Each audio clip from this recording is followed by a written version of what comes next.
Ketetapan nomor 116 garing PU garis datar 20 garing 2022. Demi keadilan berdasarkan ketuhanan yang Maha Esa, Mahkamah Konstitusi Republik Indonesia yang mengadili perkara konstitusi pada tingkat pertama dan terakhir menjatuhkan ketetapan dalam permohonan nomor 116 dan seterusnya sebagai berikut. Menimbang A. Bahwa Mahkamah Konstitusi telah menerima permohonan bertanggal 16 dan 22 November 2022 dari Bonatus Silalahi dan telah dicatat dalam buku registrasi perkara konstitusi elektronik dengan nomor 116 dan seterusnya perihal permohonan pengujian konstitusionalitas pasal 1 angka 6, pasal 7, pasal 13 dan penjelasan pasal 13 Undang-Undang 12 tahun 2011 tentang pembentukan peraturan perundang-undangan terhadap Undang-Undang Dasar Negara Republik Indonesia tahun 1945. B. Dianggap dibacakan. C. Bahwa sesuai dengan pasal 34 UU MK, Mahkamah telah menyelenggarakan sidang pemeriksaan pendahuluan pada tanggal 5 Desember 2022. D. Bahwa setelah sidang pendahuluan sebagaimana dimaksud pada huruf C di atas, para pemohon menyampaikan 2 surat perihal penghentian atau pencabutan permohonan melalui email yang masing-masing dikirimkan pada tanggal 17 dan 19 Desember 2022. E. Dianggap dibacakan. F. Bahwa terhadap penarikan kembali permohonan para pemohon tersebut, pasal 35 ayat 1 UU MK menyatakan dianggap dibacakan. G. Bahwa berdasarkan pertimbangan hukum pada huruf F di atas terhadap permohonan pencabutan atau penarikan kembali tersebut, rapat permusyawaratan hakim pada tanggal 12 Januari 2022 telah menetapkan bahwa pencabutan atau penarikan kembali permohonan perkara nomor 116 dan seterusnya adalah beralasan menurut hukum. H. Bahwa berdasarkan pertimbangan hukum pada huruf E di atas, rapat permusyawaratan hakim memerintahkan Panitera Mahkamah Konstitusi untuk mencatat perihal penarikan kembali permohonan para pemohon dalam EBRPK dan mengembalikan salinan berkas permohonan kepada para pemohon.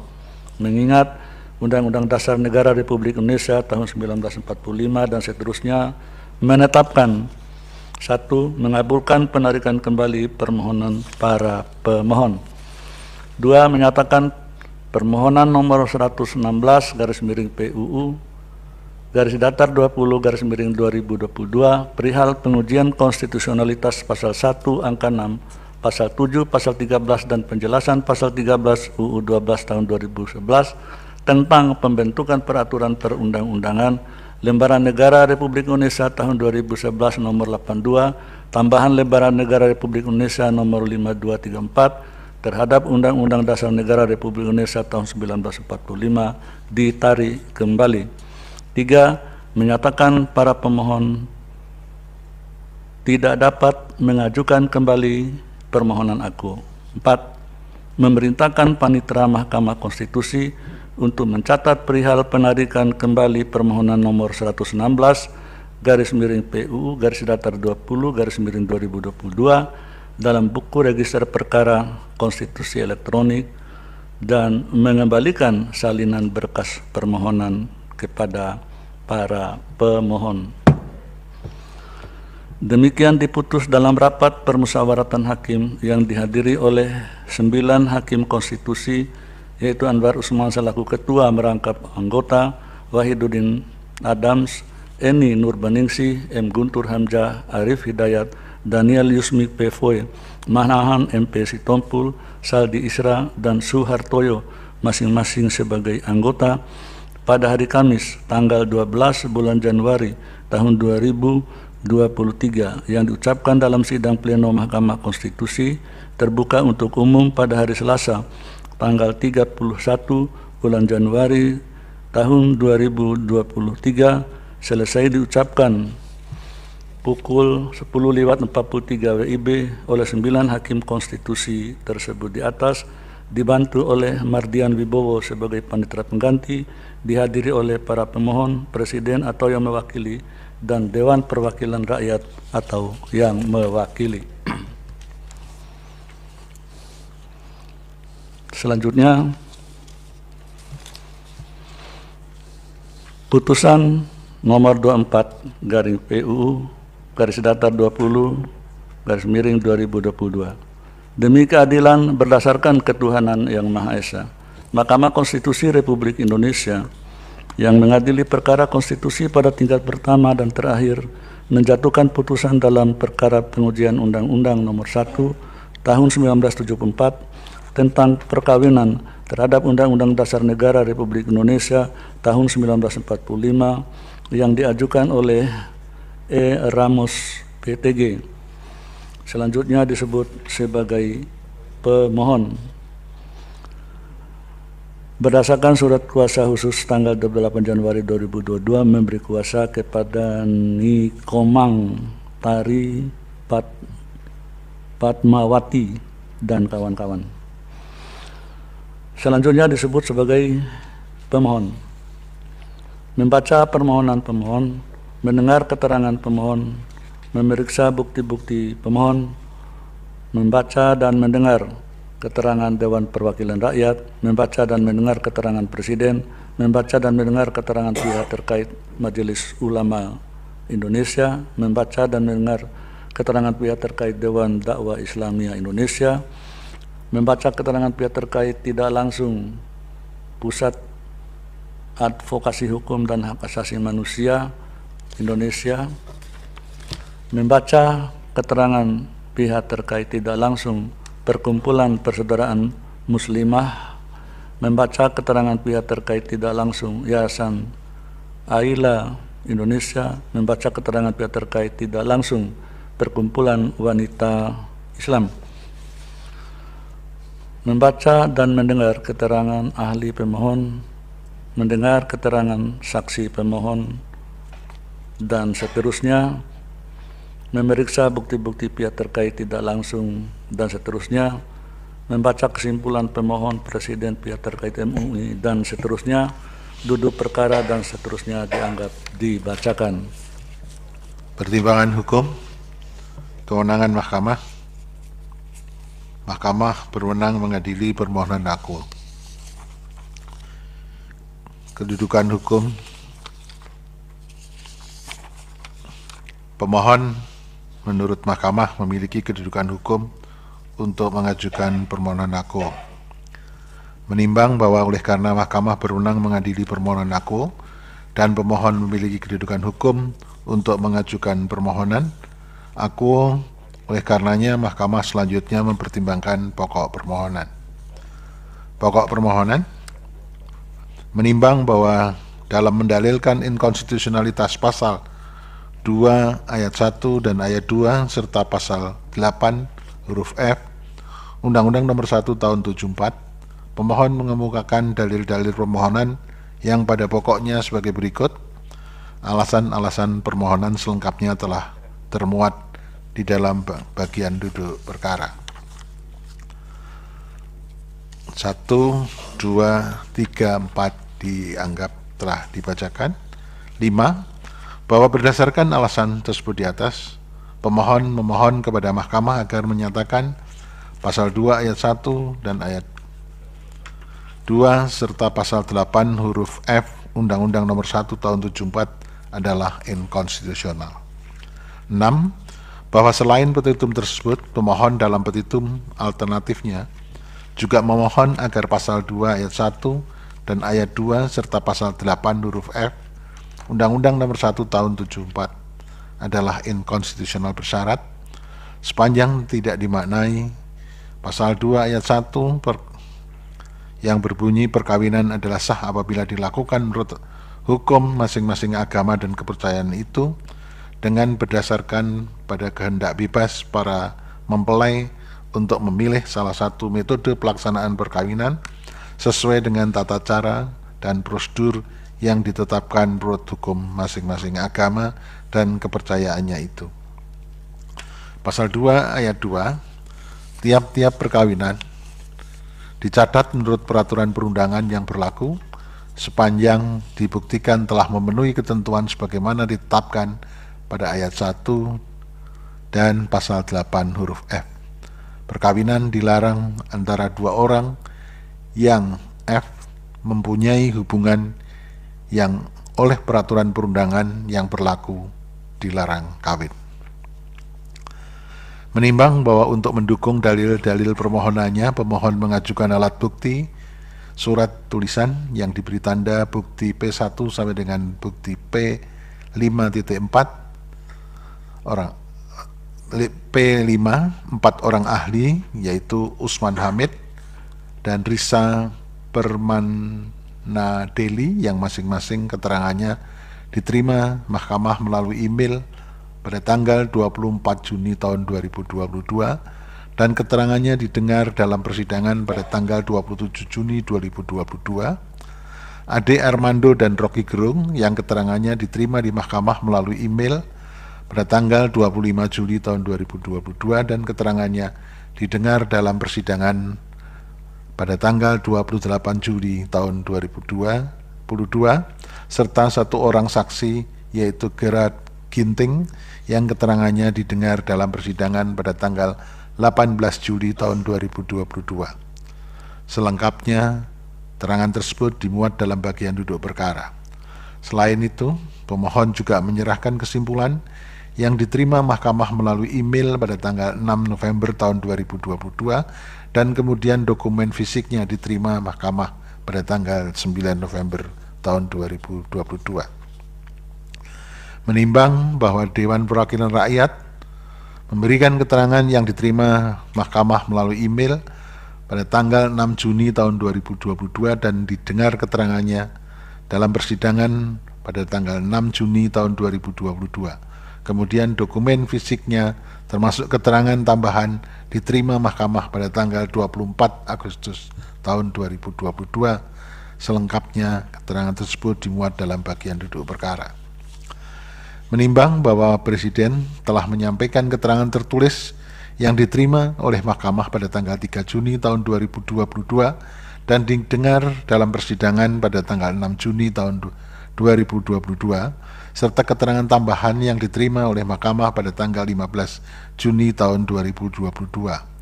Selain itu, Presiden juga mengajukan dua orang ahli, yaitu Hairunas dan Is Nurlailawati, yang keterangan tertulisnya diterima oleh mahkamah pada tanggal 9 Agustus tahun 2022 dan keterangannya didengarkan pada dalam persidangan pada tanggal 11 Agustus tahun 2022.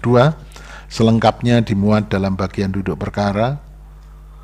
Presiden juga menyerahkan kesimpulan yang diterima oleh mahkamah pada tanggal 9 November tahun 2022. Menimbang bahwa pihak terkait Majelis Ulama Indonesia MUI telah menyampaikan keterangan tertulis yang diterima oleh mahkamah pada tanggal 6 Juni tahun 2022 dan didengar keterangannya dalam persidangan pada tanggal 15 Juni tahun 2022 serta alat bukti surat tulisan yang diberi tanda bukti PT MUI 1 dan bukti PT MUI 2. Selain itu, pihak terkait MUI juga mengajukan 5 orang saksi ahli. Saya ulangi, pihak terkait MUI juga mengajukan 5 orang ahli, yaitu Muhammad Amin Suma, Neng Jubaidah, yang masing-masing keterangannya diterima di mahkamah pada tanggal 5 September tahun 2022 dan keterangannya didengar dalam persidangan pada tanggal 7 September tahun 2022. Hafid Abbas yang keterangannya diterima mahkamah pada tanggal 21 September tahun 2022 dan keterangannya didengar dalam persidangan pada tanggal 26 September tahun 2022. M. Khalil Nafis yang keterangannya diterima Mahkamah pada tanggal 23 September tahun 2022 dan keterangannya didengar dalam persidangan pada tanggal 26 September tahun 2022, serta Atip Latiful Hayat yang keterangannya diterima oleh Mahkamah pada tanggal 21 September tahun 2022 dan keterangannya didengarkan dalam persidangan pada tanggal 19 Oktober tahun 2022. Selengkapnya dimuat dalam bagian duduk perkara. Pihak terkait MUI juga telah menyerahkan kesimpulan yang diterima oleh Mahkamah pada tanggal 9 November tahun 2022.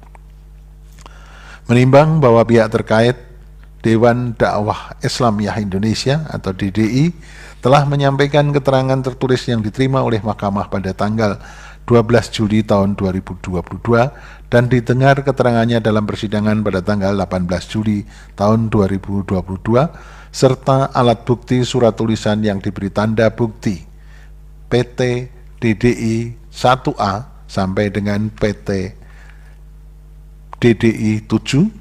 Selain itu, pihak terkait DDI juga mengajukan 3 orang ahli, yaitu Manajer Nasution dan Teten Romli Komarudin yang keterangan tertulisnya diterima oleh Mahkamah pada tanggal 19 Oktober tahun 2022, serta Abdul Cair Ramadan yang keterangan tertulisnya diterima oleh Mahkamah melalui email pada tanggal 28 Oktober tahun 2022, yang masing-masing keterangannya didengar dalam persidangan pada tanggal 1 November tahun 2022. Selengkapnya dimuat dalam bagian duduk perkara. Pihak terkait DDI juga telah menyerahkan kesimpulan yang diterima Mahkamah melalui email pada tanggal 9 November tahun 2022 dan kemudian dokumen fisiknya diterima Mahkamah pada tanggal 10 November tahun 2022. Menimbang bahwa pihak terkait tidak langsung, Pusat Advokasi Hukum dan Hak Asasi Manusia atau PAHAM Indonesia telah menyampaikan keterangan tertulis yang diterima oleh Mahkamah melalui email pada tanggal 11 Juli tahun 2022 dan kemudian dokumen fisiknya diterima Mahkamah pada tanggal 13 Juli tahun 2022 serta alat bukti surat tulisan yang diberi tanda bukti PT 01 dan bukti PT 10 yang diterima Mahkamah pada tanggal 13 Juli tahun 2022. Selain itu juga menyerahkan kesimpulan yang diterima Mahkamah pada tanggal 9 November tahun 2022. Menimbang bahwa pihak terkait tidak langsung Perkumpulan Persaudaraan Muslimah atau Salimah telah menyampaikan keterangan tertulis yang diterima oleh Mahkamah pada tanggal 13 Juli tahun 2022 serta alat bukti surat tulisan yang diberi tanda bukti PT 1 dan bukti PT 06 yang diterima Mahkamah pada tanggal 13 Juli 2022 dan juga telah menyerahkan kesimpulan yang diterima Mahkamah pada tanggal 9 November tahun 2022. Menimbang bahwa pihak terkait tidak langsung Yayasan Aila Indonesia telah menyerahkan keterangan tertulis yang diterima oleh Mahkamah pada tanggal 14 Juli tahun 2022 serta alat bukti surat tulisan yang diberi tanda bukti PT P01 dan bukti PT P12 yang diterima Mahkamah pada tanggal 14 Juli tahun 2022 dan juga telah menyerahkan kesimpulan yang diterima oleh Mahkamah pada tanggal 9 November tahun 2022. Menimbang bahwa pihak terkait tidak langsung Perkumpulan Wanita Islam telah menyampaikan keterangan tertulis yang diterima oleh Mahkamah pada tanggal 15 Juli tahun 2022 dan alat bukti surat tulisan yang diberi tanda bukti PT 1 sampai dengan bukti PT 07 serta menyerahkan kesimpulan yang diterima Mahkamah pada tanggal 9 November tahun 2022.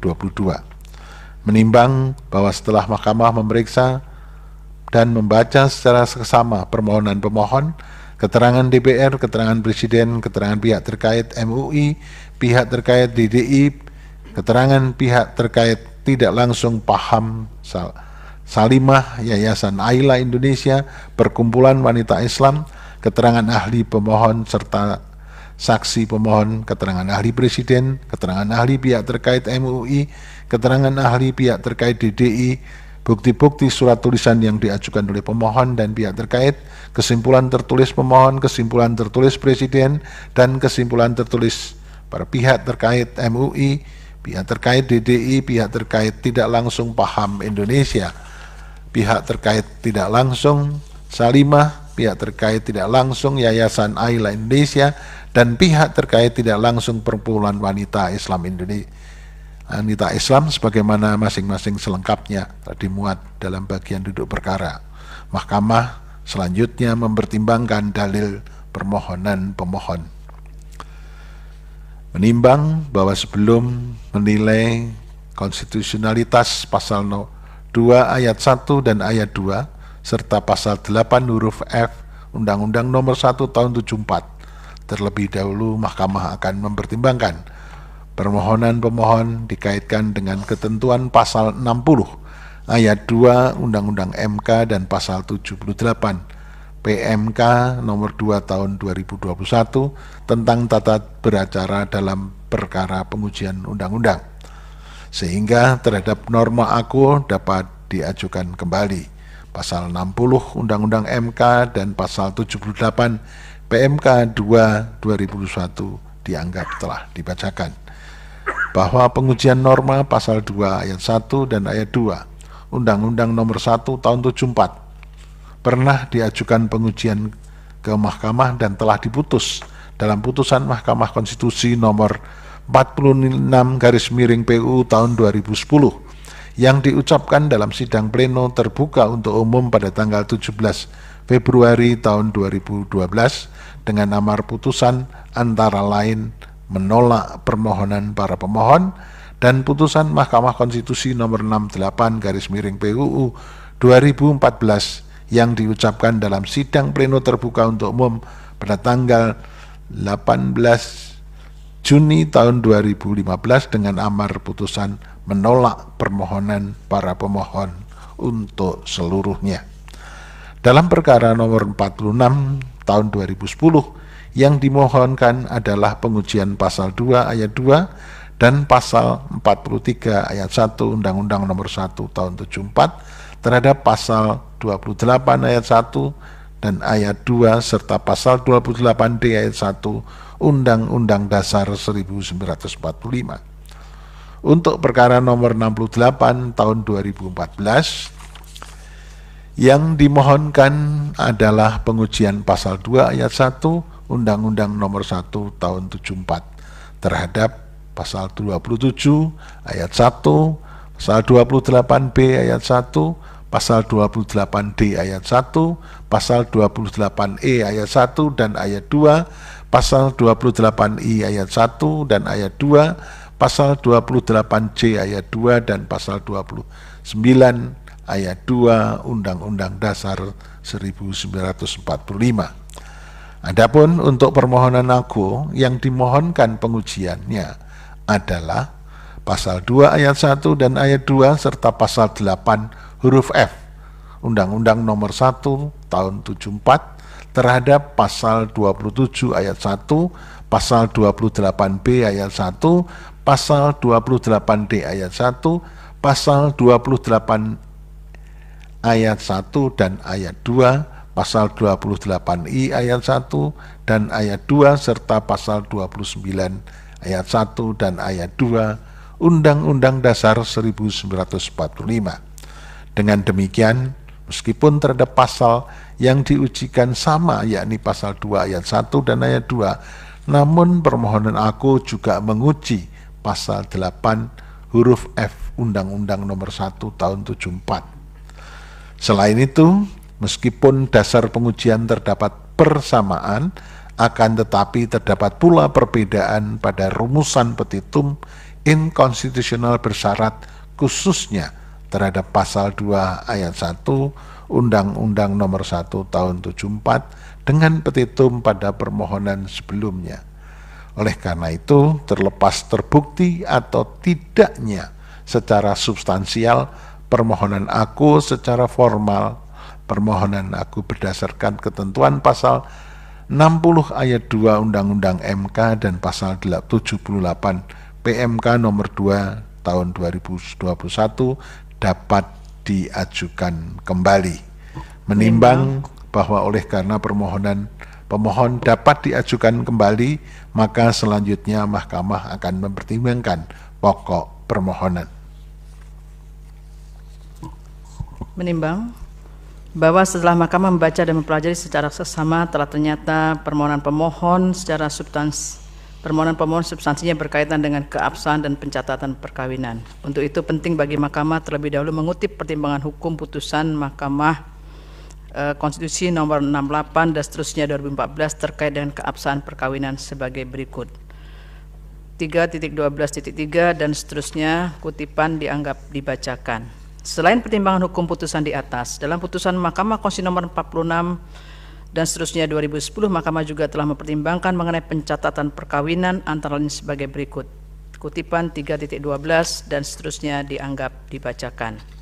Berdasarkan pertimbangan hukum kedua putusan di atas, sesungguhnya Mahkamah telah secara jelas dan tegas menjawab bahwa mengenai keabsahan perkawinan merupakan domain agama melalui lembaga atau organisasi keagamaan yang berwenang atau memiliki otoritas memberikan penafsiran keagamaan. Peran negara dalam hal ini menindaklanjuti hasil penafsiran yang diberikan oleh lembaga atau organisasi keagamaan tersebut. Adapun mengenai pelaksanaan pencatatan perkawinan oleh institusi negara adalah dalam rangka memberikan kepastian dan ketertiban administrasi kependudukan sesuai dengan semangat pasal 8D ayat 1 UUD 1945.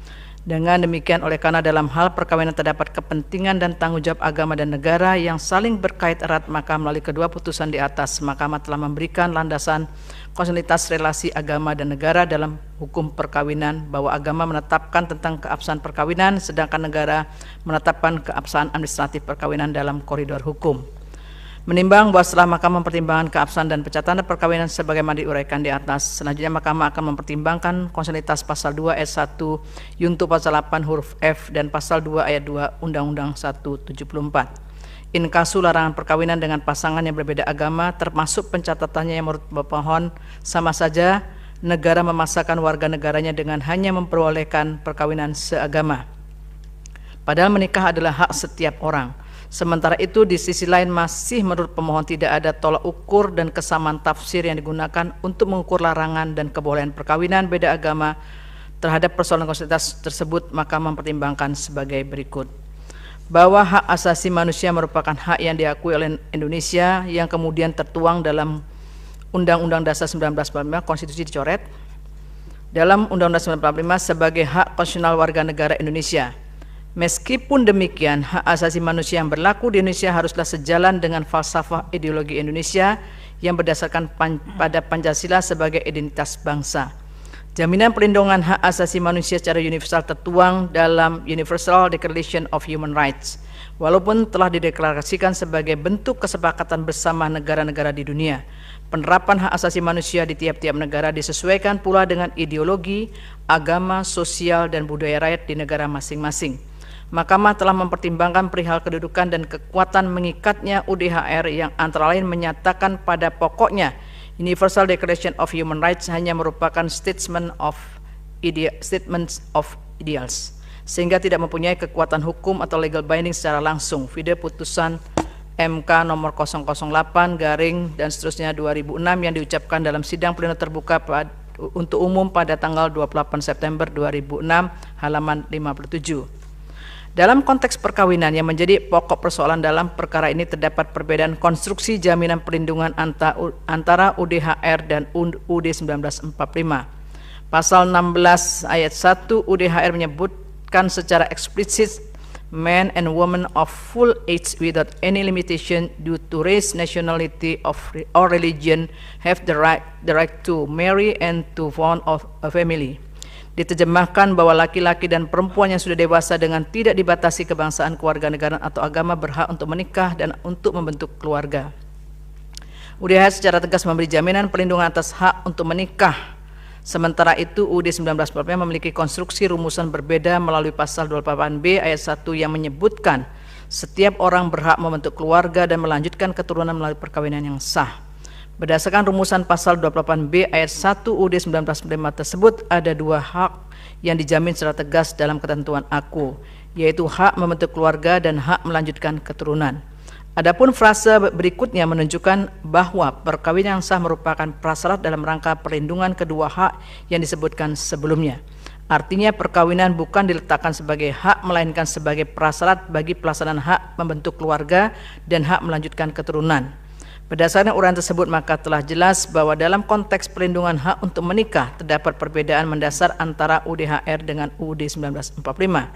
Sebagai negara hukum yang menegakkan supremasi konstitusi maka tanpa mengesampingkan hak asasi yang berlaku universal dalam UDHR, sudah seharusnya Mahkamah menjadikan UUD 1945 sebagai landasan utama dalam menilai hak konstitusional warga negara.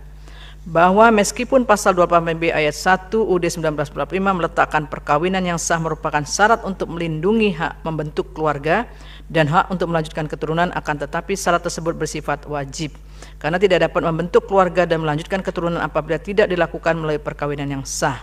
Dengan menggunakan kaidah hukum, sesuatu yang menjadi syarat bagi suatu kewajiban hukumnya menjadi wajib. Mala yatimu al-wajibu illa bihi wa fahu wajib. Maka perkawinan yang sah juga merupakan hak konstitusional yang harus dilindungi.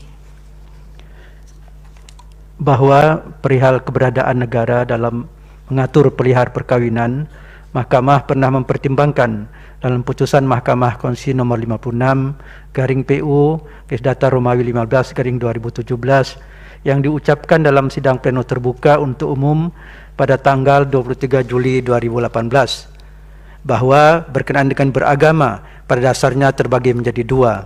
Pertama, beragama dalam pengertian meyakini suatu agama tertentu yang merupakan ranah forum internum yang tidak dapat dibatasi dengan pemaksaan, bahkan tidak dapat diadili. Kedua, beragama dalam pengertian ekspresi beragama melalui pernyataan dan sikap sesuai hati nurani di muka umum yang merupakan ranah forum eksternum. Pide putusan Mahkamah Konstitusi nomor 56 PUU 15/2017 halaman 532.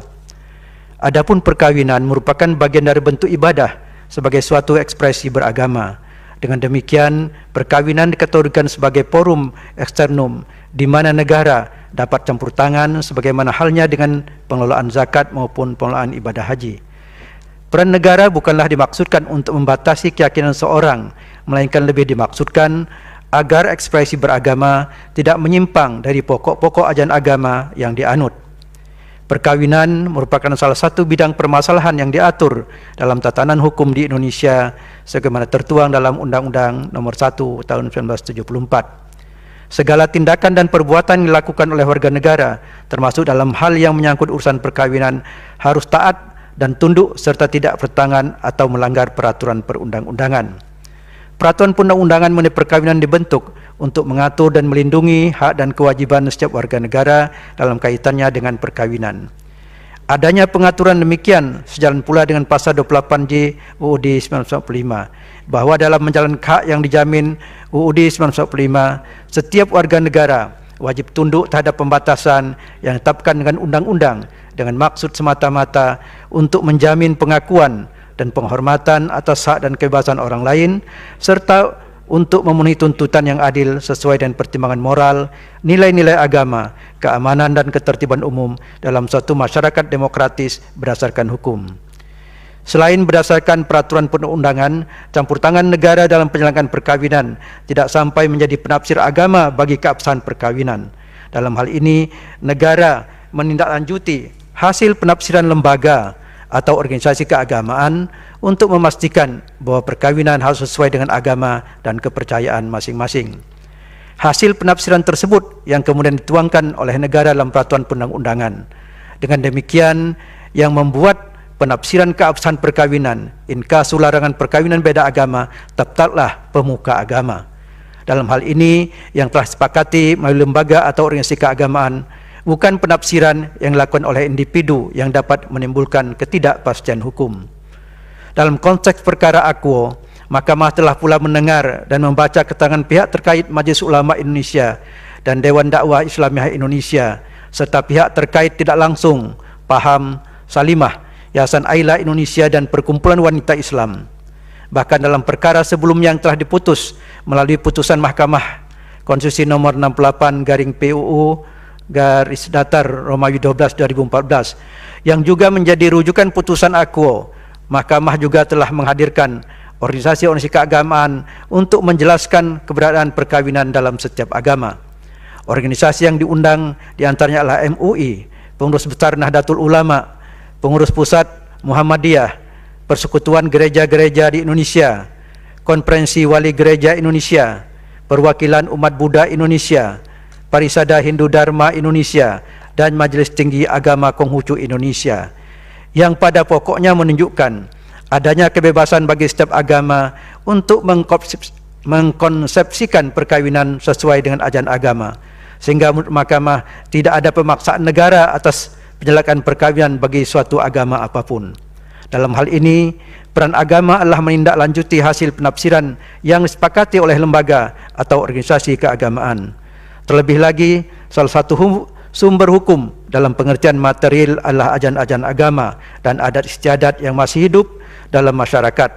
Dengan demikian, keberadaan pasal 2 ayat 1, Yunto pasal 8 huruf F, Undang-Undang nomor 1 1974 telah sesuai dengan esensi pasal 28B ayat 1 dan pasal 29 UUD 1945 yang berkaitan dengan kewajiban negara untuk menjamin pelaksanaan ajaran agama. Bahwa perkawinan menurut Undang-Undang nomor 1 1974 diartikan sebagai ikatan lahir batin yang terjalin antara seorang pria dan seorang wanita yang diikat oleh tali perkawinan dan menjadikan status mereka sebagai suami istri. Perkawinan ditujukan untuk membentuk keluarga dalam suatu rumah tangga yang bahagia dan kekal berdasarkan ketuhanan yang Maha Esa. Pide pasal 1 Undang-Undang 1 1974. Ihwal perkawinan pasal 28B ayat 1 UUD 1945 menyebutkan tidak hanya sebatas perkawinan, tapi lebih dari itu, yakni perkawinan yang sah. Adapun perkawinan yang sah adalah apabila dilakukan menurut hukum masing-masing agamanya dan kepercayaannya itu. Pada ketentuan pasal 2 ayat 1 Undang-Undang 1 1974, pencatatan yang dimaksud ayat 2 haruslah pencatatan yang membawa keabsahan dalam ayat 1. Dengan demikian, Undang-Undang nomor 1 1974 menghendaki agar perkawinan yang dicatat adalah perkawinan yang sah. Diwajibkannya pencatatan perkawinan oleh negara merupakan kewajiban administratif, sedangkan perihal sahnya perkawinan dengan adanya norma pasal 2 ayat 1 Akuo, negara justru menyerahkan kepada agama dan kepercayaan karena syarat sah perkawinan ditentukan oleh hukum masing-masing agama dan kepercayaan. Ketentuan pasal 2 ayat 1 Undang-Undang nomor 1 1974 memberikan suatu koridor bagi pelaksanaan perkawinan, bahwa agar perkawinan sah, maka perkawinan tersebut dilakukan menurut hukum masing-masing agamanya dan kepercayaannya. Berlakunya ketentuan pasal 2 ayat 1 Undang-Undang nomor 1 1974 bukan berarti menghambat atau menghalangi kebebasan setiap orang untuk memilih agama dan kepercayaannya. Kaidah pengaturan dalam norma pasal 2 ayat 1 adalah perihal perkawinan yang sah menurut agama dan kepercayaannya, bukan mengenai hak untuk memilih agama dan kepercayaan. Pilihan untuk memeluk agama dan kepercayaan tetaplah menjadi masing-masing orang untuk memilih. Tetaplah menjadi hak masing-masing orang untuk memilih, menganut dan meyakininya sebagaimana dijamin oleh pasal 29 ayat 2 UUD 1945. Bahwa untuk tertibnya administrasi dalam pencatatan perkawinan, Undang-Undang nomor 23 tahun 2006 tentang administrasi kependudukan, Undang-Undang 2326 sebagaimana telah diubah dengan Undang-Undang nomor 24 tahun 2013 tentang perubahan atas Undang-Undang nomor 23 tahun 2006 tentang administrasi kependudukan, khususnya pasal 35 huruf A dan penjelasan pasal 35 huruf A sebagai berikut. Pasal 35 huruf A, pencatatan perkawinan sebagaimana dimaksud dalam pasal 34 berlaku pula bagi perkawinan yang ditetapkan oleh pengadilan. Penjelasan pasal 35 huruf A yang dimaksud dengan perkawinan yang ditetapkan oleh pengadilan adalah perkawinan yang dilakukan antar umat yang berbeda agama. Pasal 34 Undang-Undang 23 2006 menegaskan bahwa setiap warga negara yang telah melangsungkan perkawinan sah menurut peraturan perundang-undangan berhak mencatatkan perkawinannya pada kantor catatan sipil bagi pasangan yang beragama non-Islam dan di kantor urusan agama bagi pasangan beragama Islam. Jaminan pencatatan perkawinan bagi setiap warga negara juga dapat dilakukan terhadap perkawinan yang ditetapkan oleh pengadilan. Meskipun dalam penjelasannya dijelaskan yang dimaksud perkawinan yang ditetapkan oleh pengadilan adalah perkawinan yang dilakukan antar umat yang berbeda agama. Menurut mahkamah, bukan berarti negara mengakui perkawinan beda agama, karena negara dalam hal ini mengikuti penafsiran yang telah dilakukan oleh lembaga atau organisasi keagamaan yang memiliki otoritas mengeluarkan penafsiran. Dalam hal terjadi perbedaan penafsiran, maka lembaga atau organisasi keagamaan dari individu tersebut yang berwenang menyelesaikannya. Sebagai sebuah peristiwa kependudukan kepentingan negara, inkasu pemerintah adalah mencatat sebagaimana mestinya perubahan status kependudukan seorang sehingga mendapatkan pelindungan, pengakuan, status pribadi dan status hukum atas setiap peristiwa kependudukan tersebut. Pida konsideran menimbang huruf B Undang-Undang 23/26 2006, termasuk dalam hal ini pencatatan perkawinan yang dilakukan melalui penetapan oleh pengadilan.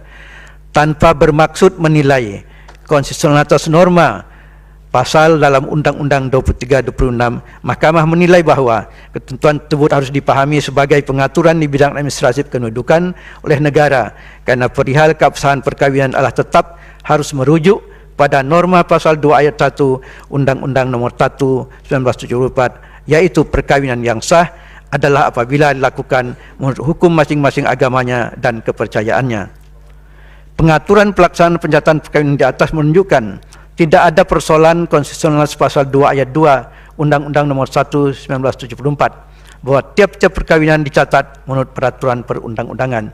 Justru sebaliknya, dengan adanya pengaturan pencatatan perkawinan bagi setiap warga negara yang melangsungkan perkawinan secara sah menunjukkan bahwa negara telah berperan dan berfungsi memberikan jaminan perlindungan, pemajuan, penegakan dan pemenuhan asasi manusia yang merupakan tanggung jawab negara dan harus dilakukan dengan prinsip negara hukum yang diatur serta dituangkan dalam peraturan perundang-undangan sebagaimana dijamin dalam pasal 28I ayat 4 dan ayat 5 UUD 1945. Pida pertimbangan hukum pada paragraf 3.12 putusan Mahkamah Konstitusi nomor 46 PU garis datar 8 Romawi 2010.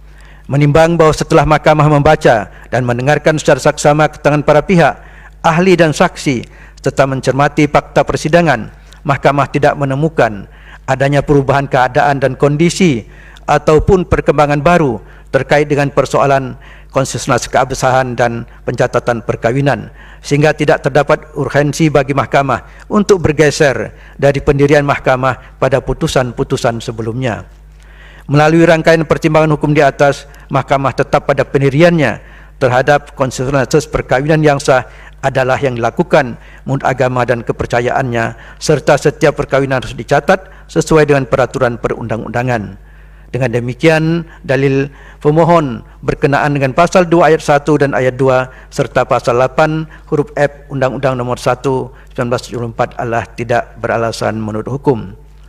Menimbang bahwa berdasarkan seluruh pertimbangan hukum di atas, permohonan pemohon mengenai norma pasal 2 ayat 1 dan ayat 2 serta pasal 8 huruf F Undang-Undang Nomor 1 1974 telah ternyata tidak bertentangan dan prinsip jaminan hak memeluk agama dan beribadah menurut agama dan kepercayaannya, persamaan kedudukan di dalam hukum dan pemerintahan, hak untuk hidup dan bebas dari perlakuan diskriminatif, hak untuk membentuk keluarga dan melanjutkan keturunan, hak atas pengakuan, jaminan, perlindungan dan kepastian hukum yang adil, serta perlakuan yang sama di hadapan hukum, sebagaimana dijamin oleh pasal 29 ayat 1 dan ayat 2, pasal 28E ayat 1 dan ayat 2, pasal 27 ayat 1, pasal 28I ayat 1 dan ayat 2, pasal 28B ayat 1, serta pasal 28D ayat 1 Undang-Undang Dasar 1945. Dengan demikian, permohonan pemohon tidak beralasan menurut hukum untuk seluruhnya. Menimbang bahwa hal-hal lain tidak pertimbangan lebih lanjut karena tidak ada relevansinya.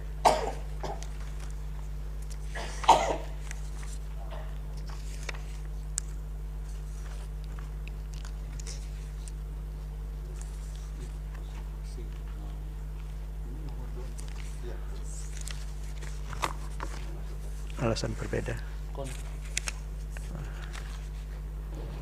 Konklusi, berdasarkan penilaian atas fakta dan hukum sebagaimana diuraikan di atas, Mahkamah berkesimpulan: 1. Mahkamah berwenang mengadili permohonan aku. 2. Pemohon memiliki kedudukan hukum untuk mengajukan permohonan aku. 3. Pokok permohonan tidak beralasan menurut hukum untuk seluruhnya. Berdasarkan Undang-Undang Dasar Negara Republik Indonesia tahun 1945 dan seterusnya, amar putusan menolak permohonan pemohon untuk seluruhnya. Alasan berbeda terhadap putusan Mahkamah Konstitusi aku, 2 hakim konstitusi yaitu Hakim Konstitusi Suhartoyo dan Hakim Konstitusi Daniel Yusmik PFOE memiliki alasan berbeda sebagai berikut. Silakan Yang Mulia. Terima kasih Pak Ketua yang mulia. Terhadap putusan Mahkamah Konstitusi ini, saya Hakim Konstitusi Suhartoyo memiliki alasan tambahan yang berbeda atau concurring opinion sebagai berikut. Angka 1, dasar hukum sahnya perkawinan dan kebebasan atau kemerdekaan memeluk dan beribadah menurut agamanya masing-masing diatur dalam ketentuan norma sebagai berikut. A. Pasal 1 Undang-Undang 1 1974, norma selengkapnya tidak dianggap dibacakan. B. Pasal 2 ayat 1 U1 1974 yang bunyi selengkapnya juga dianggap dibacakan. Demikian juga ayat 2. Kemudian yang C. Pasal 29 ayat 1 di 1945 yang berbunyi negara berdasarkan atas ketuhanan Yang Maha Esa, menunjukkan bahwa Indonesia bukanlah negara yang menganut sekularisme. Pasal 29 ayat 2 Undang-Undang Dasar 1945 yang menyatakan negara menjamin kemerdekaan tiap-tiap penduduk untuk memeluk agamanya masing-masing dan untuk beribadah menurut agamanya dan kepercayaannya itu. Ketiga, dasar hukum tersebut menjadi bentuk konkret negara di dalam memaknai hakikat perkawinan dan juga negara di dalam menjamin kebebasan masyarakat dalam memilih dan menjalankan agama dan kepercayaan masing-masing. Dasar hukum tersebut secara filosofi dibangun karena memang tidak dapat dipungkiri bahwa Indonesia merupakan negara plural yang memiliki keberagaman suku, budaya, ras, agama, dan kepercayaan. Fakta bahwa terdapat pluralisme agama serta keyakinan atau kepercayaan yang dianut oleh masyarakat membutuhkan peran negara untuk dapat menyediakan regulasi yang adaptif serta mengakomodasi kepentingan setiap warga negara. Angka 2, berkaitan dengan norma yang diuji dalam perkara aku, keberadaan norma agama dan norma hukum dalam satu regulasi yang sama berpotensi saling melemahkan, bahkan keberlakuannya baik secara aktual maupun potensial bertentangan. Dengan demikian halnya tujuan secara substansial dan dari adanya pencatatan administrasi perkawinan adalah dalam rangka tertib administrasi sekaligus memberikan perlindungan terhadap segala akibat hukum dari perkawinan itu sendiri, khususnya perempuan dan anak dari potensi penyalahgunaan perkawinan. Negara mengatur syarat-syarat perkawinan sebagai upaya positivasi norma ajaran agama atau kepercayaan dalam hukum perkawinan. Pide putusan MK nomor 46 dan seterusnya tahun 2010. Namun keberadaan pasal 2 ayat 2 Undang-Undang 1974 menimbulkan ambiguitas pemaknaan norma pasal 2 ayat 1 U1 1974 karena pencatatan yang dimaksud tidak ditegaskan apakah sekedar pencatatan secara administratif sehingga tidak memengaruhi terhadap sah atau tidaknya perkawinan yang dilangsungkan secara agama atau kepercayaannya masing-masing. 3. Secara normatif pasal 35A UU 23 2006 tentang administrasi kependudukan menyatakan bahwa dan seterusnya dianggap dibacakan. Kemudian pasal 37 ayat 1 dan seterusnya juga dianggap dibacakan. Pasal 37 ayat 4 dan seterusnya bunyi norma dianggap dibacakan baik ayat 1 maupun ayat 2. Bahwa dalam peningkatan keberagaman masyarakat Indonesia, semakin tipisnya sekat dalam menjalankan aktivitas sosial yang mengaburkan perbedaan suku, agama, dan ras mengakibatkan semakin meningkatnya potensi perkawinan beda agama dalam kehidupan masyarakat. Dalam kenyataannya, berdasarkan data yang dihimpun Indonesian Conference on Religion and Peace (ICRP), sejak 2005 hingga 2022 terdapat 1.425 pasangan beda agama yang melangsungkan perkawinan di Indonesia. Hal ini seolah menjawab fenomena banyaknya warga negara Indonesia yang melakukan penyelundupan hukum perkawinan berdasarkan UU 1 1974 dalam konteks perkawinan beda agama melalui cara-cara yang kemudian dapat dilegalkan secara administrasi kependudukan, misalnya melangsungkan perkawinan di luar negeri, kemudian mencatatkan perkawinan ke Dinas Kependudukan dan catatan sipil pada wilayah tempat tinggal di Indonesia. Manipulasi agama, yaitu dengan cara melakukan perpindahan agama sementara dalam rangka melangsungkan perkawinan pada salah satu tata ibadah dan tata cara perkawinan secara agama salah satu pasangan. Suami atau istri dalam rangka mendapatkan surat kawin atau akta kawin. Setelah pasangan suami istri mendapatkan akte salinan perkawinan dari Dinas Kependudukan dan catatan sipil, salah satu suami atau istri akan kembali menganut agamanya masing-masing sebelum melangsungkan perkawinan. Mengajukan permohonan penetapan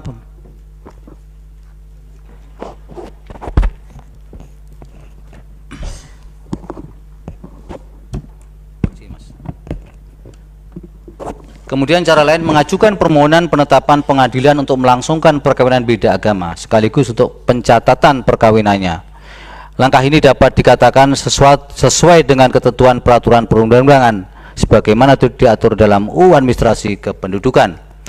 5. Dalam konteks penegakan undang-undang perkawinan, fenomena perkawinan beda agama tersebut di atas seolah-olah terjadi karena kurang atensinya negara yang tidak mengakui dan menganggap tidak sah secara agama terhadap perkawinan beda agama.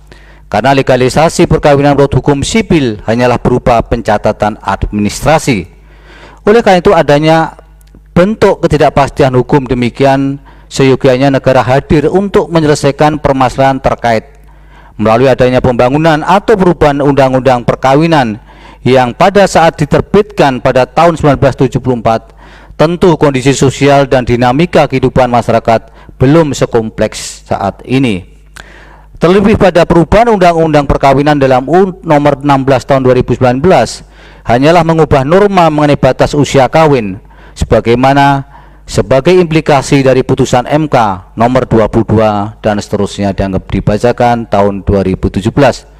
Dengan demikian, fenomena perkawinan beda agama negara perlu untuk mempertimbangkan agar kiranya pada masa yang akan datang jika akan dilakukan revisi terhadap undang-undang perkawinan dimaksud memberikan atensi penyelesaian secara komprehensif baik terkait dengan jalan keluar atas keabsahan dari hukum agama atau kepercayaannya maupun dalam hal mengakomodir akibat hukum pencatatannya. Adapun substansi perubahan dimaksud tentunya dengan menyesuaikan dinamika sosial dan hal-hal lain terkait yang terjadi dalam kehidupan masyarakat, dengan tentunya menyeimbangkan kebebasan beragama di satu sisi dan mengakomodir fenomena perkawinan beda agama dan tata cara pencatatannya secara bijak pada sisi yang lain. Sebab sejatinya saat ini yang terjadi secara faktual akibat hukum perkawinan beda agama adalah sekedar pengakuan oleh negara secara administrasi saja. 6. Persoalan perkawinan beda agama berawal dari ketentuan pasal 2 ayat 1 UU 1 1974 yang juga berkaitan dengan ketentuan norma pasal 8 huruf F UU 1 1974 yang dapat dikatakan merupakan pasal jantung dan keseluruhan dari keseluruhan norma yang diatur dalam UU perkawinan, di mana ketentuan norma tersebut menjiwai serta menjadi ruh dari dan berkaitan erat atau mendasari penormaan pasal-pasal lain dalam UU AKU. Oleh karena itu, apabila mahkamah menggunakan kewenangannya untuk memaknai norma yang diuji dalam perkara AKU, dikhawatirkan interpretasi norma tersebut dapat memengaruhi keberlakuan norma lainnya dalam UU AKU. Di samping itu, secara substansial Hal tersebut berkenaan dengan sesuatu yang bersifat mendasar dan berkaitan pula dengan persoalan syariat, agama, dan kepercayaan. Oleh karenanya, saya berpendapat bahwa lebih tepat bagi Mahkamah untuk mengembalikan kepada pembentuk undang-undang yang memiliki kewenangan untuk melakukan perubahan UU perkawinan tersebut jika memang akan dilakukan perubahan, sehingga permasalahan perkawinan beda agama dapat terselesaikan dari akar masalahnya atau root cause, tidak hanya selesai dalam ranah pencatatan administrasi, tetapi juga diperoleh jalan tengah yang bijak dengan tetap mengedepankan pemenuhan hak-hak warga negara untuk mempunyai kebebasan untuk memeluk agama dan kepercayaannya dan beribadah menurut agama dan kepercayaannya masing-masing. 7. Bahwa berdasarkan fakta hukum tersebut di atas, saya berpendapat yang sama dengan majelis hakim mayoritas untuk menolak permohonan aku, namun seharusnya Mahkamah menambahkan perbedaan alasan atau concurring opinion saya ini dalam bagian pertimbangan hukum terhadap putusan perkara aku. Terima kasih. Ya, baik, terima kasih Yang Mulia. Selanjutnya Hakim Konstitusi Yang Mulia Pak Daniel. Baik, terima kasih Yang Mulia Ketua. Terhadap putusan Mahkamah ini, saya Hakim Konstitusi Daniel Yusmik Pevoek memiliki alasan berbeda atau concurring opinion sebagai berikut. 1, poin 1, poin 2, poin 3 dianggap telah dibacakan, bahwa terhadap permohonan tersebut saya berkeyakinan bahwa persoalan perkawinan beda agama adalah sebuah persoalan yang secara nyata ada dan patut diduga terus berlanjut sampai sekarang serta di masa-masa yang akan datang. Setidaknya terdapat beberapa pola yang warga negara lakukan untuk melakukan perkawinan beda agama, yaitu 1. Melakukan perkawinan di luar negeri. 2. Salah satu mempelai dari pasangan yang hendak melangsungkan perkawinan beda agama untuk sementara berpindah agama mengikuti agama pasangannya. Yang ketiga, melangsungkan perkawinan sebanyak 2 kali, di mana perkawinan pertama mengikuti agama dari misalnya calon suaminya, dan setelah itu menikah lagi, atau perkawinan kedua mengikuti agama dari istrinya atau sebaliknya. Ketiga pola tersebut di satu sisi dianggap semacam bentuk penyelundupan hukum terhadap perkawinan beda agama, namun di sisi yang lain merupakan langkah atau terobosan tersendiri dari pasangan calon perkawinan yang beda agama karena ketiadaan hukum perkawinan beda agama. 5. Bahwa selain itu terdapat upaya lain yang selama ini dilakukan oleh warga negara setelah melangsungkan perkawinan beda agama dengan mengajukan penetapan pengadilan negeri, yang hal ini juga pernah diatur dalam Regeling of the Gemeinde Huwelijken, meskipun telah dicabut sebagaimana dalam pasal 66 Undang-Undang Perkawinan. Beberapa putusan yang mengesahkan perkawinan beda agama antara lain sebagai berikut. A, B, C, D, dan E dianggap telah dibacakan. Bahwa terhadap putusan-putusan di atas, meskipun surat Panitra Mahkamah Agung nomor 231 dan seterusnya 2019 pada tanggal 30 Januari 2019 telah menjelaskan bahwa perkawinan beda agama tidak diakui, maka sulit untuk tidak menyatakan bahwa sejatinya negara atau setidaknya pernah mengakui perkawinan beda agama, meski pengakuan tersebut tidak melalui undang-undang atau peraturan lain. Bahwa dari perspektif historis dalam proses pembentukan undang-undang perkawinan, dinamika pembahasan norma terkait pengaturan perkawinan beda agama adalah persoalan yang cukup sensitif dan ada kecenderungan bersifat defensif dalam menjalankan kaidah agamanya masing-masing. Nuansa ini juga tergambar dalam persidangan perkara nomor 68/PU/Data 12 Romawi/2014 sebagaimana telah diputus pada tanggal 18 Juni 2015, di mana dalam perkara tersebut setidaknya dari keterangan pihak terkait bisa dikelompokkan menjadi 3 pendapat yaitu pertama, pihak yang tetap ingin mempertahankan norma pasal 2 ayat 1 Undang-Undang Perkawinan. Kedua, ada pihak yang ingin mencari solusi agar tidak menimbulkan kesulitan bagi warga negara dan menghindari pemaksaan pindah agama demi kebutuhan pencatatan sipil. Ketiga, ada juga pihak yang tidak secara spesifik untuk memberikan pandangan hukumnya, namun lebih mengedepankan etika moral yang berkaitan dengan perkawinan dan kebebasan beragama. Bahwa dalam perkara nomor 24 garing PU Sebdata 20 Romawi garing 2022 terdapat dua sikap atau pendapat dari pihak terkait dan pemberi keterangan ad informandum, yaitu sikap yang ingin mempertahankan norma quo dengan menolak permohonan pemohon, dan ada sikap yang memandang pentingnya pembaharuan hukum perkawinan untuk memenuhi hak konstitusional warga negara, khususnya perempuan, dengan adanya kepastian hukum bagi warga negara yang menganut agama berbeda dan menghapus praktik diskriminasi akibat perkawinan beda agama. Bahwa sebelum adanya permohonan akuo, setidaknya terdapat 9 perkara pengujian undang-undang perkawinan yang telah diputus oleh mahkamah, yaitu perkara nomor 12 dan seterusnya 2007, perkara nomor 46 dan seterusnya 2010, perkara nomor 38 dan seterusnya 2011, perkara nomor 30 dan 74 dan seterusnya 2014, perkara nomor 68 dan seterusnya 2014, perkara nomor 69 dan seterusnya 2015, perkara nomor 22 dan seterusnya 2017, dan perkara nomor 40 dan seterusnya 2019. Dari jumlah perkara dan masa berlakunya undang-undang perkawinan menjelang setengah abad, perlu mendapat perhatian negara agar dilakukan perubahan, khususnya terkait dengan norma perkawinan beda agama, dengan tentu dengan mengikuti dinamika kehidupan masyarakat, ilmu pengetahuan dan teknologi.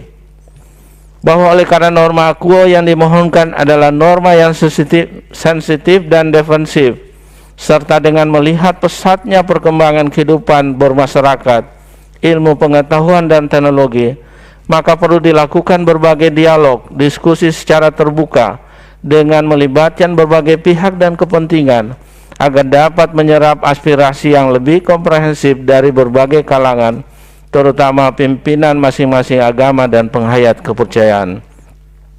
Oleh karena itu, menurut saya, sekalipun Mahkamah Konstitusi menjadi pengawal konstitusi dan memberikan solusi dalam memberikan perlindungan hak-hak warga negara, namun adanya putusan dan sikap Mahkamah sebelumnya terkait dengan norma akuo, menurut saya dalam kondisi saat ini, lembaga yang tepat untuk mengatur persoalan ini adalah lembaga pembentuk undang-undang, yaitu DPR dan Presiden atau pemerintah.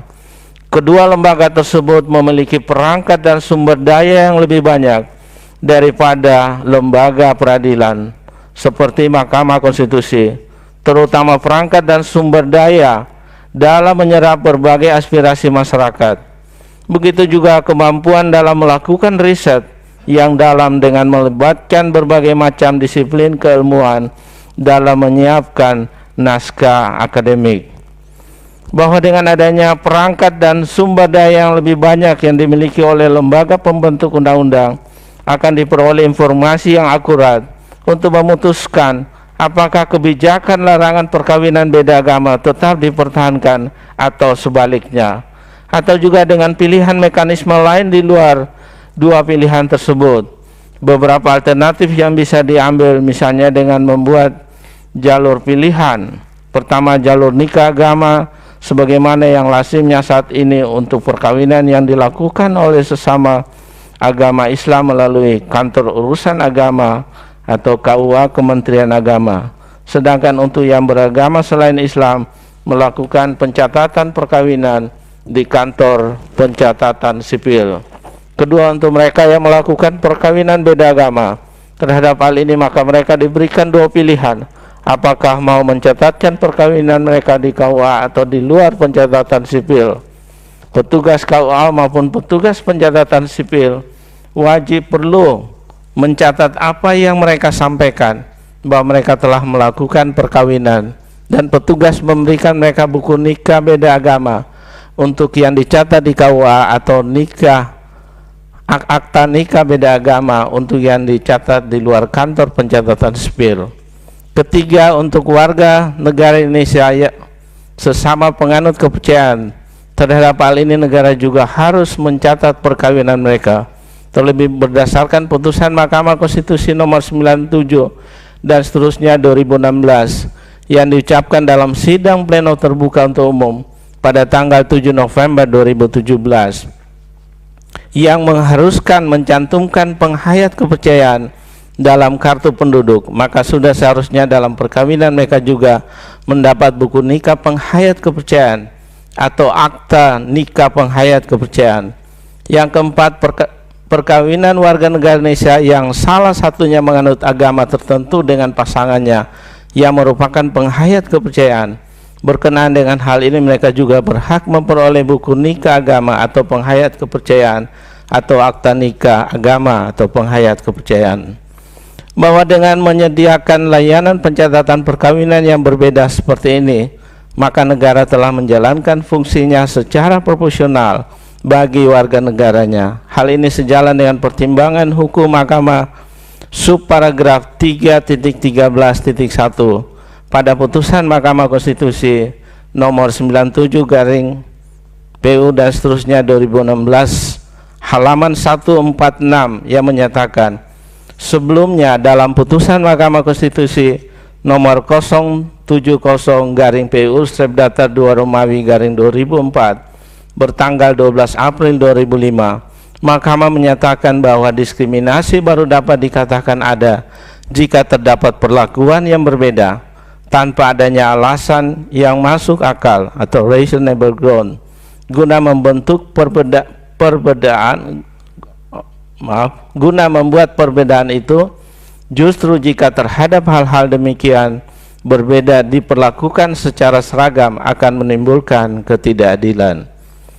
Dalam putusan lainnya, yakni putusan Mahkamah Konstitusi nomor 27 garing PU dan seterusnya 2007 bertanggal 22 Februari 2008, Mahkamah menyatakan bahwa diskriminasi adalah memperlakukan secara berbeda terhadap hal yang sama. Sebaliknya, bukan diskriminasi jika memperlakukan secara berbeda terhadap hal yang memang berbeda.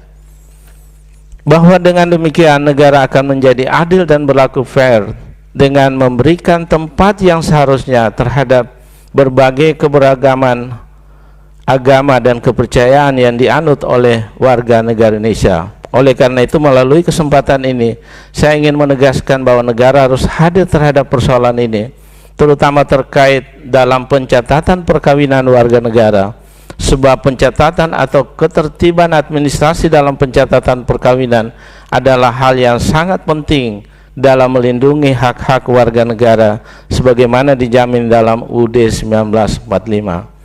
Pencatatan perkawinan tersebut selain untuk melindungi pasangan perkawinan beda agama atau penghayat kepercayaan, juga melindungi anak-anak yang lahir dari perkawinan tersebut. Bahwa dengan demikian saya berpendapat yang sama dengan mayoritas hakim untuk menolak permohonan pemohon.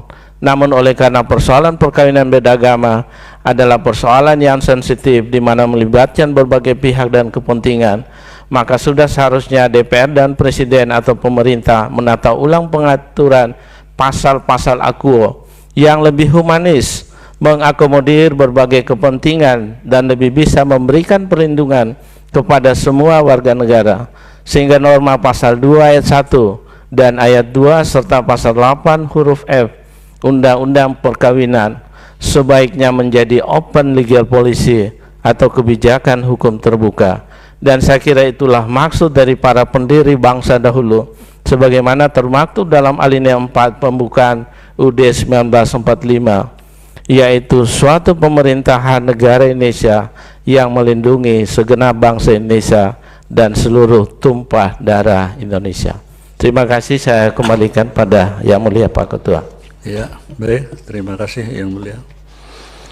Demikian diputus dalam rapat permusyawaratan hakim oleh 8 hakim konstitusi, yaitu Anwar Usman selaku ketua, merangkap anggota Wahiduddin Adams, Eni Nurbaningsi, Suhartoyo, Ari Hidayat, Daniel Yusmik Pevoe, M. Guntur Hamzah, dan Saldi Isra, masing-masing sebagai anggota pada hari Rabu tanggal 18 bulan Januari tahun 2023 yang diucapkan dalam sidang pleno Mahkamah Konstitusi terbuka untuk umum pada hari Selasa tanggal 31 bulan Januari tahun 2023 selesai diucapkan pukul 11.48 WIB oleh 9 hakim konstitusi dibantu oleh Jeffrey Porkonanta Tarigan dan Sukri As'ari sebagai panitera pengganti, serta dihadiri oleh pemohon dan atau kuasa hukum, Dewan Perwakilan Rakyat atau yang mewakili, Presiden atau yang mewakili, serta pihak terkait Majelis Ulama Indonesia dan Dewan Dakwah Islamiyah Indonesia atau kuasa hukumnya.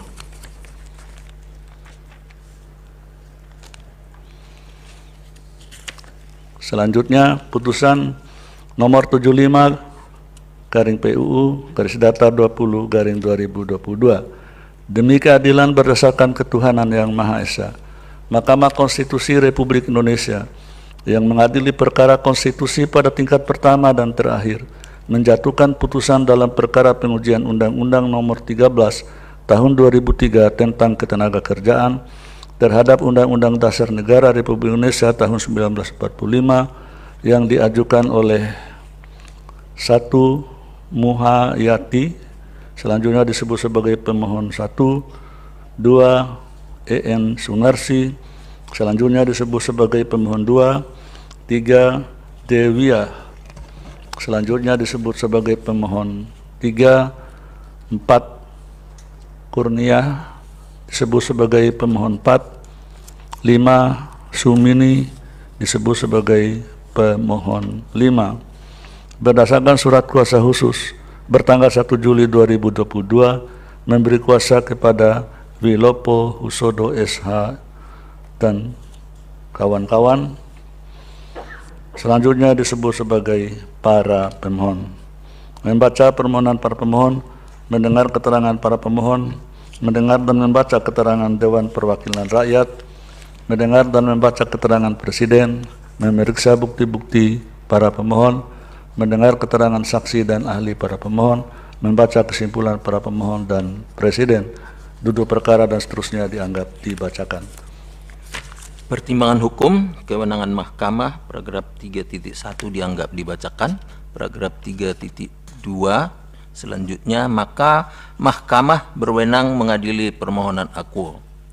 Kedudukan hukum pemohon, paragraf 3.3 sampai dengan paragraf 3.5 dianggap dibacakan.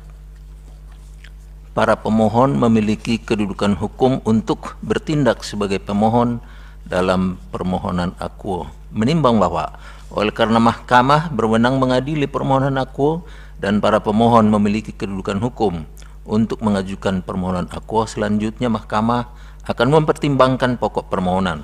Pokok permohonan menimbang bahwa dalam mendalilkan inkonstitusionalitas norma pasal 1 angka 15 dan pasal 50 Undang-Undang nomor 13 tahun 2003, para pemohon mengemukakan dalil-dalil sebagaimana selengkapnya telah dimuat dalam bagian duduk perkara yang pada pokoknya sebagai berikut: angka 1, angka 2, angka 3, 4, 5, 6 dianggap dibacakan, bahwa berdasarkan dalil-dalil permohonan di atas, para pemohon memohon agar mahkamah mengabulkan permohonan para pemohon dengan menyatakan: A. Pasal 1 angka 15 Undang-Undang nomor 13 tahun 2003 bertentangan dengan Undang-Undang Dasar 1945 dan tidak memiliki kekuatan hukum mengikat sepanjang tidak dimaknai. Hubungan kerja adalah hubungan antara pengusaha atau pemberi kerja dengan pekerja atau buruh berdasarkan perjanjian kerja yang mempunyai unsur pekerjaan, upah, dan perintah. B.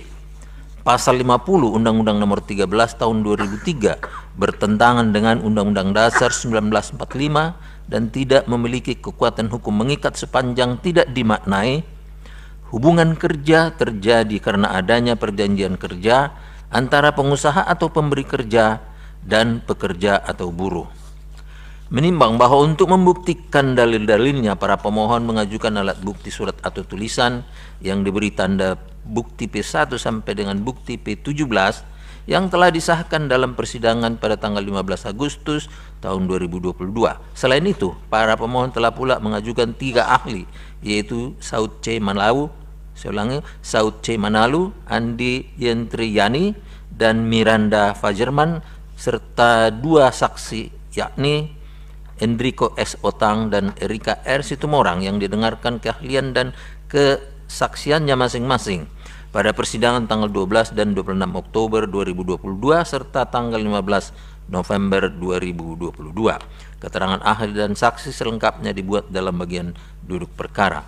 Selain itu, para pemohon juga menyerahkan kesimpulan yang telah diterima Mahkamah pada tanggal 22 November 2022. Menimbang bahwa Dewan Perwakilan Rakyat telah menyampaikan keterangan lisannya yang didengar dalam persidangan pada tanggal 21 September 2022 dan keterangan tertulisnya diterima oleh Mahkamah pada tanggal 14 November 2022, selengkapnya dimuat dalam bagian duduk perkara. Menimbang bahwa dalam permohonan akuo Presiden telah memberikan keterangan tertulis serta menyampaikan keterangan tertulisnya yang diterima oleh Mahkamah pada tanggal 19 September 2022 yang didengar dalam persidangan pada tanggal 21 September 2022.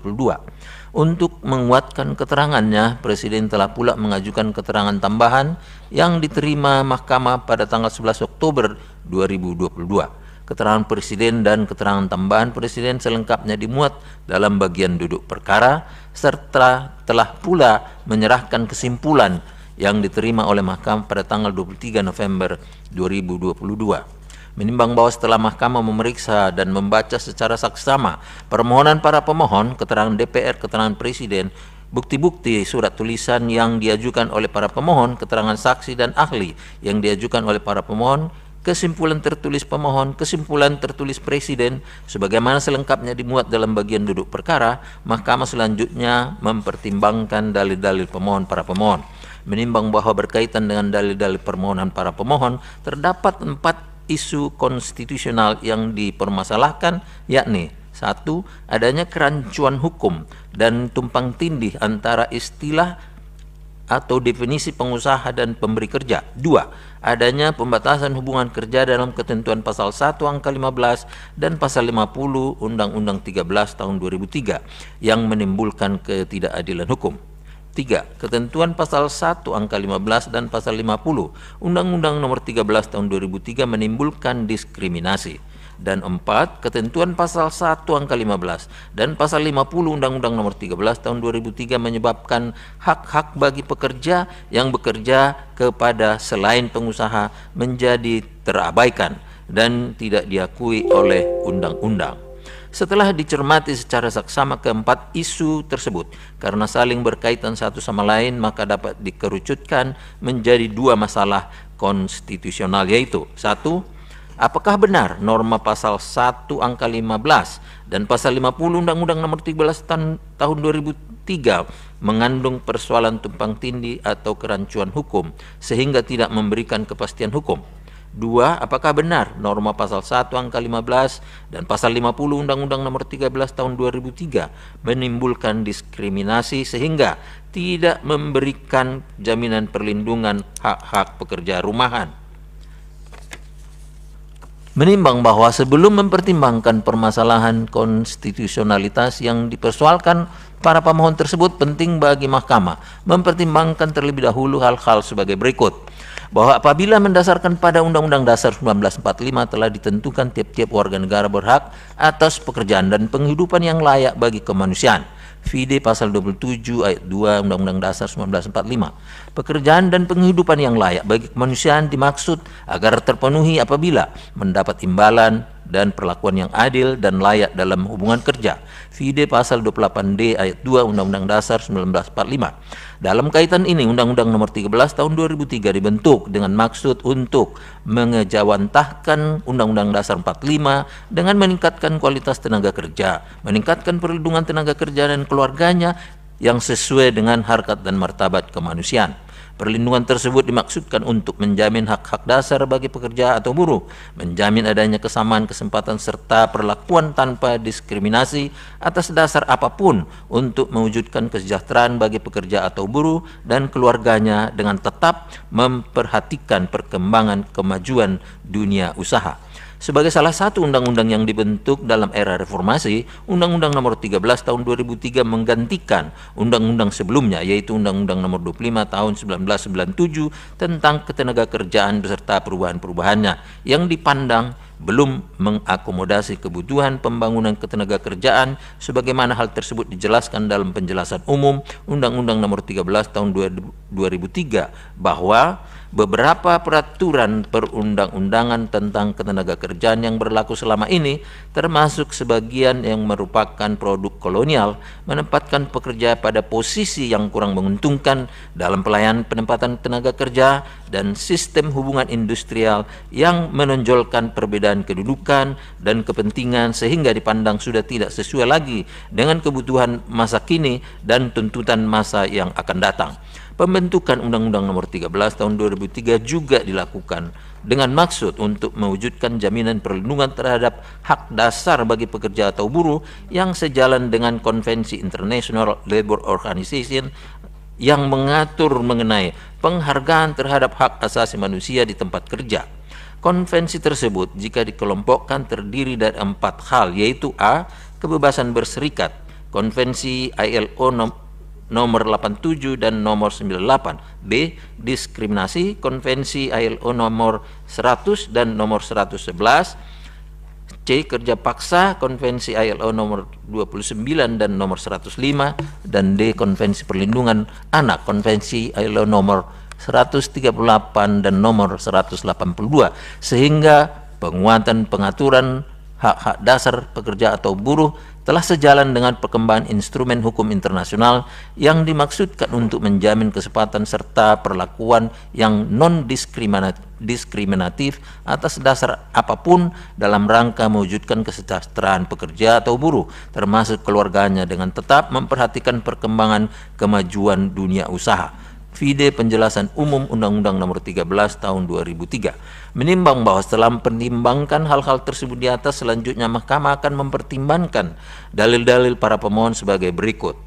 Bahwa para pemohon mendalilkan definisi hubungan kerja sebagaimana diatur dalam pasal 1 angka 15 dan pasal 50 Undang-Undang Nomor 13 Tahun 2003 telah menimbulkan kerancuan hukum yang berakibat tidak adanya pengakuan, jaminan, perlindungan dan kepastian hukum, menimbulkan perlakuan yang tidak adil bagi pekerja yang tidak bekerja pada pengusaha karena dianggap berada di luar hubungan kerja, sehingga menurut para pemohon pasal 1 angka 15 dan pasal 50 Undang-Undang Nomor 13 2003 bertentangan dengan pasal 28D ayat 1 dan ayat 2 Undang-Undang Dasar 1945 sepanjang tidak dimaknai bahwa hubungan kerja adalah hubungan antara pengusaha atau pemberi kerja dengan pekerja atau buruh berdasarkan perjanjian kerja yang mempunyai unsur pekerjaan, upah, dan perintah. Dan hubungan kerja terjadi karena adanya perjanjian kerja antara pengusaha atau pemberi kerja dengan pekerja atau buruh. Terhadap dalil para pemohon akuo, Mahkamah mempertimbangkan sebagai berikut.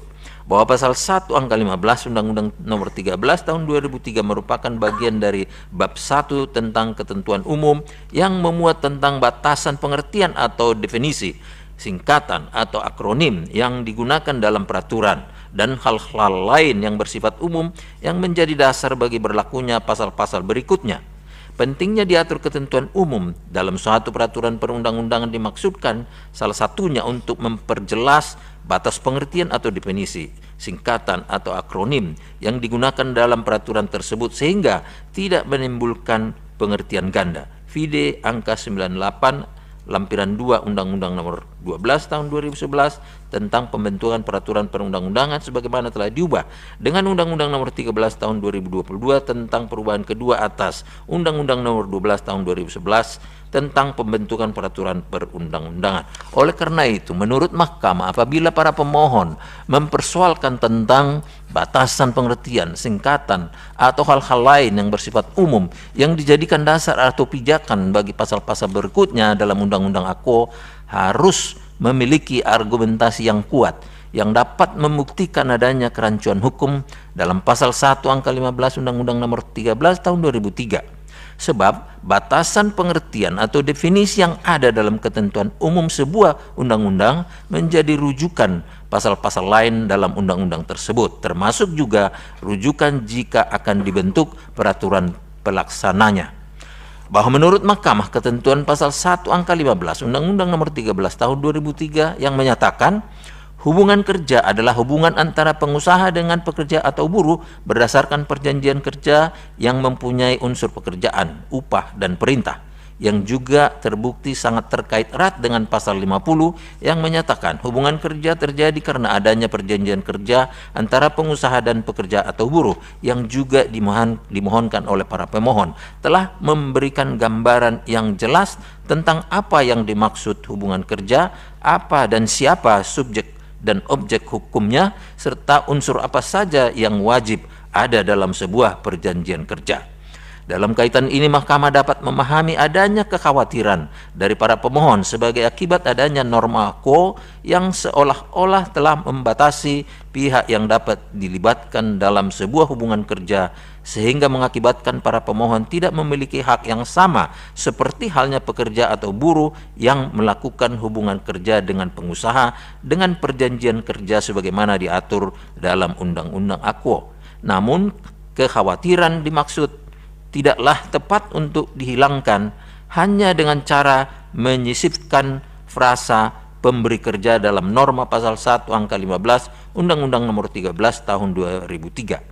Selain itu, menurut Mahkamah, pasal 1 angka 15 dan pasal 50 Undang-Undang Nomor 13 Tahun 2003 memang dikonstruksikan untuk mengatur perihal hubungan kerja antara pengusaha dengan pekerja buruh yang mengacu pada perjanjian kerja yang pada prinsipnya dibuat secara tertulis, namun dimungkinkan secara lisan dengan melihat kondisi masyarakat yang beragam. Vide pasal 51 dan penjelasan Undang-Undang Nomor 13 Tahun 2003. Di dalam perjanjian kerja tersebut memuat hak dan kewajiban keduanya. Undang-Undang Nomor 13 Tahun 2003 telah mengatur secara detail tentang ketentuan apa saja yang harus ada dalam sebuah perjanjian kerja, yakni bahwa dalam perjanjian kerja antara pengusaha dengan pekerja atau buruh yang dibuat secara tertulis sekurang-kurangnya memuat nama, alamat perusahaan dan jenis usaha, nama, jenis kelamin, umur dan alamat pekerja atau buruh, jabatan atau jenis pekerjaan, tempat pekerjaan, besarnya upah dan cara pembayarannya, syarat-syarat kerja yang dimuat dan yang memuat hak dan kewajiban pengusaha dan pekerja buruh, mulai dari jangka waktu berlakunya perjanjian kerja, tempat dan tanggal perjanjian kerja dibuat, dan tanda tangan para pihak dalam perjanjian kerja. Vide pasal 54 ayat 1 Undang-Undang Nomor 13 Tahun 2003. Berkenaan dengan unsur besarnya upah dan cara pembayarannya serta syarat-syarat kerja yang memuat hak dan kewajiban pengusaha dan pekerja atau buruh dalam perjanjian kerja merupakan materi muatan yang tidak boleh bertentangan dengan peraturan perusahaan, perjanjian kerja bersama, dan peraturan perundang-undangan yang berlaku. Vide pasal 54 ayat 2 Undang-Undang Nomor 13 Tahun 2003. Bahwa ketentuan perjanjian kerja dalam Undang-Undang Nomor 13 Tahun 2003 dilakukan oleh pengusaha, baik perseorangan, persekutuan atau badan hukum yang menjalankan perusahaan dengan pekerja atau buruh yang melahirkan hubungan kerja antara para pihak sebagaimana dimaksud dalam pasal 50 Undang-Undang Nomor 13 Tahun 2003. Dalam kaitan ini, apabila mengikuti petitum para pemohon yang menghendaki adanya perjanjian kerja juga antara pemberi kerja dan pekerja rumahan, maka hal tersebut sesungguhnya tidak dilarang sepanjang para pihak saling bersepakat mengikat dirinya dalam perjanjian berdasarkan asas-asas kebebasan berkontrak. Vide pasal 1320 dan pasal 1338 KUH Perdata. Namun, kehendak para pemohon tersebut tidak harus dilakukan dengan cara mengubah konstruksi konstruksi norma pasal 1 angka 15 dan pasal 50 Undang-Undang Nomor 13 Tahun 2003. Jika hal tersebut dikabulkan, justru akan berdampak pada semakin tidak terakomodirnya kebutuhan mendapatkan pekerjaan dan kebutuhan akan tenaga kerja, di mana secara faktual kesediaan tenaga kerja dengan kebutuhan pekerjaan yang disediakan masih belum seimbang. Selain itu, apabila pengertian pengusaha dalam pasal 1 angka 15 dan pasal 50 Undang-Undang Nomor 13 2003 dimaknai seperti yang dimohonkan oleh para pemohon, menurut mahkamah hal tersebut justru akan merugikan pekerja atau buruh, khususnya yang telah membuat perjanjian kerja dengan pengusaha dan terikat dalam hubungan kerja.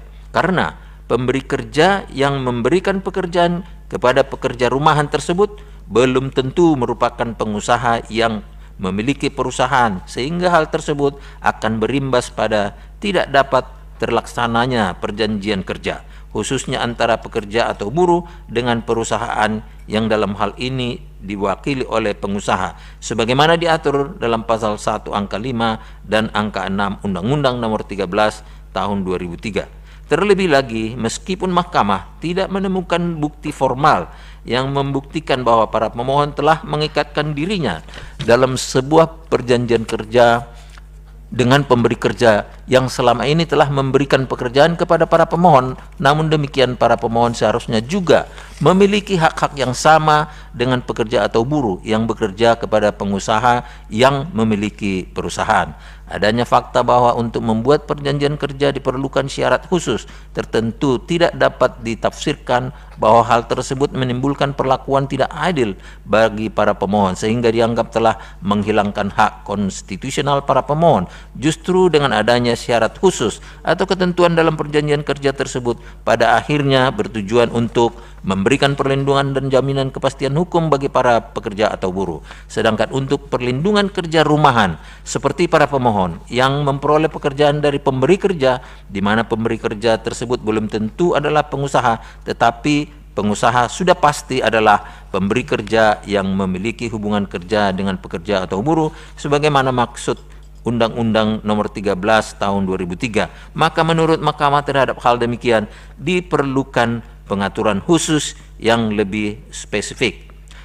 Tidak dapat dengan cara menyisipkan frasa pemberi kerja dalam memaknai ketentuan umum pasal 1 angka 15 Undang-Undang Nomor 13 Tahun 2003. Berdasarkan seluruh pertimbangan tersebut di atas, dalil para pemohon yang menyatakan bahwa pasal 1 angka 15 dan pasal 50 Undang-Undang 13 2003 telah menimbulkan kerancuan hukum yang berakibat tidak adanya pengakuan, jaminan, perlindungan dan kepastian hukum, menimbulkan perlakuan yang tidak adil bagi pekerja yang tidak bekerja pada pengusaha karena dianggap berada di luar hubungan kerja, sehingga bertentangan dengan pasal 28 ayat 1 dan ayat 2 Undang-Undang Dasar 1945 tidak terbukti adanya, sehingga dalil aquo tidak beralasan menurut hukum. Bahwa para pemohon selanjutnya mendalilkan definisi hubungan kerja pada pasal 1 angka 15 dan pasal 50 Undang-Undang 13 2003 telah menimbulkan diskriminasi hukum dan tidak adanya persamaan kedudukan hukum bagi pekerja yang tidak bekerja pada pengusaha oleh karena hubungan tersebut dianggap tidak memenuhi kriteria sebagai suatu hubungan kerja dan telah menyebabkan hilangnya hak-hak dasar pekerja bagi pekerja yang telah bekerja kepada selain pengusaha serta hilangnya hak atas penghidupan yang layak karena hubungan hukum pekerja tersebut tidak memenuhi kriteria sebagai hubungan kerja, sehingga menurut para pemohon pasal 1 angka 15 dan pasal 50 bertentangan dengan pasal 27 ayat 1 dan ayat 2, pasal 28D ayat 1, pasal 28I ayat 2 Undang-Undang Dasar 1945 sepanjang tidak dimaknai bahwa hubungan kerja adalah hubungan antara pengusaha atau pemberi kerja dengan pekerja atau buruh berdasarkan perjanjian kerja yang mempunyai unsur pekerjaan, upah, dan perintah, serta hubungan kerja terjadi karena adanya perjanjian kerja antara pengusaha atau pemberi kerja dan pekerja atau buruh. Terhadap dalil para pemohon akuo, Mahkamah mempertimbangkan sebagai berikut: bahwa sebagaimana telah dipertimbangkan dalam paragraf 3.13 Undang-Undang Nomor 13 2003 memiliki tujuan antara lain untuk memberikan kesempatan dan perlakuan yang sama kepada para pekerja atau buruh dalam hal memperoleh pekerjaan, kesejahteraan, dan penghidupan yang layak yang wajib dilaksanakan dengan tanpa membedakan jenis kelamin, suku, ras, agama, dan aliran politik, dan menyesuaikan dengan minat dan kemampuan pekerja atau buruh, termasuk perlakuan yang sama dia terhadap para penyandang disabilitas dengan memberikan tanggung jawab bagi pengusaha agar dapat memberikan hak dan kewajiban kepada pekerja atau buruh dengan juga tanpa membedakan jenis kelamin, suku, ras, agama, warna kulit, dan aliran politik. Lebih lanjut, Undang-Undang Nomor 13 2003 juga dalam konsideran menimbang huruf D telah mempertimbangkan yang pada pokoknya menyatakan bahwa perlindungan terhadap tenaga kerja dimaksudkan untuk menjamin hak-hak dasar pekerja atau buruh dan menjamin kesamaan kesempatan serta perlakuan tanpa diskriminasi atas dasar apapun untuk mewujudkan kesejahteraan pekerja atau buruh dan keluarganya dengan tetap memperhatikan perkembangan kemajuan dunia usaha. Selain itu, bab 3 Undang-Undang Nomor 13 Tahun 2003 tentang kesempatan dan perlakuan yang sama, pasal 5 Undang-Undang Akuo menyatakan setiap tenaga kerja memiliki kesempatan yang sama tanpa diskriminasi untuk memperoleh pekerjaan. Dan pasal 6 Undang-Undang Akuo menyatakan setiap pekerja atau buruh berhak memperoleh perlakuan yang sama tanpa diskriminasi dari pengusaha.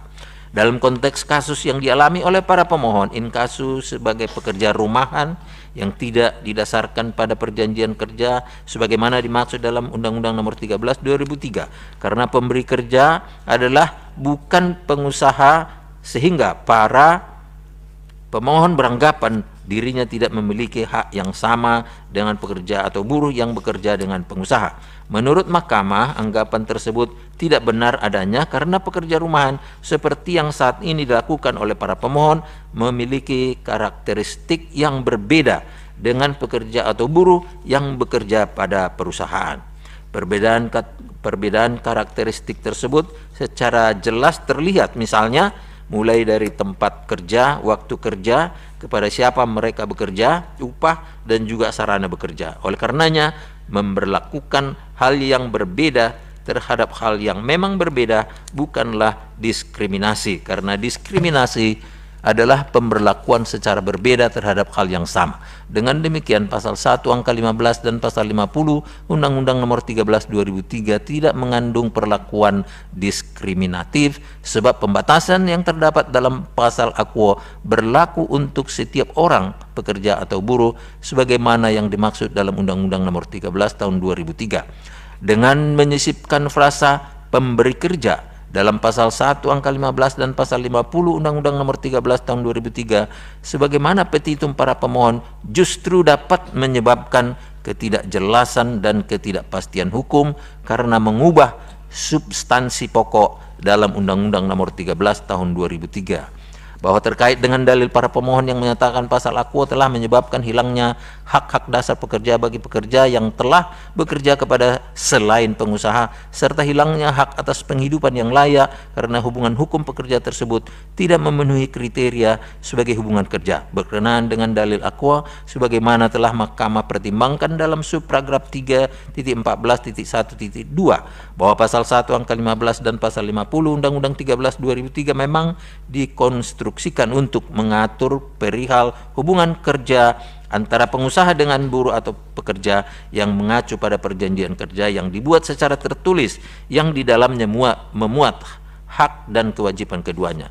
Pengusaha dimaksud adalah pemberi kerja, namun pemberi kerja tidak selalu adalah pengusaha. Hubungan kerja demikian hanya dilakukan antara pengusaha dengan pekerja atau buruh berdasarkan perjanjian kerja. Dalam kasus yang dialami oleh para pemohon, sebagai pekerja rumahan tidak terdapat hubungan kerja dengan pengusaha karena pekerjaan yang dilakukannya diperoleh dari pemberi kerja atau perantara yang tidak terikat dengan perjanjian kerja dan mendapatkan pekerjaan hanya dengan perintah lisan. Dalam kaitan dengan hak para pemohon sebagai pekerja rumahan berdasarkan keterangan tambahan dari Presiden, yaitu halaman 2 sampai halaman 3, tanpa bermaksud menilai konstitusionalitas dan legalitas, telah ternyata terdapat berbagai peraturan perundang-undangan yang telah memberikan perlindungan kepada pekerja rumahan, antara lain Undang-Undang Nomor 40 Tahun 2004 tentang Sistem Jaminan Sosial Nasional, Peraturan Pemerintah Nomor 31 Tahun 2006 tentang Sistem Pelatihan Kerja Nasional, Peraturan Pemerintah Nomor 101 Tahun 2012 tentang penerima bantuan iuran jaminan kesehatan sebagaimana telah diubah dengan Peraturan Pemerintah Nomor 76 Tahun 2015 tentang perubahan atas Peraturan Pemerintah Nomor 101 Tahun 2012 tentang penerimaan bantuan iuran jaminan kesehatan, Peraturan Pemerintah Nomor 33 Tahun 2013 tentang perluasan kesempatan kerja, Peraturan Pemerintah Nomor 44 Tahun 2015 tentang penyelenggaraan program jaminan kecelakaan kerja dan jaminan kematian, dan Peraturan Pemerintah Nomor 25 Tahun 2020 tentang penyelenggaraan tabungan perumahan rakyat. Meskipun demikian, menurut Mahkamah, hal yang dialami oleh para pemohon inkasu pekerja rumahan tentunya menjadi bagian yang harus diperhatikan oleh pemerintah inkasu, kementerian yang menangani urusan ketenagakerjaan, agar dapat segera membuat aturan yang bersifat khusus atau lebih spesifik bagi pekerja perumahan, bagi pekerja rumahan, sehingga hak para pekerja rumahan dapat diatur di dalamnya. Aturan tersebut dapat diwujudkan melalui kewenangan mengatur oleh menteri yang menangani urusan ketenagakerjaan atau melalui peraturan daerah, sehingga hak-hak pekerja rumahan dapat terlindungi secara baik dan kesejahteraan para pekerja rumahan juga dapat terjaga sesuai dengan kondisi masing-masing daerah. Pengaturan demikian disebabkan pekerja rumahan memiliki karakteristik yang berbeda dengan pekerja formil.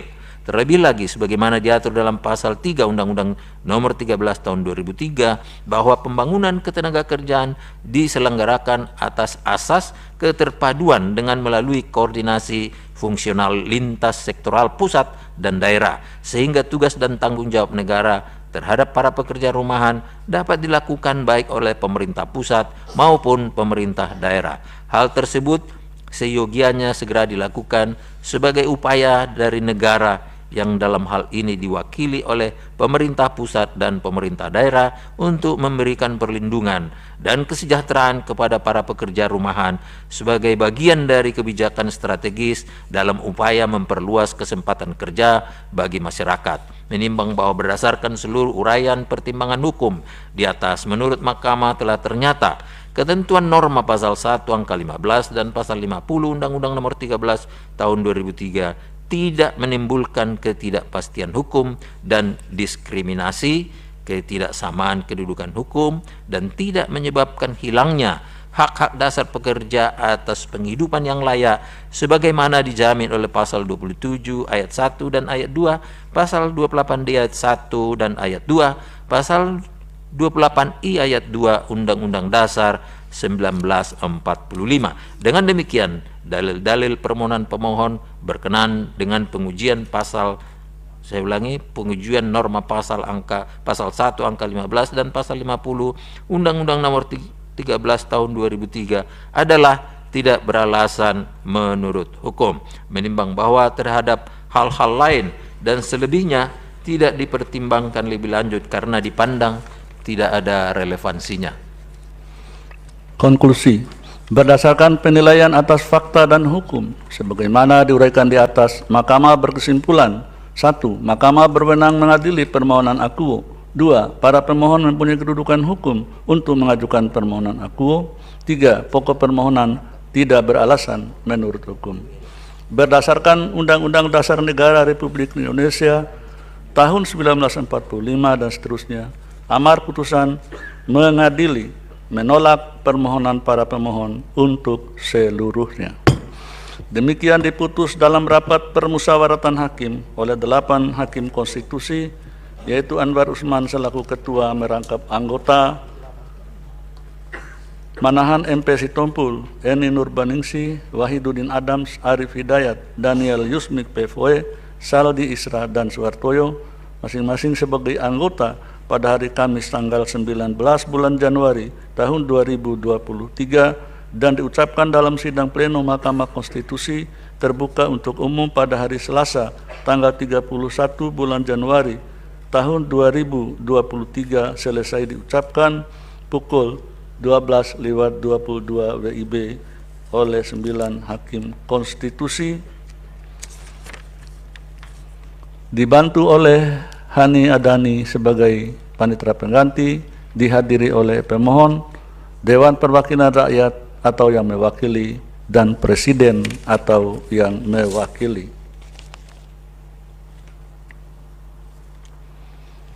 Berikut putusan nomor 86/PUU/2022 demi keadilan berdasarkan ketuhanan yang Maha Esa. Mahkamah Konstitusi Republik Indonesia yang mengadili perkara konstitusi pada tingkat pertama dan terakhir menjatuhkan putusan dalam perkara pengujian Kitab Undang-Undang Hukum Pidana terhadap Undang-Undang Dasar Negara Republik Indonesia tahun 1945 yang diajukan oleh Robiyanto berdasarkan surat kuasa khusus nomor 15 dan seterusnya, memberi kuasa kepada John Asron Purba SH dan kawan-kawan, selanjutnya disebut sebagai pemohon, membaca permohonan pemohon, mendengar keterangan pemohon, mendengar dan membaca keterangan DPR, mendengar dan membaca keterangan Presiden, dan seterusnya, duduk perkara dan seterusnya, anggap dia bacakan.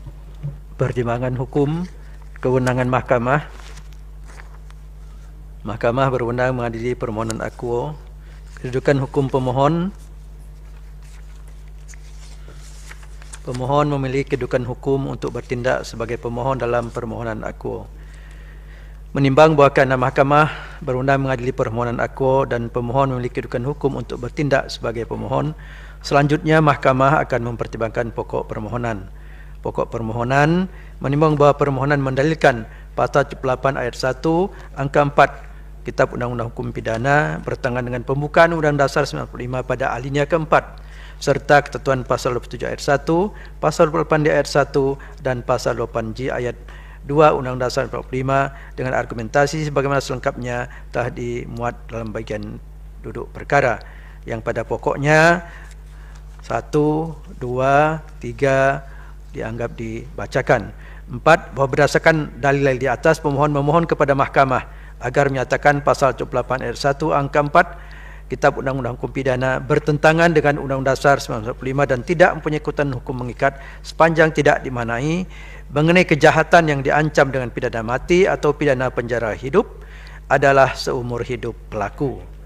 Menimbang bahawa untuk menguatkan dalilnya, pemohon telah mengajukan alat bukti surat tulisan yang diberi tanda bukti P1 sampai dengan bukti P27 serta mengajukan satu orang ahli yang bernama Profesor Dr. Suhandi Cahaya SH MA MBA. Selain itu, pemohon juga telah menyampaikan kesimpulan tertulis yang diterima Mahkamah pada 7 Desember 2002, selengkapnya dimuat dalam duduk perkara. Menimbang bahwa Dewan Perwakilan Rakyat telah membacakan keterangan dalam persidangan Mahkamah tanggal 4 Oktober 2002 dan kemudian dilengkapi dengan keterangan tertulis yang diterima di kepaniteraan Mahkamah tanggal 11 November 2022, selengkapnya dimuat dalam bagian duduk perkara. Menimbang bahwa Presiden telah memberikan keterangan tertulis yang diterima Mahkamah pada 11 November 2022 dan kemudian disampaikan dalam persidangan pada 14 November 2022, selengkapnya dimuat dalam bagian duduk perkara. Selain itu, Presiden juga telah menyerahkan kesimpulan yang diterima Mahkamah pada 8 Desember 2022. Namun demikian, kesimpulan yang disampaikan oleh Presiden telah melewati batas waktu yang ditentukan Mahkamah, yaitu paling lambat pada 7 Desember 2022, sehingga kesimpulan tersebut tidak dipertimbangkan. Menimbang bahwa setelah Mahkamah membaca secara saksama permohonan akuo, memeriksa bukti yang diajukan pemohon dan ahli yang diajukan oleh pemohon, keterangan Dewan Perwakilan Rakyat, keterangan Presiden, serta keterangan Lembaga Perlindungan Saksi dan Korban sebagai pemberi keterangan sebagaimana lengkapnya dimuat dalam bagian duduk perkara, Mahkamah selanjutnya mempertimbangkan dalil pemohon sebagai berikut. Menimbang bahwa pemohon mendalilkan yang pada pokoknya pasal 78 ayat 1 angka 4 KUHP bertentangan dengan pembukaan Undang-Undang Dasar 1945 pada alinea keempat. pasal 27 ayat 1, pasal 28 di ayat 1 dan pasal 28 di ayat 2 UUD 1945 serta menimbulkan ketidakpastian hukum dan keadilan karena jangka waktu daluarsa penuntutan selama 18 tahun adalah jangka waktu yang tidak cukup dalam menangkap dan mengungkap tindak pidana terhadap tersangka yang berstatus dalam pencarian orang. Terhadap dalil pemohon, akuo mempertimbangkan hal sebagai berikut.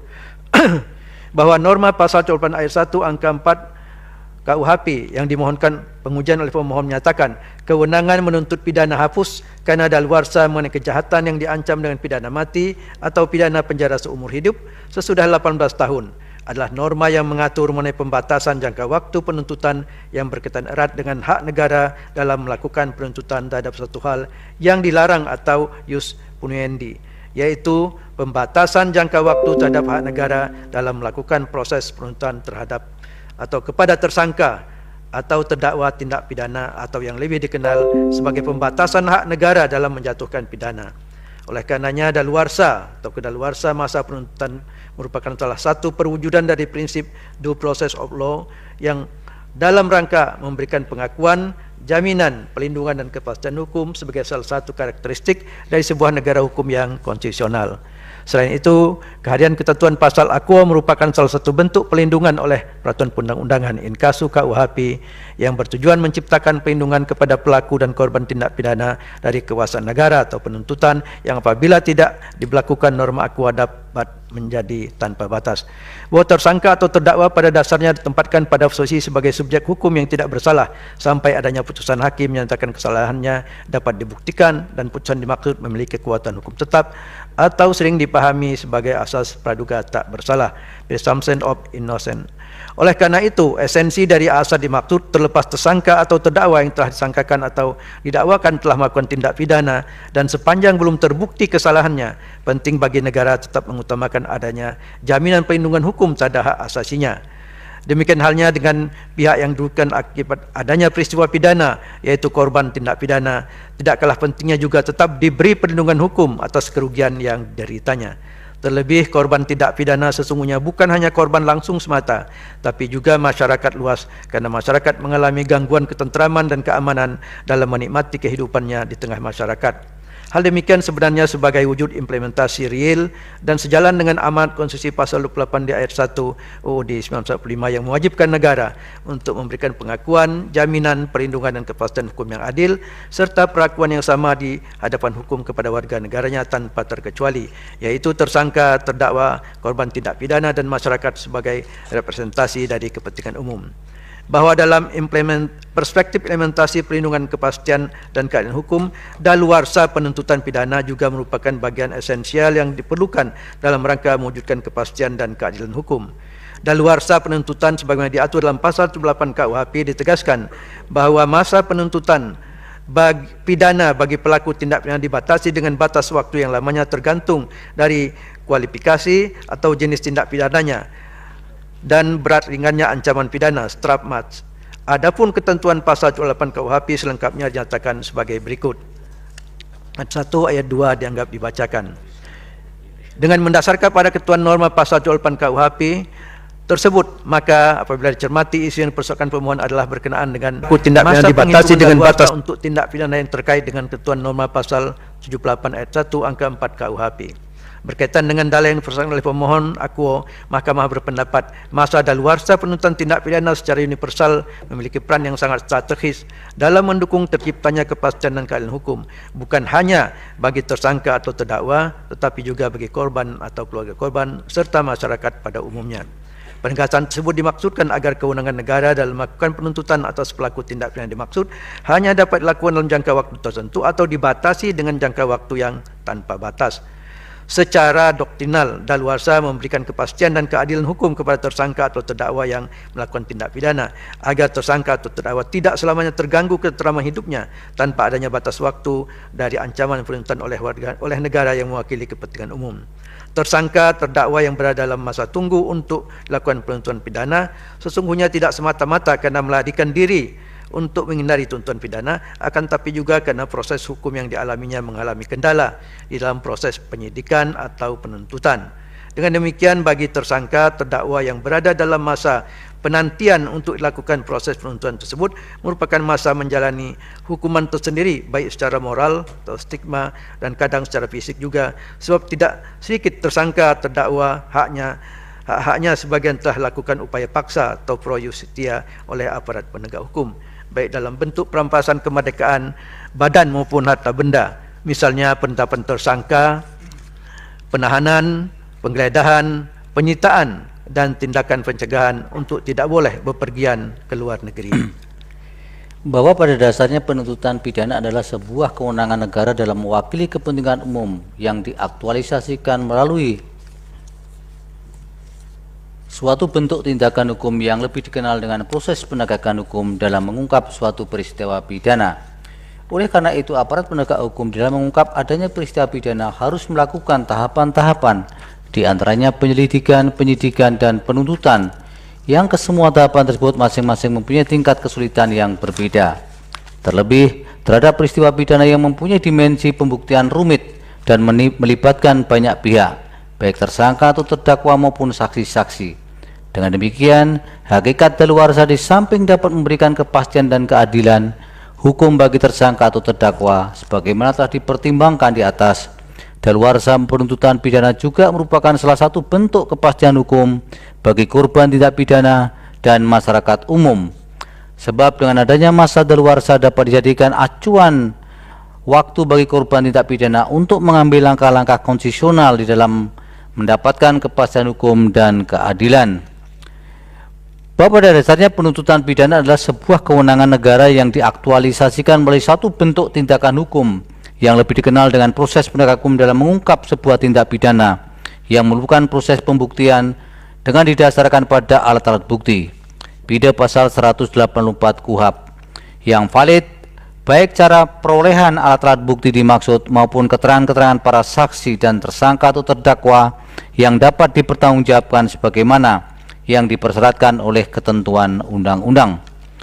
Oleh karena itu, peniadaan jangka waktu daluarsa penuntutan pidana sebagaimana dimohonkan dalam permohonan aku, di mana masa daluarsa berlaku seumur hidup pelaku tindak pidana bagi pelaku pidana yang diancam pidana mati atau seumur hidup, menurut mahkamah hal tersebut dapat berakibat in casu aparat penegak hukum akan menemui kesulitan dalam mengumpulkan alat bukti yang valid, baik dalam mengumpulkan fakta-fakta hukum yang harus digali dari keterangan saksi-saksi dan keterangan dan tersangka atau terdakwa, serta barang bukti yang berkaitan dengan tindak pidana yang dilakukan. Sebab dalam kurun waktu yang lama dan tanpa batas waktu daluarsa sangat dimungkinkan telah terjadi penggantian aparat penegak hukum, penyelidik atau penyidik. Hal ini berdampak adanya kajian dan penilaian atas hasil penyelidikan dan penyidikan suatu perkara harus dimulai dari awal oleh penyidik, baru dengan mendasarkan alat bukti yang dimungkinkan sudah tidak valid lagi. Bahwa secara konkret tidak validnya alat bukti suatu tindak pidana yang disebabkan karena penyelidikan dan penyidikan tindak pidana yang dilakukan telah berlangsung lama dari peristiwa pidananya, dapat berupa barang bukti yang berkaitan dengan tindak pidananya telah rusak, para saksi telah lupa mengingat peristiwa yang dilihat, dialami dan dirasakan karena faktor usia atau adanya gangguan kesehatan lainnya, atau bahkan ada saksi yang sudah meninggal dunia. Demikian halnya dengan keterangan tersangka atau terdakwa yang juga berpotensi tidak ingat lagi dengan pasti akan perbuatan pidana yang dilakukan. Dengan demikian, oleh karena persesuaian alat bukti, baik keterangan saksi, tersangka atau terdakwa, dan keberadaan barang bukti yang menjadi bagian dari alat bukti, merupakan syarat yang fundamental dan sebagai kunci keberhasilan hakim yang mengadili perkara pidana untuk mendapatkan fakta-fakta hukum dalam proses pembuktian di persidangan, guna memperoleh kepastian hukum dalam menjatuhkan putusan yang adil. Dengan demikian, pembuktian suatu perkara pidana yang didasarkan pada alat-alat bukti yang diragukan validitasnya, hal tersebut justru akan menghasilkan fakta-fakta hukum yang tidak sesuai lagi dengan peristiwa pidana yang sebenarnya, sehingga hal tersebut akan menghasilkan putusan hakim yang tidak objektif dan tidak mencerminkan kepastian hukum dan mencederai rasa keadilan. bahwa berdasarkan fakta hukum tersebut atas, Mahkamah berpendapat argumentasi berkenaan dengan masa daluarsa penuntutan pidana dengan tenggang waktu yang lamanya disesuaikan dengan berat atau ringannya ancaman pidana atau serapmat sebagaimana yang dimaksud dalam pasal 78 KUHP masih tetap relevan untuk diberlakukan. Dengan demikian, pendirian Mahkamah Agung sekaligus sebagai bentuk penegasan bahwa Mahkamah tidak dapat menerima dalil pemohon yang memohon agar daluarsa penuntutan pidana dalam ketentuan norma pasal 78 ayat 1 angka 4 KUHP diberlakukan hingga seumur hidup pelaku tindak pidana. Sebab dengan pembatasan waktu daluarsa penuntutan pidana maksimal 18 tahun untuk pelaku tindak pidana yang diancam dengan pidana mati atau pidana seumur hidup saja, hal tersebut sudah menimbulkan persoalan berkenaan dengan validitas alat bukti di dalam mengungkap adanya tindak pidana sebagaimana telah dipertimbangkan pada pertimbangan hukum di atas. Terlebih lagi apabila masa daluarsa penuntutan pidana diberlakukan lebih lama dari yang sebagaimana diatur dalam ketentuan norma pasal 78 KUHP, termasuk dalam hal ini ketentuan norma pasal 78 ayat 1 angka 4 KUHP, yaitu masa daluarsa seumur hidup bagi pelaku tindak pidana yang diancam dengan pidana mati atau seumur hidup sebagaimana didalilkan pemohon.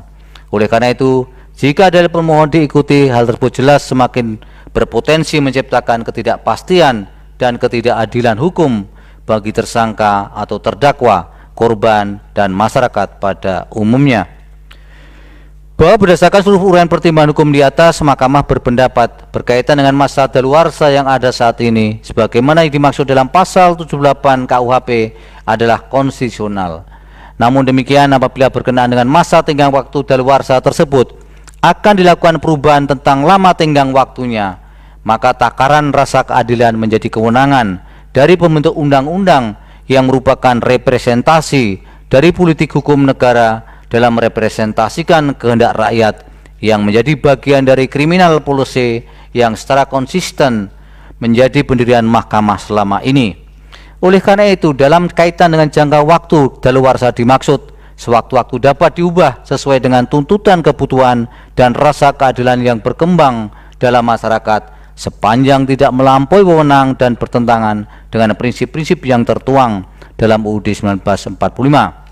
Namun demikian, oleh karena jangka waktu daluarsa masa penuntutan pidana juga melekat hak konstitusional yang merupakan hak fundamental dari korban dan atau keluarga korban dari pelaku tindak pidana yang juga harus diberikan perlindungan hukum atas kerugian yang dialaminya. Oleh karena itu, di dalam menentukan masa tenggang waktu daluarsa dimaksud jika akan dilakukan perubahan maka harus juga mempertimbangkan hak-hak dan kepentingan korban tindak pidana.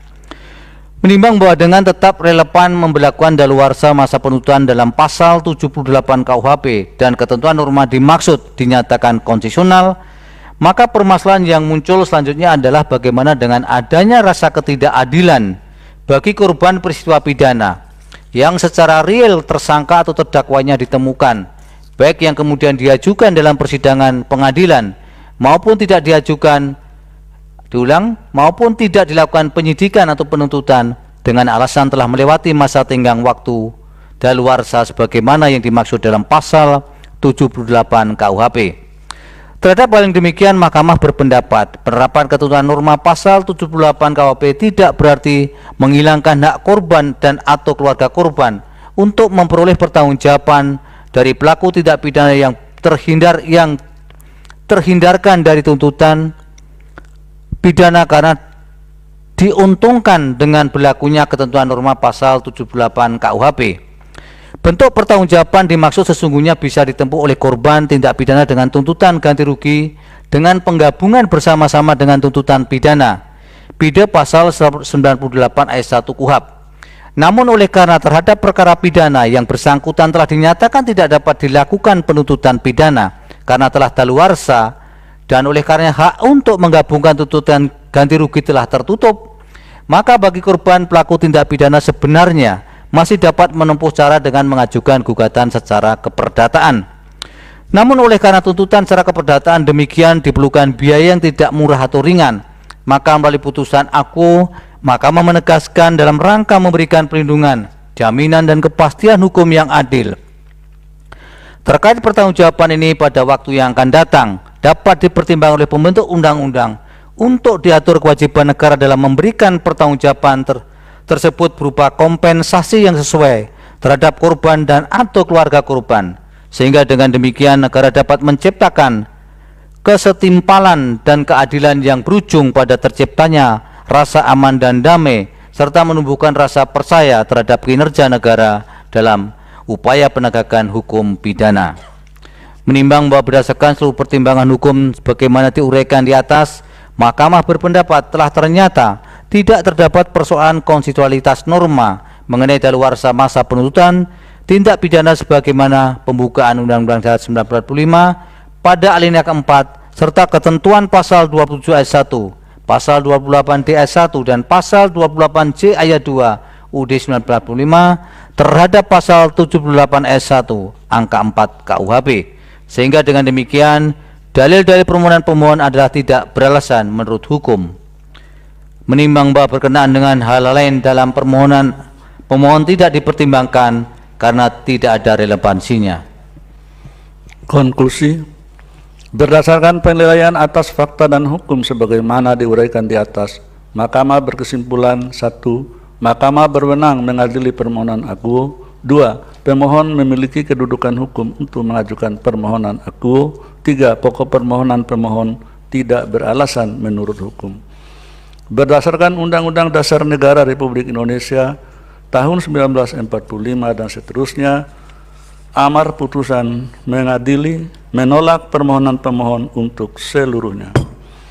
Demikian diputus dalam rapat permusyawaratan hakim oleh 8 hakim konstitusi, yaitu Anwar Usman selaku ketua merangkap anggota, Suhartoyo, Eni Nurbaningsi, Wahiduddin Adams, Arif Hidayat, Daniel Yusmik PFOE, M. Guntur Hamzah, dan Saldi Isra, masing-masing sebagai anggota pada hari Rabu tanggal 18 bulan Januari tahun 2023 yang diucapkan dalam sidang pleno Mahkamah Konstitusi terbuka untuk umum pada hari Selasa tanggal 31 bulan Januari tahun 2023 selesai diucapkan pukul 12:44 WIB oleh 9 hakim konstitusi dibantu oleh I. Made Gede Widya Tanaya Kabinawa sebagai panitera pengganti, dihadiri oleh pemohon dan kuasanya, Dewan Perwakilan Rakyat atau yang mewakili, Presiden atau yang mewakili.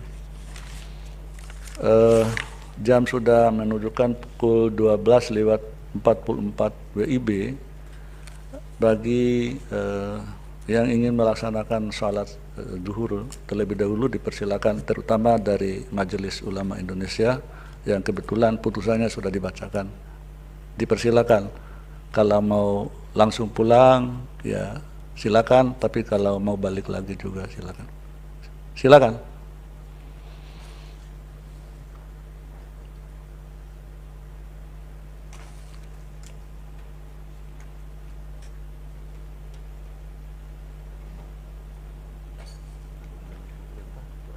Ya, yang mau salat duhur ya. Tapi dari kuasa presiden kalau bisa jangan semua ya, harus ada yang mewakili. Termasuk DPR juga harus ada yang mewakili.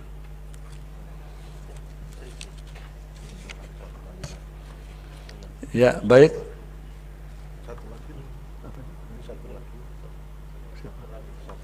Enggak, katanya mau terus. Makanya nih yang masalah. Baik, kita lanjutkan. Putusan nomor 105/PU/20/2022. Demi keadilan berdasarkan ketuhanan yang Maha Esa, Mahkamah Konstitusi Republik Indonesia yang mengadili perkara konstitusi pada tingkat pertama dan terakhir menjatuhkan putusan dalam perkara pengujian Undang-Undang Nomor 41 Tahun 2014 tentang perubahan atas Undang-Undang Nomor 18 Tahun 2009 tentang peternakan dan kesehatan hewan terhadap Undang-Undang Dasar Negara Republik Indonesia tahun 1945 yang diajukan oleh 1. Teguh Budiana mohon 1, 2. Gun Muhammad Lutfi Nugraha sebagai pemohon 2, 3. Ferry Kusmawan sebagai pemohon 3, 4. Irfan Arif sebagai pemohon 4. Berdasarkan surat kuasa khusus tanggal 18 Agustus 2022 memberi kuasa kepada Hermawanto SH.MH dan kawan-kawan, selanjutnya disebut sebagai para pemohon, membaca permohonan para pemohon, mendengar keterangan para pemohon, memeriksa bukti-bukti para pemohon, duduk perkara dan seterusnya dianggap dibacakan. Pertimbangan hukum kewenangan Mahkamah 3.1, 3.2 dianggap telah dibacakan. Mahkamah berwenang mengadili permohonan akuo. Kedudukan hukum pemohon 3.3, 3.4, 3.5 dianggap telah dibacakan. Mahkamah berpendapat para pemohon memiliki kedudukan hukum untuk mengajukan permohonan akuo. Menimbang bahwa oleh karena Mahkamah berwenang mengadili permohonan akuo dan para pemohon memiliki kedudukan hukum untuk mengajukan permohonan akuo, oleh karenanya Mahkamah selanjutnya akan mempertimbangkan pokok permohonan. Pokok permohonan. Menimbang bahwa dalam mendalilkan inkonstitusionalitas pasal 36E ayat 1 dan ayat 2 serta penjelasan pasal 36E ayat 1 Undang-Undang 41 tahun 2014, para pemohon mengemukakan dalil-dalil permohonan yang pada pokoknya sebagai berikut. Alasan-alasan para pemohon selengkapnya telah dimuat dalam bagian duduk perkara putusan ini. Poin 1, 2, 3, 4, 5, 6, 7, 8 dianggap telah dibacakan. Bahwa berdasarkan uraian dalil-dalil di atas, para pemohon memohon kepada Mahkamah agar menyatakan pasal 36E ayat 1 dan ayat 2 Undang-Undang 41 2014 adalah inkonstitusional, ataupun menyatakan frasa dalam hal tertentu dalam pasal 36E ayat 1 dan ayat 2 serta penjelasan pasal 36E ayat 1 Undang-Undang 41 2014 adalah inkonstitusional bersyarat sepanjang tidak dimaknai keadaan mendesak akibat bencana sebagaimana Undang-Undang Penanggulangan Bencana. Menimbang bahwa untuk mendukung dan membuktikan dalilnya, para pemohon telah mengajukan alat bukti surat atau tulisan yang diberi tanda bukti P1 sampai dengan bukti P15 yang selengkapnya telah dimuat dalam bagian duduk perkara. Menimbang bahwa oleh karena permohonan akuo telah jelas, Mahkamah berpendapat tidak terdapat urgensi dan relevansinya untuk meminta keterangan pihak-pihak sebagaimana disebutkan dalam pasal 54 Undang-Undang Mahkamah Konstitusi. Menimbang bahwa setelah Mahkamah membaca secara saksama permohonan para pemohon, memeriksa bukti-bukti yang diajukan para pemohon, dan mempertimbangkan argumentasi para pemohon, selanjutnya Mahkamah akan mempertimbangkan dalil pokok permohonan para pemohon. Menimbang bahwa sebelum menilai konstitusionalitas pasal 36E ayat 1 dan ayat 2 serta penjelasan pasal 36E ayat 1 Undang-Undang 41 2014 yang dimohonkan pengujiannya oleh para pemohon, terlebih dahulu Mahkamah akan mempertimbangkan permohonan pemohon dikaitkan dengan ketentuan pasal 60 ayat 2 Undang-Undang MK dan pasal 78 Peraturan Mahkamah Konstitusi nomor 2 tahun 2021 tentang tata beracara dalam perkara pengujian undang-undang, sehingga terhadap norma akuo dapat diajukan kembali. Pasal 60 Undang-Undang MK menyatakan ayat 1 dan 2 dianggap telah dibacakan.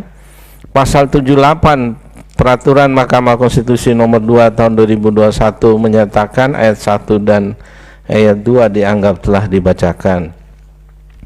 bahwa pengujian norma pasal 36E ayat 1 Undang-Undang 41 2014 pernah diajukan pengajuan ke Mahkamah dan telah diputus dalam putusan Mahkamah Konstitusi nomor 129/PU dan seterusnya 2015 yang diucapkan dalam sidang pleno terbuka untuk umum pada tanggal 7 Februari 2017 dengan amar putusan menyatakan pasal 36E ayat 1 bertentangan dengan UUD 1945 secara bersyarat, yaitu harus memenuhi syarat yang ada dalam penjelasan pasal 36E ayat 1 perihal keadaan mendesak. Dalam perkara nomor 129 dan seterusnya 2015 yang dimohonkan adalah pengujian pasal 36C ayat 1, pasal 36C ayat 3, pasal 36D ayat 1 dan pasal 36E ayat 1 Undang-Undang 41 2014 terhadap pembukaan UUD 1945. Pasal 1 ayat 3, pasal 24C ayat 1, pasal 28A, pasal 28H ayat 1 dan pasal 33 ayat 4 UUD 1945. Dengan demikian, meskipun terdapat pasal yang diuji sama, yakni pasal 36E ayat 1 Undang-Undang 1 tahun 2014, namun permohonan akuo juga menguji pasal 36E ayat 2 dan penjelasan pasal 36E ayat 1 Undang-Undang 41 2014. Selain itu, terdapat dasar pengujian baru dalam permohonan akuo yang tidak terdapat dalam perkara nomor 129 dan seterusnya 2015, yaitu pasal 28D ayat 1 UUD 1945. Oleh karena itu, terlepas terbukti atau tidaknya secara substansial permohonan akuo secara formal permohonan akuo berdasarkan ketentuan pasal 60 ayat 2 Undang-Undang MK dan pasal 78 PMK 2 2021 dapat diajukan kembali. Menimbang bahwa oleh karena permohonan akuo secara formal dapat diajukan kembali, Mahkamah akan mempertimbangkan lebih lanjut dalil-dalil permohonan para pemohon dengan terlebih dahulu mempertimbangkan hal-hal sebagai berikut. Bahwa sesuai dengan esensi alinea keempat pembukaan UUD 1945, negara bertanggung jawab untuk melindungi segenap bangsa Indonesia dan seluruh tumpah darah Indonesia, termasuk melalui penyelenggaraan peternakan dan kesehatan hewan, dengan mengamankan dan menjamin pemanfaatan dan pelestarian hewan untuk mewujudkan kedaulatan, kemandirian, serta ketahanan pangan dalam rangka menciptakan kesejahteraan dan kemakmuran seluruh rakyat Indonesia sesuai dengan amanat UUD 1945. Fide konsideran menimbang huruf A Undang-Undang 41 2014. Undang-Undang Dasar 1945 juga menjamin hak setiap orang untuk mendapatkan kesejahteraan hidup serta mendapatkan lingkungan hidup yang baik dan sehat. Fide pasal 28H ayat 1 UUD 1945.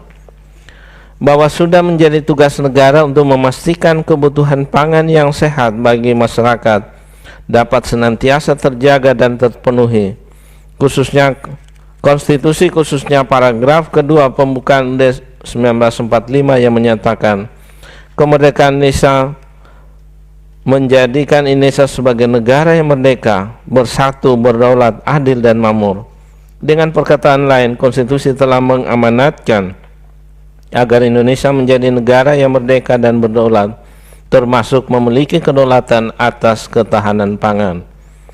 Kedaulatan dan ketahanan pangan tidak hanya penting bagi negara dan rakyat Indonesia, tetapi juga menjadi bagian yang tidak terpisahkan dari kemandirian negara.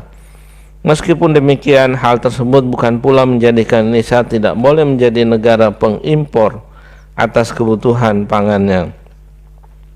Importasi dapat saja dilakukan secara insidentil guna menunjang stabilitas pangan nasional dan sepanjang tidak menghilangkan kedaulatan Indonesia atas pangan dan ditujukan semata-mata untuk memenuhi ketahanan pangan nasional agar kebutuhan rakyat dan pangan terpenuhi sesuai dengan standar kesehatan pangan dan pelaksanaannya sesuai dengan prinsip kehati-hatian. Ketentuan perihal impor pangan telah diatur dalam Undang-Undang tentang Pangan bahwa impor pangan hanya dapat dilakukan apabila produksi pangan dalam negeri tidak mencukupi dan atau tidak dapat diproduksi dalam negeri. Vide pasal 36 ayat 1 Undang-Undang nomor 18 tahun 2012 tentang pangan.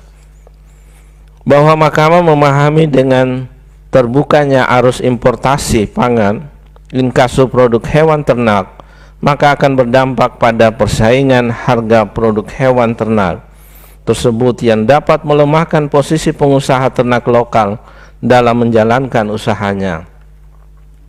Sementara itu di sisi lain, masyarakat sebagai konsumen mendapatkan keuntungan dengan tersedianya produk hewan yang murah dari importasi sebagai imbas persaingan harga produk hewan ternak tersebut. Apabila ketiga kebutuhan masyarakat atas produk hewan ternak tengah mengalami peningkatan permintaan atau demand yang signifikan, oleh karena itu diperlukan keseimbangan dan kehati-hatian bagi negara dalam menentukan kebijakan impor produk hewan ternak agar sejalan dengan falsafah perekonomian yang diamanatkan UUD 1945, yaitu diselenggarakan berdasarkan atas demokrasi ekonomi dengan prinsip kebersamaan, efisiensi berkeadilan, berkelanjutan, berwawasan lingkungan, kemandirian, serta dengan menjaga keseimbangan, kemajuan, dan kesatuan ekonomi nasional. Vide pasal 33 ayat 4 UUD 1945, serta dalam rangka penguatan prinsip berdikari dan sebesar-besarnya untuk kemakmuran rakyat. Pemerintah sudah seharusnya menetapkan kebijakan dan peraturan impor pangan yang tidak berdampak negatif dan kontraproduktif terhadap keberlanjutan usaha ternak, kesejahteraan peternak, serta pelaku usaha pangan mikro dan kecil. Importasi produk hewan ternak dilakukan secara ketat, hati-hati, dan mengedepankan kepentingan peternak atau petani di seluruh pelosok tanah air dan kepentingan nasional. Aspek standar kesehatan juga harus diperhatikan oleh seluruh stakeholders dalam penyediaan produk hewan ternak di masyarakat. Setiap orang yang mengimpor pangan untuk diperdagangkan wajib memenuhi standar keamanan pangan dan mutu pangan. Vide pasal 93 Undang-Undang 18 2012. Bahwa berkenaan dengan perihal syarat pemasukan atau importasi produk hewan telah diputus Mahkamah dalam putusan Mahkamah Konstitusi nomor 129 dan seterusnya 2015, yang pada pokoknya mempertimbangkan bahwa prinsip kehati-hatian dan keamanan maksimal adalah mutlak diterapkan oleh Indonesia dalam melaksanakan pemasukan barang apapun dari luar ke dalam wilayah negara kesatuan Republik Indonesia. Oleh karena itu, pemasukan produk hewan dalam wilayah NKRI, khususnya melalui sistem zona, haruslah dipandang sebagai solusi sementara yang hanya dapat dilakukan dalam keadaan tertentu. Penjelasan pasal 36E ayat 1 Undang-Undang 41 2014 telah menentukan mengenai maksud keadaan tertentu tersebut, yaitu keadaan mendesak antara lain akibat bencana, saat masyarakat membutuhkan pasokan ternak dan atau produk hewan. Syarat tersebut yang menurut Mahkamah harus diterapkan dalam memasukkan produk hewan ke dalam wilayah NKRI. Dengan demikian, prinsip kehati-hatian dan keamanan maksimal merupakan pedoman penting dalam penyediaan produk hewan ternak di masyarakat. Menimbang bahwa setelah mempertimbangkan hal-hal di atas, selanjutnya Mahkamah akan mempertimbangkan dalil para pemohon berkenaan dengan insolidaritas norma pasal 36E ayat 1 dan ayat 2 serta penjelasan pasal 36E ayat 1 Undang-Undang 41 2014 yang para pemohon telah mengakibatkan impor daging maupun produk hewan dari negara lain yang tidak bebas penyakit sehingga merugikan para pemohon sebagai peternak. Bahwa berkaitan dengan dalil para pemohon, setelah memeriksa dan membaca secara seksama permohonan para pemohon menurut Mahkamah, persoalan pokok yang menjadi alasan permohonan para pemohon dalam permohonannya adalah karena berlakunya PP nomor 4 tahun 2016 Menurut para pemohon, ketentuan PP 4 2016 telah dijadikan dasar untuk melakukan importasi daging maupun produk hewan dari negara yang tidak bebas penyakit secara terus-menerus pada negara tidak dalam status darurat bencana dan tidak ada kebutuhan mendesak. Bahkan menurut para pemohon, penyalahgunaan PP 4 2016 untuk terus-menerus melakukan impor produk hewan, daging sapi atau kerbau dari negara-negara yang tidak bebas penyakit menular mengakibatkan terjadinya wabah penyakit mulut dan kuku atau PMK di Indonesia, sehingga merugikan para pemohon sebagai peternak. Terhadap dalil para pemohon demikian, menurut Mahkamah hal tersebut merupakan persoalan yang berkaitan dengan penerapan norma inkasu pelaksanaan norma dalam Undang-Undang 41 2014 dan bukan persoalan kualitas norma. Seandainya pun terdapat persoalan legalitas dan penerapan PP 4 2016, hal tersebut juga bukan merupakan kewenangan Mahkamah untuk menilainya. Dengan demikian pokok dalil para pemohon berkaitan dengan berlakunya PP 4 2016 sebagai pelaksanaan pasal 36E ayat 1 dan ayat 2 Undang-Undang 41 2014 adalah tidak beralasan menurut hukum. Bahwa terhadap dalil permohonan para pemohon mengenai pemasukan atau importasi ternak dan atau produk hewan dari suatu negara atau zona dalam suatu negara, Mahkamah pernah pula menjatuhkan putusan, yaitu putusan MK nomor 129 dan seterusnya 2015 yang diucapkan dalam sidang pleno terbuka untuk umum pada tanggal 7 Februari 2017 dengan amar putusan menyatakan pasal 36E ayat 1 bertentangan dengan UUD 1945 secara bersyarat, yaitu harus memenuhi syarat yang ada dalam penjelasan pasal 36E ayat 1 perihal keadaan mendesak dengan pertimbangan hukum antara lain. Kutipan 312 dan seterusnya dianggap dibacakan. Bahwa dengan mendasarkan pada pertimbangan hukum Mahkamah dalam putusan Mahkamah Konstitusi nomor 129 dan seterusnya 2015 di atas, dan oleh karena isu inkonsistensitas terhadap norma pasalnya dimohonkan pengujian para pemohon beserta argumentasi atau dalil yang dijadikan dasar permohonan para pemohon secara substansial adalah sama meskipun dengan dasar pengujian yang berbeda, namun pada hakikatnya mempunyai esensi yang sama, maka pertimbangan hukum dalam putusan tersebut menjadi pertimbangan hukum pula untuk perkara akuo berkenaan dengan penjelasan pasal 36E ayat 1 Undang-Undang 41 2014. Oleh karena itu dalil permohonan akuo tidak beralasan menurut hukum. Bahwa meskipun demikian, Mahkamah pula perlu mengingatkan kembali perihal kedaulatan negara atas ketahanan pangan bagi masyarakat sebagaimana uraian pertimbangan hukum Mahkamah pada paragraf 3.12. Dalam kaitan ini, tata kelola dan tata niaga produk ternak perlu dijaga baik kuantitas maupun kualitasnya. Dari segi kuantitas, pemerintah bersama peternak dan pelaku usaha peternakan seyogyanya berupaya secara terencana dan terprogram untuk meningkatkan produk ternak dalam negeri dalam rangka memperkuat kedaulatan dan ketahanan pangan nasional. Menurut Mahkamah, aspek kuantitas produk ternak perlu mendapat perhatian sungguh-sungguh dan dari pemerintah untuk memastikan ketersediaan produk ternak dalam negeri dalam jumlah yang cukup, juga untuk memberdayakan peternak dalam negeri, dan untuk menegaskan tentang pentingnya keberpihakan negara atau pemerintah kepada peternak dalam negeri. Keberpihakan negara dan pemerintah dimaksud penting diupayakan dan diselenggarakan untuk mendorong dan menciptakan tata kelola dan tata niaga produk ternak dalam negeri agar tumbuh subur, budidaya ternak menjadi lebih bergairah, inovasi di bidang peternakan akan lebih maju, baik melalui metode intensifikasi maupun ekstensifikasi produk ternak. Ketergantungan pada subsidi impor semakin rendah, iklim usaha ternak menjadi lebih kondusif dan kesejahteraan peternak semakin meningkat. Dari segi kualitas, produk ternak yang dihasilkan hendaknya memenuhi standar kesehatan yang maksimal agar terhindar dari wabah penyakit yang dapat merugikan semua pihak.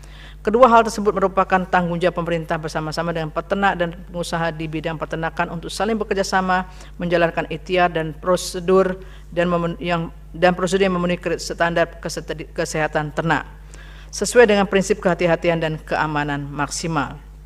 Demikian pula meningkatkan aspek pengawasan baik secara internal pemerintah maupun secara eksternal oleh lembaga DPR terhadap pelaksanaan kebijakan impor yang diterapkan oleh negara agar tidak merugikan kepentingan nasional khususnya kesehatan lingkungan dan masyarakat.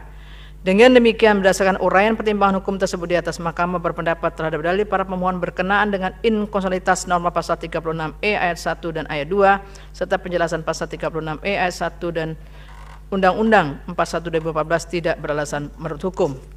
Menimbang bahwa terhadap petitum alternatif para pemohon, yaitu petitum angka 3 yang memohon kepada Mahkamah agar frase dalam hal tertentu dalam pasal 36E ayat 1 dan ayat 2 serta penjelasan pasal 36E ayat 1 Undang-Undang 41 2014 dimaknai keadaan mendesak akibat bencana sebagaimana Undang-Undang Penanggulangan Bencana, menurut Mahkamah pemaknaan demikian justru akan mempersempit frase dalam hal tertentu dalam pasal aku. Selain akan menutup kemungkinan terjadinya keadaan mendesak lain, pemaknaan para pemohon tersebut juga akan menutup ruang diskresi pemerintah apabila terjadi kondisi darurat yang disebabkan hal-hal yang belum diatur dalam peraturan perundang-undangan.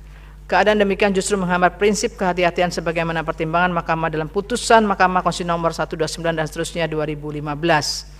Selain itu, jika pemasukan ternak dan atau produk hewan dari suatu negara atau zona dalam suatu negara hanya dapat dilakukan ketika keadaan mendesak akibat bencana saja, sebagaimana kehendak petitum para pemohon, maka hal tersebut justru akan berpotensi menyulitkan konsumen untuk mendapatkan produk hewan ketika stoknya berkurang dan persediaan produk hewan dalam negeri terbatas yang akan mengakibatkan harga tidak terkendali. Menimbang bahwa berdasarkan uraian tersebut di atas, selain dalil para pemohon berkenaan dengan inkonsistensitas norma pasal 36E ayat 1 dan ayat 2 serta penjelasan pasal 36E ayat 1 Undang-Undang 41 2014 tidak beralasan menurut hukum, Mahkamah berpendapat petitum para pemohon pada angka 3 apabila dikabulkan justru menjadi kontraproduktif, bertentangan dengan prinsip kehati-hatian dan menimbulkan ketidakpastian hukum. Menimbang bahwa berdasarkan seluruh pertimbangan hukum di atas, Mahkamah berpendapat ketentuan norma pasal 36E ayat 1 dan ayat 2 serta penjelasan pasal 36E ayat 1 Undang-Undang 41 2014 telah ternyata tidak bertentangan dengan prinsip negara hukum, tidak melanggar hak untuk hidup dan sejahtera, tidak menimbulkan ketidakpastian hukum, serta tidak melanggar prinsip demokrasi ekonomi yang dijamin dalam UUD 1945 sebagaimana dilakukan oleh para pemohon. Dengan demikian, permohonan para pemohon tidak beralasan menurut hukum untuk seluruhnya. Menimbang bahwa hal-hal yang tidak dipertimbangkan lebih lanjut karena tidak ada relevansinya. Konklusi, berdasarkan penilaian atas fakta dan hukum sebagaimana diuraikan di atas, Mahkamah berkesimpulan: 1. Mahkamah berwenang mengadili permohonan aku. 2. Para pemohon memiliki kedudukan hukum untuk mengajukan permohonan aku. 3. Berdasarkan permohonan, pokok permohonan tidak beralasan menurut hukum untuk seluruhnya. Berdasarkan Undang-Undang Dasar Negara Republik Indonesia tahun 1945 dan seterusnya, amar putusan mengadili menolak permohonan para pemohon untuk seluruhnya. Ya. Kami ulangi, berdasarkan Undang-Undang Dasar Negara Republik Indonesia tahun 1945 dan seterusnya, amar putusan mengadili menolak permohonan para pemohon untuk seluruhnya. Demikian diputus dalam rapat permusyawaratan hakim oleh 9 hakim konstitusi, yaitu Anwar Usman selaku ketua, merangkap anggota Daniel Yusmik PFOE, Saldi Isra Suhartoyo, Eni Nurbaningsi, Manahan MP Sitompul, Arif Hidayat, M. Guntur Hamzah, dan Wahidudin Adams, masing-masing sebagai anggota pada hari Rabu tanggal 14 bulan Desember tahun 2022 yang diucapkan dalam sidang pleno Mahkamah Konstitusi terbuka untuk umum pada hari Selasa tanggal 31 bulan Januari tahun 2023 selesai diucapkan pukul 13.09 WIB oleh Hakim Konstitusi tersebut di atas. Kami ulangi, oleh 9 Hakim Konstitusi tersebut di atas,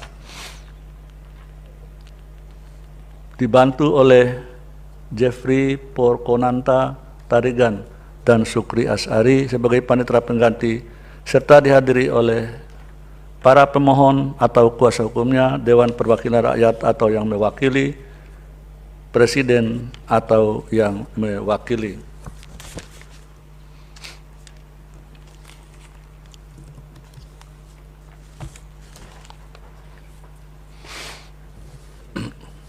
Berikut putusan nomor 109 garing PUU garis datar 20 garing 2022. Demi keadilan berdasarkan ketuhanan yang Maha Esa, Mahkamah Konstitusi Republik Indonesia yang mengadili perkara konstitusi pada tingkat pertama dan terakhir menjatuhkan putusan dalam perkara pengujian Undang-Undang Nomor 31 Tahun 2014 tentang perubahan atas Undang-Undang Nomor 13 Tahun 2006 tentang perlindungan saksi dan korban terhadap Undang-Undang Dasar Negara Republik Indonesia tahun 1945 yang diajukan oleh Dr. Muhammad Ibnu Fajar Rahim SH MH, selanjutnya disebut sebagai pemohon, membaca permohonan pemohon, mendengar keterangan pemohon, memeriksa bukti-bukti pemohon, duduk perkara dan seterusnya dianggap dibacakan. Pertimbangan hukum, kewenangan Mahkamah Mahkamah berwenang untuk mengadili permohonan aku. Kedudukan hukum pemohon. Pemohon mempunyai kedudukan hukum. Menimbang bahwa oleh karena mahkamah berwenang mengadili permohonan aku dan pemohon memiliki kedudukan hukum untuk mengajukan permohonan, maka selanjutnya mahkamah akan mempertimbangkan pokok permohonan. Pokok permohonan menimbang bahwa dalam mendalilkan inkonstitusionalitas norma pasal 10 ayat 1 dan penjelasan pasal 10 ayat 1 Undang-Undang 31 tahun 2014, pemohon mengemukakan argumentasi sebagaimana selengkapnya telah dimuat dalam bagian duduk perkara yang pada pokoknya sebagai berikut: 1, 2, 3, 4, 5, 6 dianggap telah dibacakan. 7. Bahwa berdasarkan uraian dalil-dalil di atas, pemohon memohon kepada mahkamah agar a. menyatakan pasal 10 ayat 1 Undang-Undang 31 tahun 2014 yang menyatakan saksi korban, saksi pelaku, dan atau pelapor tidak dapat dituntut secara hukum, baik pidana maupun perdata, atas kesaksian dan atau laporan yang akan sedang atau telah diberikannya, kecuali kesaksian atau laporan tersebut diberikan tidak dengan etiket baik, bertentangan dengan Undang-Undang Dasar tahun 1945 dan tidak memiliki kekuatan hukum mengikat sepanjang tidak dimaknai. Saksi korban, saksi pelaku, pelapor, dan atau ahli tidak dapat dituntut secara hukum, baik pidana maupun perdata, atas kesaksian, laporan, dan atau keterangan yang akan sedang atau telah diberikan, kecuali kesaksian, laporan, dan atau keterangannya tersebut diberikan tidak dengan etiket baik. B. Menyatakan penjelasan pasal 10 ayat 1 Undang-Undang Nomor 31 2014 yang menyatakan yang dimaksud dengan memberikan kesaksian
diatur dalam pasal 28 ayat 3 Undang-Undang 31 2014 yang menyatakan 3. Perlindungan LPSK terhadap pelapor dan ahli diberikan dengan syarat sebagai berikut. A.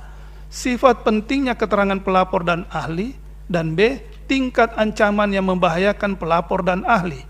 Sedangkan hak-hak yang dapat diberikan kepada saksi dan korban telah tercantum dalam pasal 5 Undang-Undang Aquo. Namun, selain kepada saksi dan atau korban, hak yang diberikan dalam kasus tertentu dapat diberikan kepada saksi pelaku, pelapor, dan ahli. Vide pasal 5 Undang-Undang LPSK. Sehubungan hal tersebut, sesungguhnya pemberian hak sebagaimana dimaksud dalam pasal 5 Undang-Undang Aquo merupakan bentuk perlindungan yang diberikan baik kepada saksi, korban, pelapor, maupun ahli. Dengan demikian, pasal 10 Undang-Undang Aquo yang menjadi objek permohonan para pemohon sangat beralasan menurut hukum untuk diakomodir dengan menambahkan frasa ahli, sehingga penempatan frasa ahli dalam pasal 10 Undang-Undang Aquo melengkapi perlindungan terhadap semua aktor yang berperan dalam due process of law dan merupakan bagian yang tidak terpisahkan dalam kerangka perlindungan terhadap ahli secara utuh dan menyeluruh tanpa perlu diatur dalam undang-undang tersendiri. Sekiranya pun akan diatur dalam undang-undang tersendiri, pasal 10 Undang-Undang Aquo yang memuat norma perlindungan kepada saksi dan korban termasuk ahli dapat menjadi pintu masuk bagi pembentukan undang-undang tersendiri atau memasukkan dalam undang-undang lain yang terkait. Artinya, keterlambatan mengakomodir norma perlindungan terhadap ahli juga dapat dinilai sebagai wujud pengabaian terhadap asas justice delay, justice denied. 10. Terkait dengan masalah bagaimana bentuk atau wujud perlindungan yang dapat diberikan oleh LPSK kepada ahli yang telah disetujui oleh LPSK untuk mendapatkan perlindungan dari tuntutan hukum pidana maupun perdata, sesungguhnya hal ini semata-mata menyangkut aspek teknis pelayanan LPSK. Ada beberapa model yang dapat ditempuh oleh LPSK. Pertama, mempersamakan cara perlindungan yang diberikan kepada saksi dan korban. Kedua, cukup dengan pemberian pendampingan selama ahli menjalani proses tuntutan hukum baik pidana maupun perdata. Ketiga, monitoring LPSK terhadap keamanan ahli selama ahli menjalankan fungsi keahliannya baik di dalam maupun di luar persidangan. Tidak menutup kemungkinan secara teknis terdapat cara lain yang dapat ditempuh LPSK guna memastikan bahwa ahli mendapat perlindungan terhadap gugatan pidana maupun perdata sebagai konsekuensi logis kewajiban LPSK melindungi saksi, korban, dan ahli. 11. Menurut hemat kami, dengan memahami urgensi perlindungan terhadap ahli dan tuntutan secara hukum serta dengan memperhatikan konsideran menimbang huruf B dan penjelasan umum Undang-Undang Aquo, telah cukup alasan untuk mengetahui original intent karena pembentuk undang-undang menghendaki perluasan subjek hukum yang dilindungi dalam Undang-Undang Aquo termasuk ahli. Dengan demikian, berdasarkan original intent dimaksud tafsir filosofis, sistematis, dan menurut penalaran yang wajar, maka norma ahli yang hendak dilema atau di-entry dalam pasal 10 Undang-Undang Aquo beserta penjelasannya sebagaimana dikehendaki pemohon sesungguhnya dapat dibenarkan dan beralasan menurut hukum. Berdasarkan pertimbangan dan kerangka berpikir di atas, sekali lagi permohonan pemohon seyogyanya dikabulkan karena beralasan menurut hukum. Demikian diputus dalam rapat permusyawaratan hakim oleh 9 hakim konstitusi, yaitu Anwar Usman selaku ketua merangkap anggota, Arif Hidayat, Eni Nurbaningsi, Daniel Yusmik PFOE, Saldi Isra, Suhartoyo, Wahidudin Adams, Manahan MP Sitompu, dan M. Guntur Hamzah, masing-masing sebagai anggota pada hari Rabu tanggal 14 bulan Desember tahun 2022 yang diucapkan dalam sidang pleno Mahkamah Konstitusi terbuka untuk umum pada hari Selasa tanggal 31 bulan Januari tahun 2023 selesai diucapkan pukul 13.56 WIB oleh 9 hakim konstitusi tersebut dengan dibantu oleh Rizky Amalia sebagai panitera pengganti, dihadiri oleh pemohon, Dewan Perwakilan Rakyat atau yang mewakili, dan Presiden atau yang mewakili.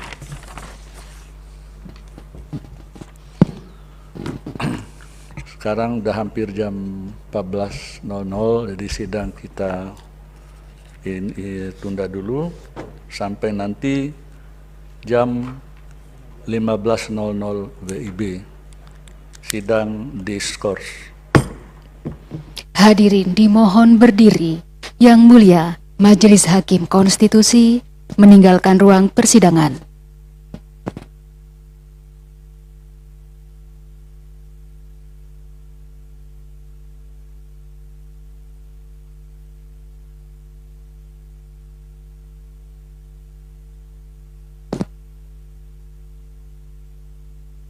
Hadirin disilakan duduk kembali.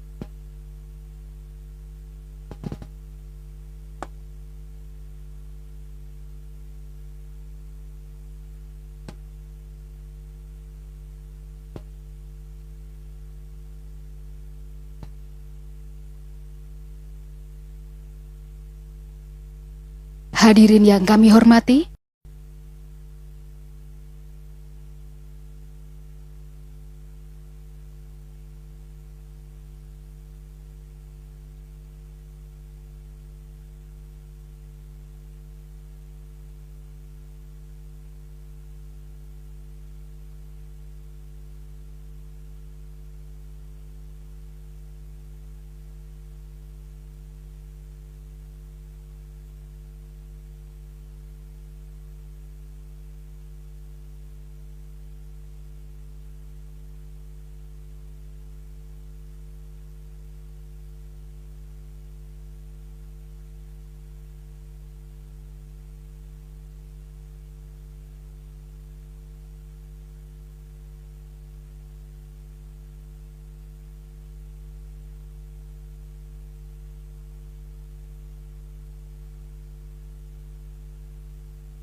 mohon berdiri. Yang Mulia Majelis Hakim Konstitusi memasuki ruang persidangan.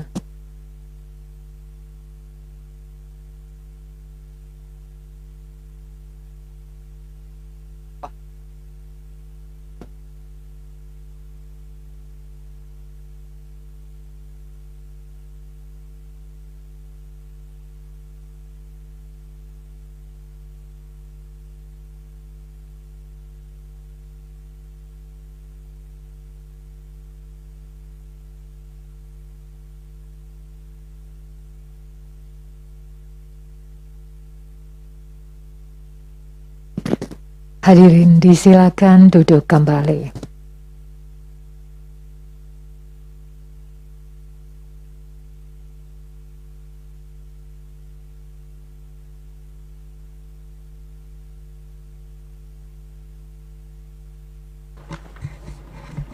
Baik, skor dicabut. Ya, kita lanjutkan pengucapan putusan, yaitu putusan nomor 115. Putusan nomor 115 garing PUU garis datar 20 garing 2022. Demi keadilan berdasarkan ketuhanan yang Maha Esa, Mahkamah Konstitusi Republik Indonesia yang mengadili perkara konstitusi pada tingkat pertama dan terakhir menjatuhkan putusan dalam perkara pengujian Undang-Undang Nomor 14 Tahun 2013 tentang perubahan atas Undang-Undang Nomor 56 Tahun 2008 tentang pembentukan Kabupaten Tambrau di Provinsi Papua Barat terhadap Undang-Undang Dasar Negara Republik Indonesia tahun 1945 yang diajukan oleh 1. Hermus Indo SIP MH, 2. Justus Dowansiba, 3. Norman Tambunan SE, 4. Bons Sans Ruren Esos. Berdasarkan surat kuasa khusus tanggal 18 Desember 2022 memberi kuasa kepada Emilianus Jimmy LSH-MH dan kawan-kawan, selanjutnya disebut sebagai pemohon, membaca permohonan pemohon, mendengar keterangan pemohon, memeriksa bukti-bukti pemohon, duduk perkara, dan seterusnya dianggap dibacakan. Pertimbangan hukum kewenangan Mahkamah 3.1, 3.2 dianggap telah dibacakan. Mahkamah berwenang mengadili permohonan akuo. Kedudukan hukum pemohon 3.3, 3.4 dianggap telah dibacakan. Menimbang bahwa berdasarkan uraian ketentuan pasal 51 ayat 1 Undang-Undang MK, putusan Mahkamah Konstitusi nomor 006 dan seterusnya 2005 dan putusan Mahkamah Konstitusi nomor 11 dan seterusnya 2007 serta syarat-syarat kerugian hak dan atau kewenangan konstitusional sebagaimana diuraikan pada paragraf 3.3 dan paragraf 3.4 di atas. Selanjutnya Mahkamah akan mempertimbangkan mengenai kedudukan hukum pemohon sebagai berikut. Bahwa norma undang-undang yang dimohonkan pengujian konstitusionalitas dalam permohonan akuo adalah adalah norma pasal 3 ayat 1 dan pasal 5 ayat 1 Undang-Undang Nomor 14 2013 yang rumusannya adalah sebagai berikut. Pasal 3 ayat 1 Undang-Undang 14 2013 dianggap telah dibacakan. Pasal 5 ayat 1 Undang-Undang 14 tahun 2013 dianggap telah dibacakan. Bahwa pemohon mendalilkan memiliki hak konstitusional sebagaimana diatur dalam pasal 18 ayat 2 UUD 1945 untuk mengatur dan mengurus sendiri urusan pemerintahan menurut asas otonomi dan tugas pembantuan. Bahwa pemohon mendalilkan sebagai pemerintahan daerah Kabupaten Manokwari yang terdiri dari kepala daerah bersama dengan Dewan Perwakilan Rakyat Daerah Kabupaten Manokwari. Bahwa berdasarkan uraian di atas, pemohon dalam kualifikasi sebagai pemerintahan daerah, yakni Bupati Kabupaten Manokwari, Fide Bukti P3, dan pimpinan DPRD yang terdiri dari Ketua DPRD Kabupaten Manokwari, Wakil Ketua 1 DPRD Kabupaten Manokwari, serta Wakil Ketua 2 DPRD Kabupaten Manokwari, Fide Bukti P19 dan Bukti P20. Berdasarkan berita acara rapat paripurna nomor 100/466 tentang persetujuan pimpinan DPRD mewakili DPRD Kabupaten Manokwari bersama dengan Bupati Manokwari dan Wakil Bupati Manokwari untuk mengajukan judicial review. Bertanggal 5 Desember 2022, Fide Bukti P21. Dengan demikian, Mahkamah berpendapat pemohon telah menguraikan secara jelas dan mampu menerangkan kualifikasinya sebagai pemerintahan daerah yang terdiri dari pemerintahan daerah atau bupati serta DPRD yang berwenang pada penyelenggaraan pemerintahan daerah Kabupaten Manokwari.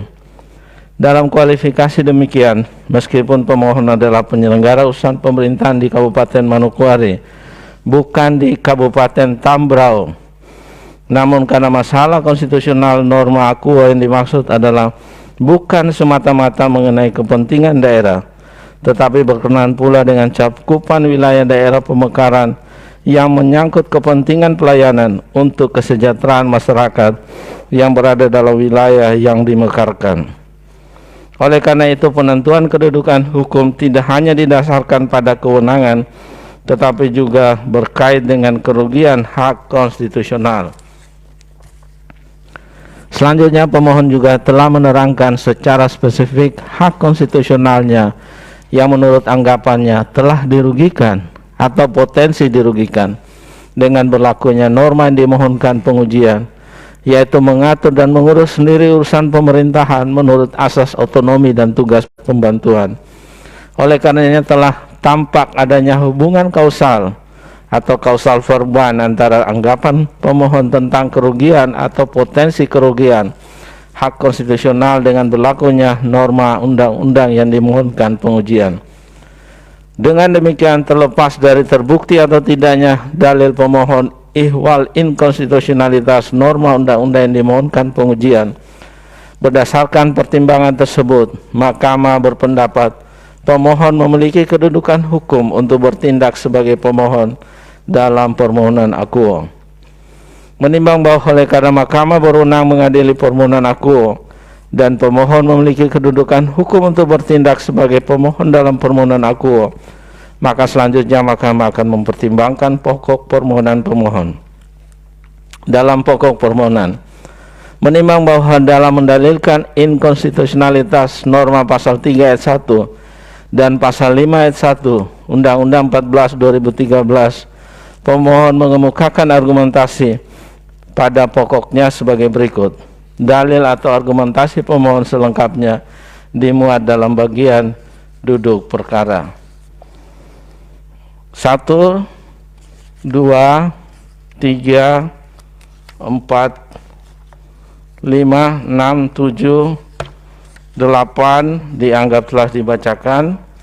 9, bahwa berdasarkan dalil-dalil tersebut di atas, pemohon pada pokoknya memohon kepada Mahkamah agar menyatakan pasal 3 ayat 1 Undang-Undang 14 2013 konstitusional bersyarat sepanjang tidak dimanai bahwa distrik Amberbaken, distrik Kebar, distrik Senopi, distrik Mubrani tidak berada dan tidak masuk dalam cakupan wilayah Kabupaten Tambrau, tetapi masuk dalam cakupan wilayah Kabupaten Manokwari.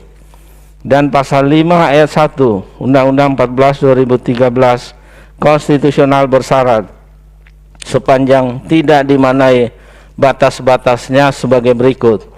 A. Sebelah utara berbatasan dengan Samudra Pasifik. B. Sebelah timur berbatasan dengan Kampung Wariki, Kampung Kasih, distrik Side, Kabupaten Manokwari, dan Kampung Mefowoska, distrik Testega, Kabupaten Pegunungan Arfak. C. Sebelah selatan berbatasan dengan Kabupaten Aifam, distrik Aifat Timur, Kabupaten Yafar, distrik Aifat Utara, Kabupaten Seya, distrik Mare, Kabupaten Maibrat, dan Kampung Inovina, distrik Moskona Utara, Kabupaten Teluk Bintuni. Dan D. Sebelah barat berbatasan dengan Kampung Asbaken, distrik Makbon, dan Kampung Sailala, distrik Sayosa, Kabupaten Sorong. Menimbang bahwa untuk mendukung dalil permohonannya, pemohon telah mengajukan alat bukti surat atau tulisan yang diberi tanda bukti P1 sampai dengan bukti P23, selengkapnya dimuat dalam bagian duduk perkara. Menimbang bahwa oleh karena permohonan akuo telah jelas, maka berdasarkan pasal 54 Undang-Undang MK Mahkamah berpendapat tidak terdapat urgensi dan relevansinya untuk mendengar keterangan pihak-pihak sebagaimana disebut dalam pasal 54 Undang-Undang MK dimaksud. Menimbang bahwa sebelum mempertimbangkan lebih lanjut pokok permohonan ihwal konstitusionalitas norma yang dipermasalahkan pemohon, oleh karena terhadap norma yang dimohonkan pengujian dan diregistrasi dalam perkara konstitusi nomor 105/PU dan seterusnya 2013 dan perkara konstitusi nomor 4/PU dan seterusnya 2014, maka Mahkamah terlebih dahulu akan mempertimbangkan apakah permohonan akuo memenuhi kriteria sebagaimana ketentuan pasal 60 ayat 2 Undang-Undang MK dan pasal 78 Peraturan Mahkamah Konstitusi nomor 2 tahun 2021 tentang tata beracara dalam perkara pengujian undang-undang, sehingga terhadap norma akuo dapat dimohonkan kembali. Pasal 60 Undang-Undang MK menyatakan ayat 1 dan 2 dianggap telah dibacakan. Pasal 78 PMK 2 2021 menyatakan ayat 1 ayat 2 dianggap telah dibacakan. Terhadap persoalan tersebut, Mahkamah mempertimbangkan ketentuan pasal 3 ayat 1 dan pasal 5 ayat 1 Undang-Undang 14 2013 pernah diajukan dan telah diputus dalam putusan Mahkamah Konstitusi nomor 105/PU dan seterusnya 2013 yang diucapkan pada sidang pleno terbuka untuk umum pada tanggal 26 Februari 2014 dan putusan Mahkamah Konstitusi nomor 4/PU dan seterusnya 2014 yang diucapkan pada sidang pleno terbuka untuk umum pada tanggal 26 Februari 2014 dengan amar masing-masing menyatakan menolak permohonan para pemohon.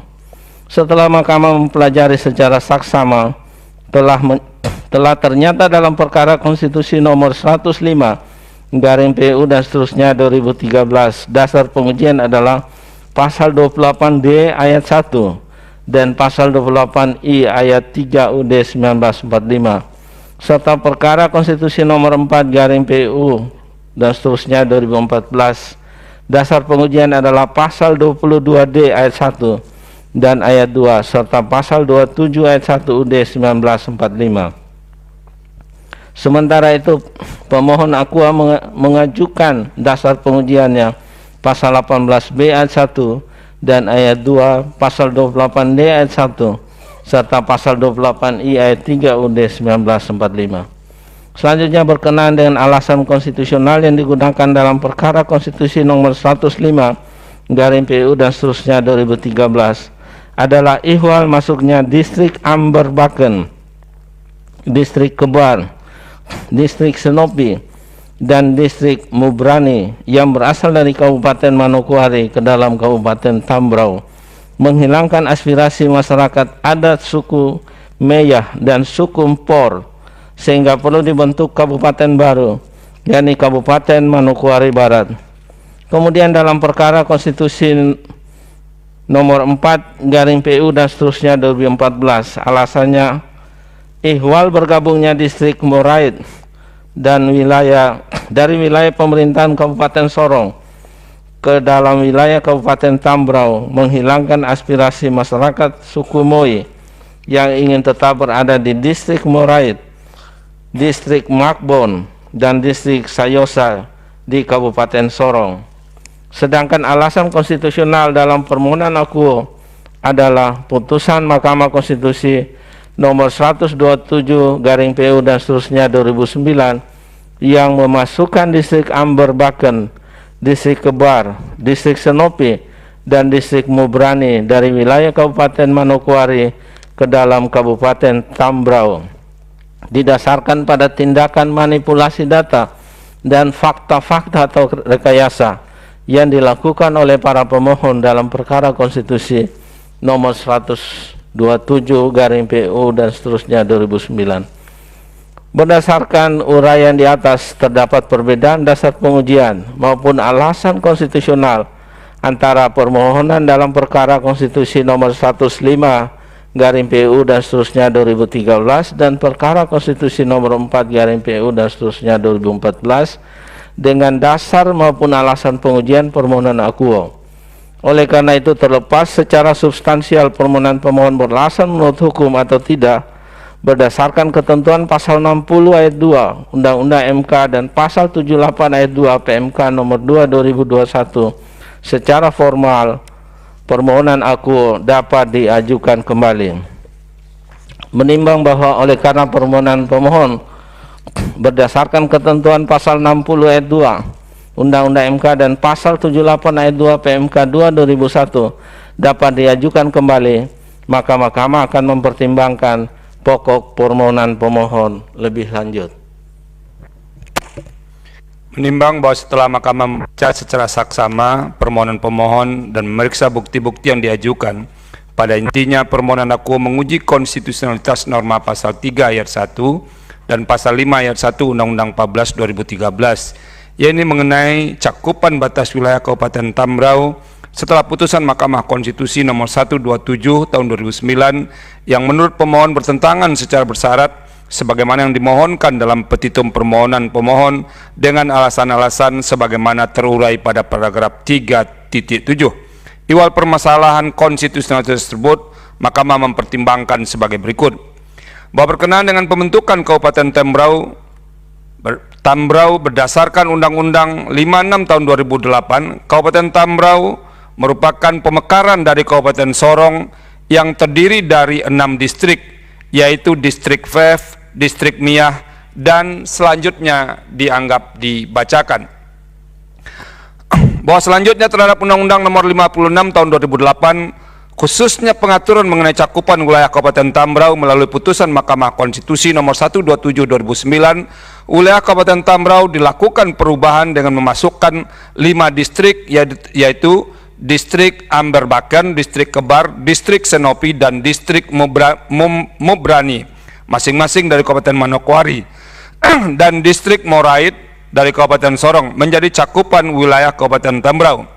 Menindaklanjuti putusan Mahkamah Konstitusi nomor 127 2009 sekaligus untuk mewujudkan kepastian hukum, tertib administrasi, dan meningkatkan efektivitas dalam penyelenggaraan pemerintahan daerah di Kabupaten Sorong, Kabupaten Manokwari, dan Kabupaten Tambrau, disahkan Undang-Undang 14 2013 sebagai perubahan atas Undang-Undang 56 2008 dalam pasal 3 ayat 1 Undang-Undang 14 2013 menyatakan cakupan wilayah Kabupaten Tambrau terdiri atas 11 distrik, yaitu Distrik Vev, Distrik Miyah, Distrik Yembun, Distrik Kuor, Distrik Sau Sapor, Distrik Abun, Distrik Amberbaken, Distrik Kebar, Distrik Senopi, Distrik Membrani, dan Distrik Morait. Berkenaan dengan batas wilayah Kabupaten Tambrau dicantumkan dalam pasal 5 ayat 1 Undang-Undang 14 2013. Menimbang bahwa berkenaan dengan batas wilayah Kabupaten Tambrau sebagaimana termaktub dalam pasal 3 ayat 1 dan pasal 5 ayat 1 Undang-Undang 14 2003 dimaksud, Mahkamah melalui putusan Mahkamah Konstitusi nomor 105 tahun 2013 telah mempertimbangkan antara lain sebagai berikut. Kutipan pertimbangan hukum dianggap dibacakan. Bahwa masih berkenaan dengan norma yang sama dalam Undang-Undang 14 2013 aku, Mahkamah dalam putusan Mahkamah Konstitusi nomor 4 tahun 2014 pun telah mempertimbangkan antara lain sebagai berikut. Kutipan putusan dianggap dibacakan. Bahwa selain putusan berkenaan dengan batas Kabupaten Tambrau tersebut berkenaan dengan batas wilayah administrasi, Mahkamah telah beberapa kali menyatakan pendiriannya iwal batas wilayah. Di antara putusan Mahkamah Konstitusi yang terbaru, yaitu sebagaimana termaktub dalam putusan Mahkamah Konstitusi nomor 11 tahun 2019 yang diucapkan dalam sidang pleno terbuka untuk umum pada tanggal 13 Maret 2019 pada subparagraf 3.11.1 pertimbangan hukum menyatakan sebagai berikut. Kutipannya dianggap dibacakan. Bahwa berdasarkan pertimbangan hukum dalam putusan-putusan di atas telah jelas permasalahan pemohon aku dikaitkan dengan cakupan wilayah dan batas wilayah administrasi menjadi kewenangan pembentuk undang-undang untuk membagi dan menentukan wilayah termasuk batas-batas daerahnya. Dengan demikian, menurut Mahkamah, permohonan aku mengenai pasal 3 ayat 1 Undang-Undang 14 2013 dimaknai bahwa Distrik Amberbaken, Distrik Kebar, Distrik Senopi, dan Distrik Membrani tidak berada dan tidak masuk ke dalam cakupan wilayah Kabupaten Tambrau, tetapi masuk ke dalam cakupan wilayah Kabupaten Manokwari serta penyesuaian batas-batasnya dalam pasal 5 ayat 1 Undang-Undang 14 2013 sebagaimana tercantum dalam petitum pemohon, maka Mahkamah tetap pada pendirian sebagaimana tertuang dalam putusan-putusan sebelumnya, terutama dalam pertimbangan hukum putusan Mahkamah Konstitusi nomor 105 tahun 2013 dan putusan Mahkamah Konstitusi nomor 4 tahun 2014. Menimbang bahwa selain pertimbangan hukum sebagaimana diuraikan di atas, penting bagi Mahkamah menegaskan perihal dalil-dalil yang dijadikan dasar untuk mengajukan permohonan dalam perkara aku antara lain disebabkan oleh putusan Mahkamah Konstitusi nomor 127 tahun 2009 didasarkan pada tindakan manipulasi data dan fakta-fakta atau rekayasa sebagaimana didalilkan pemohon dilakukan oleh para pemohon dalam perkara konstitusi nomor 127 tahun 2009. Dugaan manipulasi yang didalilkan pemohon menurut Mahkamah, semua alat bukti maupun keterangan saksi telah diperiksa dan diadil dalam sidang pleno yang dinyatakan terbuka untuk umum sesuai dengan ketentuan hukum acara pengujian undang-undang.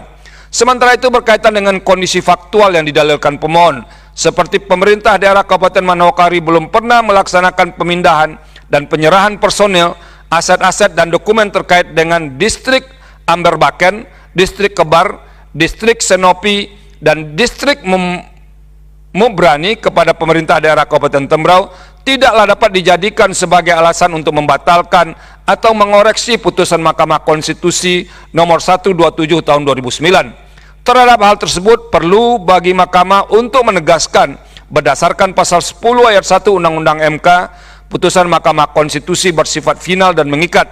Sifat final putusan Mahkamah Konstitusi bermakna putusan Mahkamah Konstitusi langsung memperoleh kekuatan hukum mengikat sejak diucapkan dalam sidang pleno terbuka untuk umum. Jikalau Mahkamah mengubah pendirian khususnya dalam perkara aku karena alasan-alasan sebagaimana didalilkan pemohon, hal demikian sama saja dengan Mahkamah menciptakan ketidakpastian hukum.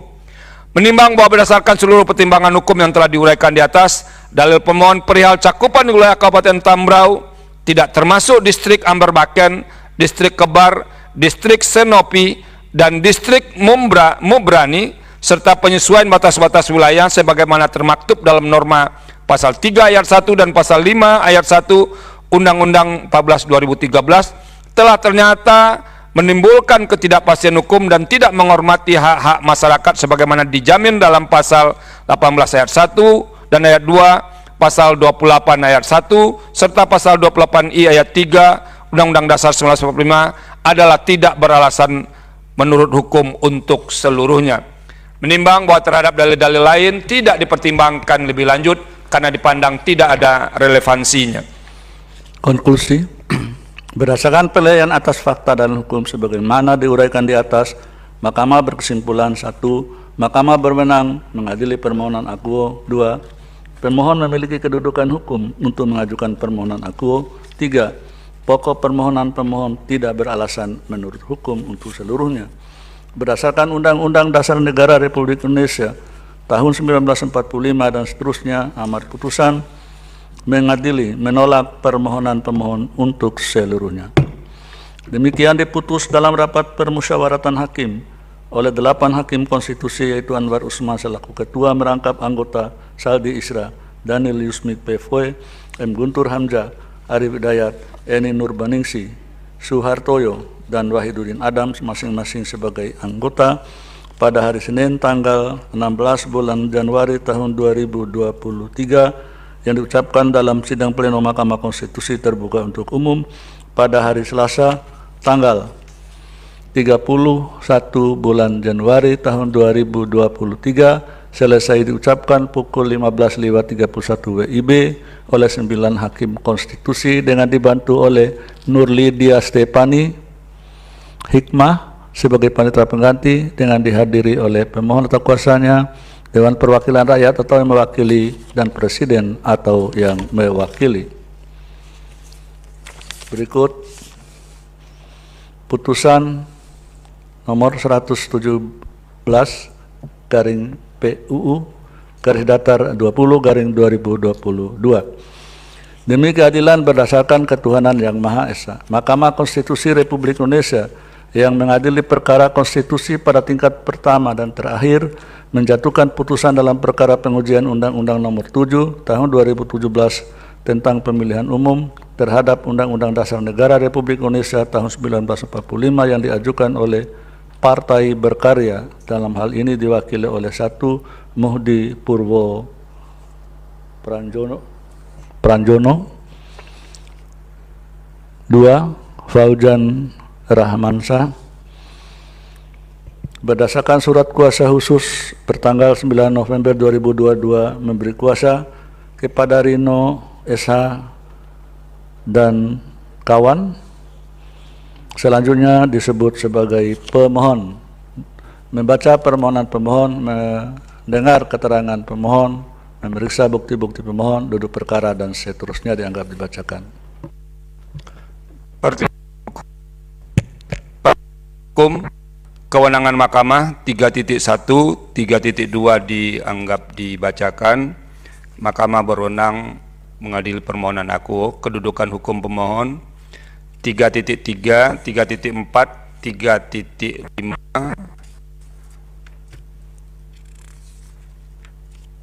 dibacakan. 3.6 menimbang bahwa oleh Mahkamah berwenang mengadili permohonan akuo dan pemohon memiliki hukum untuk mengajukan permohonan akuo, selanjutnya Mahkamah akan mempertimbangkan pokok permohonan.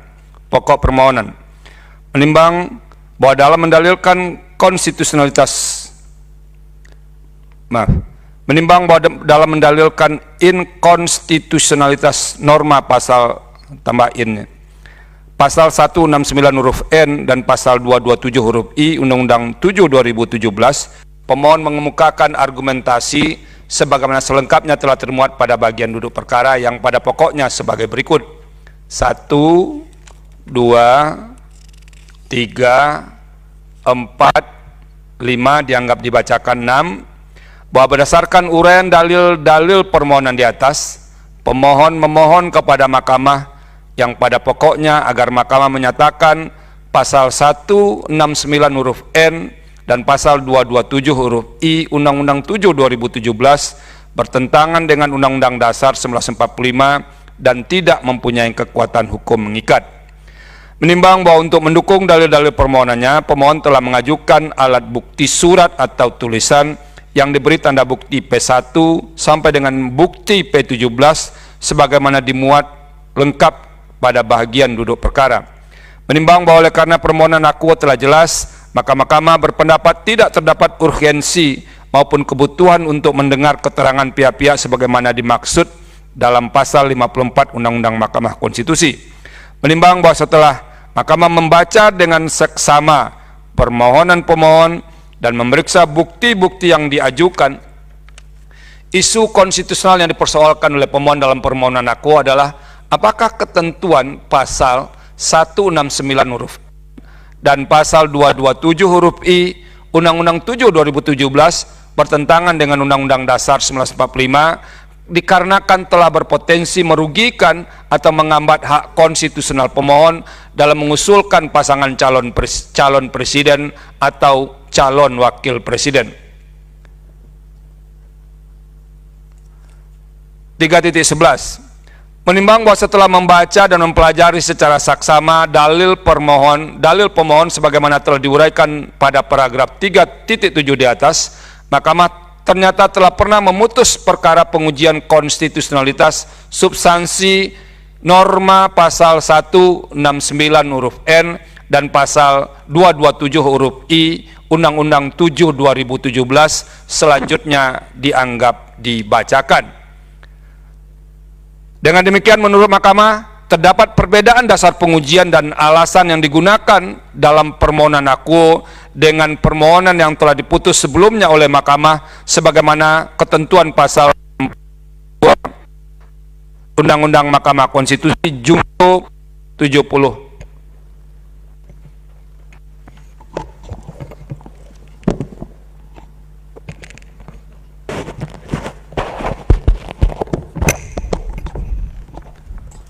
Mohon maaf.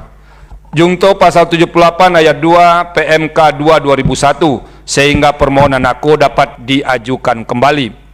Menimbang bahwa oleh karena terhadap permohonan akuo dapat diajukan kembali, selanjutnya Mahkamah akan mempertimbangkan persoalan konstitusionalitas norma yang dimohonkan pengujian dalam permohonan akuo. Menimbang bahwa berkenaan dengan permohonan pemohon, masalah konstitusional yang harus dijawab Mahkamah, yaitu apakah pengaturan persyaratan calon presiden dan wakil presiden sebagaimana dimaktubkan dalam pasal 169 huruf N dan pasal 227 huruf I Undang-Undang 7 2017 tidak memberikan kepastian hukum yang adil sebagaimana dijamin dan dilindungi pasal 22E ayat 1 dan pasal 28D ayat 1 Undang-Undang Dasar 1945. Menimbang bahwa berkenaan dengan masalah tersebut, pertimbangan hukum Mahkamah akan disandarkan pada ketentuan Undang-Undang Dasar 1945, terutama norma pasal 7 Undang-Undang Dasar 1945. Tidak hanya itu, norma pasal 169 huruf N dan pasal 227 huruf I Undang-Undang 7 2017 juga berkait erat dengan norma persyaratan untuk menjadi calon presiden dan calon wakil presiden.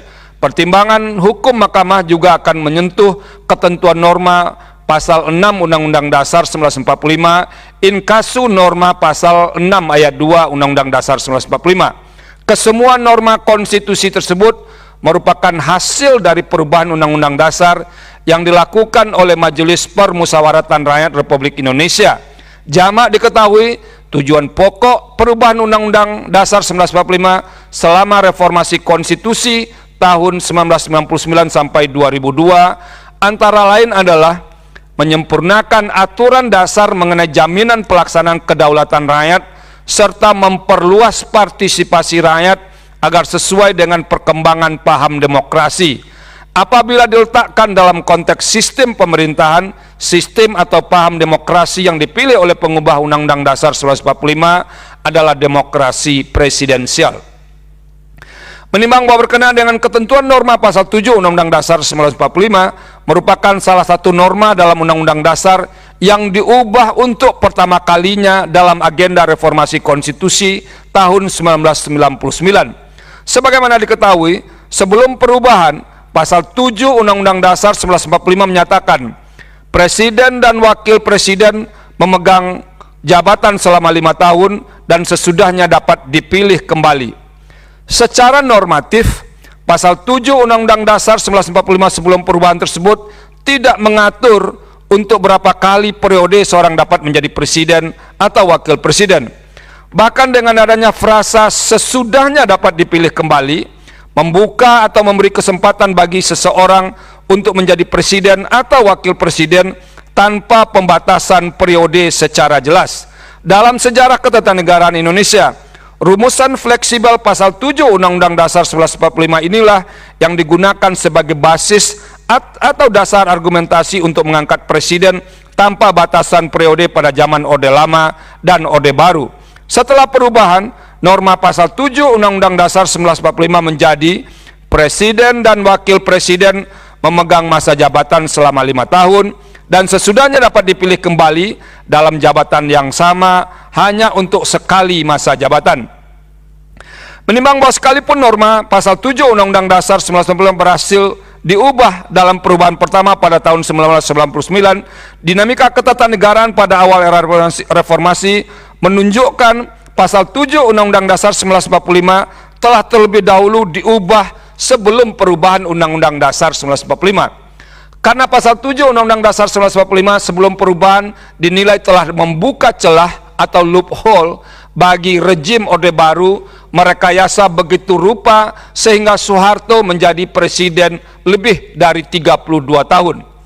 Sidang Istimewa tahun 1998 sepakat untuk membatasi periodisasi masa jabatan presiden dalam produk hukum bernama Ketetapan MPR, yaitu TAP MPR nomor 13 /MPR /1998 tentang pembatasan masa jabatan presiden dan wakil presiden. Considerance menimbang huruf C TAP MPR nomor 13 tahun 1998 menyatakan, dalam perjalanan ketatanegaraan Republik Indonesia, tidak adanya pembatasan berapa kali presiden dan wakil presiden dapat dipilih kembali untuk memegang masa jabatannya telah menimbulkan berbagai penafsiran yang merugikan kedaulatan rakyat atau kehidupan demokrasi. Oleh karena itu, anggota MPR sepakat anggota MPR bersepakat untuk mengubah substansi pasal 7 Undang-Undang Dasar 1945 tanpa menunggu perubahan Undang-Undang Dasar 45 sesuai dengan pasal 37 Undang-Undang Dasar 1945 menjadi Presiden dan Wakil Presiden Republik Indonesia memegang jabatan selama masa 5 tahun dan sesudahnya dapat dipilih kembali dalam jabatan yang sama hanya untuk 1 kali masa jabatan. Vide pasal 1 TAP MPR nomor 13 MPR 1998. Menimbang bahwa ketika tercapai kesepakatan untuk mengubah Undang-Undang Dasar 1945, MPR mengadopsi substansi TAP MPR nomor 13 tahun 1998 menjadi salah satu materi perubahan Undang-Undang Dasar 1945 dalam perubahan pertama tahun 1999. Salah satu alasan mengangkat substansi TAP MPR nomor 13 tahun 1998 menjadi substansi konstitusi, yaitu pengaturan di bawah konstitusi dinilai tidak memadai untuk materi yang sangat mendasar seperti pembatasan periodisasi masa jabatan presiden dan wakil presiden. Sekalipun secara konstruksi terdapat sedikit perbedaan antara norma pasal 1 TAP MPR nomor 13 tahun 1998 dengan norma pasal 7 Undang-Undang Dasar 1945 hasil perubahan, yaitu dari Presiden dan Wakil Presiden Republik Indonesia memegang masa jabatan selama masa 5 tahun dan sesudahnya dapat dipilih kembali dalam jabatan yang sama hanya untuk 1 kali masa jabatan, menjadi Presiden dan Wakil Presiden memegang masa jabatan selama 5 tahun dan sesudahnya dapat dipilih kembali dalam jabatan yang sama hanya untuk sekali masa jabatan. Namun secara substansi, kedua norma dimaksud membatasi kesempatan seseorang untuk menjadi presiden dan wakil presiden tidak melebihi dari 2 periode masa jabatan. Bahkan selama pembahasan perubahan pasal 7 Undang-Undang Dasar 1945 ditemukan beberapa original intent yang terkait langsung dengan pembatasan dimaksud. Misalnya, ihwal 2 kali masa jabatan tersebut apakah secara berturut-turut atau tidak berturut-turut. Berkenaan dengan hal tersebut, para pengubah Undang-Undang Dasar 1945 bersepakat substansi norma pasal 7 Undang-Undang Dasar 1945 dimaksudkan baik secara berturut-turut maupun tidak berturut-turut. Vide naskah komprehensif Undang-Undang Dasar 45, buku 4 jilid 1 halaman 477. Bahkan apabila diletakkan dalam konteks demokrasi presidensial, batasan 2 kali berturut-turut dimaksudkan merupakan batasan maksimal seseorang untuk dapat menjadi presiden atau wakil presiden. Menimbang bahwa oleh karena pasal 7 Undang-Undang Dasar 1945 telah memberikan pembatasan yang jelas ihwal masa jabatan dan periodisasi masa jabatan presiden atau wakil presiden, secara normatif diperlukan pengaturan lain dalam Undang-Undang Dasar dan ditindaklanjuti dalam peraturan perundang-undangan di bawah konstitusi untuk mendukung agar pembatasan tersebut terwujud dalam proses pengisian jabatan presiden dan wakil presiden, terutama berkenaan dengan syarat untuk menjadi presiden dan wakil presiden. Berkenaan dengan pengaturan tersebut, Mahkamah mempertimbangkan sebagai berikut. Bahwa berkenaan dengan syarat-syarat untuk menjadi presiden dan wakil presiden, secara konstitusional diatur dalam pasal 6 Undang-Undang Dasar 1945. Dalam hal ini, norma pasal 6 ayat 1 Undang-Undang Dasar 1945 menyatakan, calon presiden dan wakil presiden harus seorang warga negara Indonesia sejak kelahirannya dan tidak pernah menerima kewarganegaraan lain karena kehendaknya sendiri, tidak pernah mengkhianati negara, serta mampu secara rohani dan jasmani untuk melaksanakan tugas dan kewajiban sebagai presiden dan wakil presiden. Karena norma konstitusi tidak mungkin mengatur secara detail persyaratan tersebut, pasal 6 ayat 2 Undang-Undang Dasar 1945 mengatur lebih lanjut dengan menyatakan syarat-syarat untuk menjadi presiden dan wakil presiden diatur lebih lanjut dengan undang-undang. Bahwa saat ini undang-undang yang mengatur tentang pemilihan presiden dan wakil presiden adalah Undang-Undang 7 2017 sebagai pengaturan yang mendapat delegasi dari Undang-Undang Dasar 1945. Pasal 169 Undang-Undang 7 2017 mengatur persyaratan untuk menjadi calon presiden dan wakil presiden sebagai berikut: A, B dan seterusnya dianggap dibacakan. N, belum pernah menjabat sebagai presiden atau wakil presiden selama 2 kali masa jabatan dalam jabatan yang sama. O sampai T dianggap dibacakan. Selanjutnya pasal 227 Undang-Undang 7 2017 menyatakan pendaftaran bakal pasangan calon presiden dan wakil presiden melengkapi persyaratan sebagai berikut. A sampai H dianggap dibacakan. Surat pernyataan belum pernah menjabat sebagai presiden atau wakil presiden selama 2 kali masa jabatan dalam jabatan yang sama.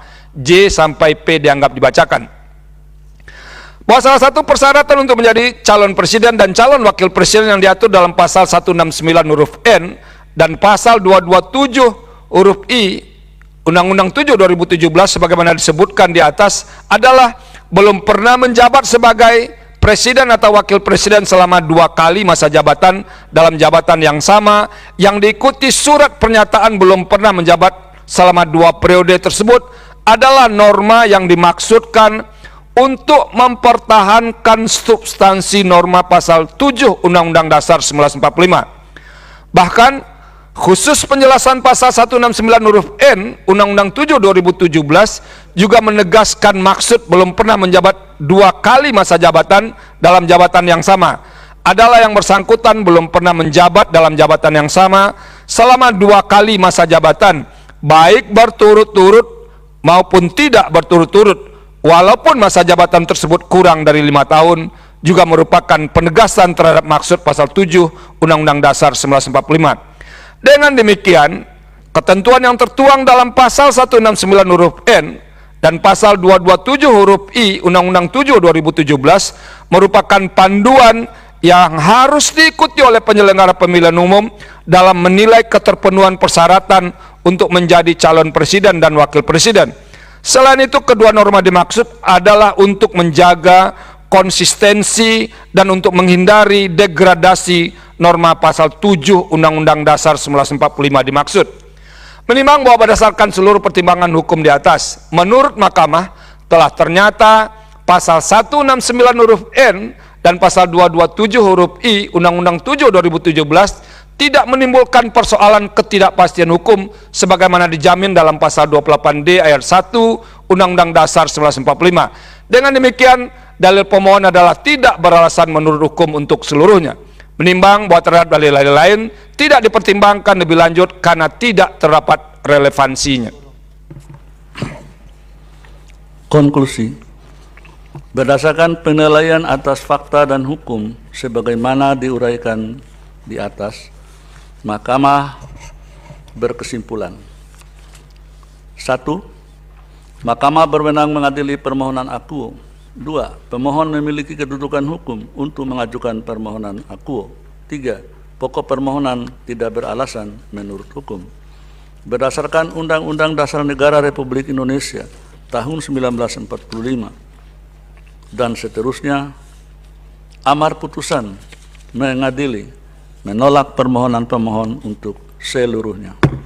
Demikian diputus dalam rapat permusyawaratan hakim oleh 8 hakim konstitusi, yaitu Anwar Usman selaku ketua merangkap anggota, Saldi Isra, M. Guntur Hamzah, Daniel Yusmik Pevoe, Arif Hidayat, Eni Nurbaningsi, Suhartoyo, dan Wahidudin Adams, masing-masing sebagai anggota pada hari Selasa tanggal 17 bulan Januari tahun 2023 yang diucapkan dalam sidang pleno Mahkamah Konstitusi terbuka untuk umum pada hari Selasa tanggal 31 bulan Januari tahun 2023 selesai diucapkan pukul 15.50 WIB oleh 9 hakim konstitusi. Ada di sini. Ya.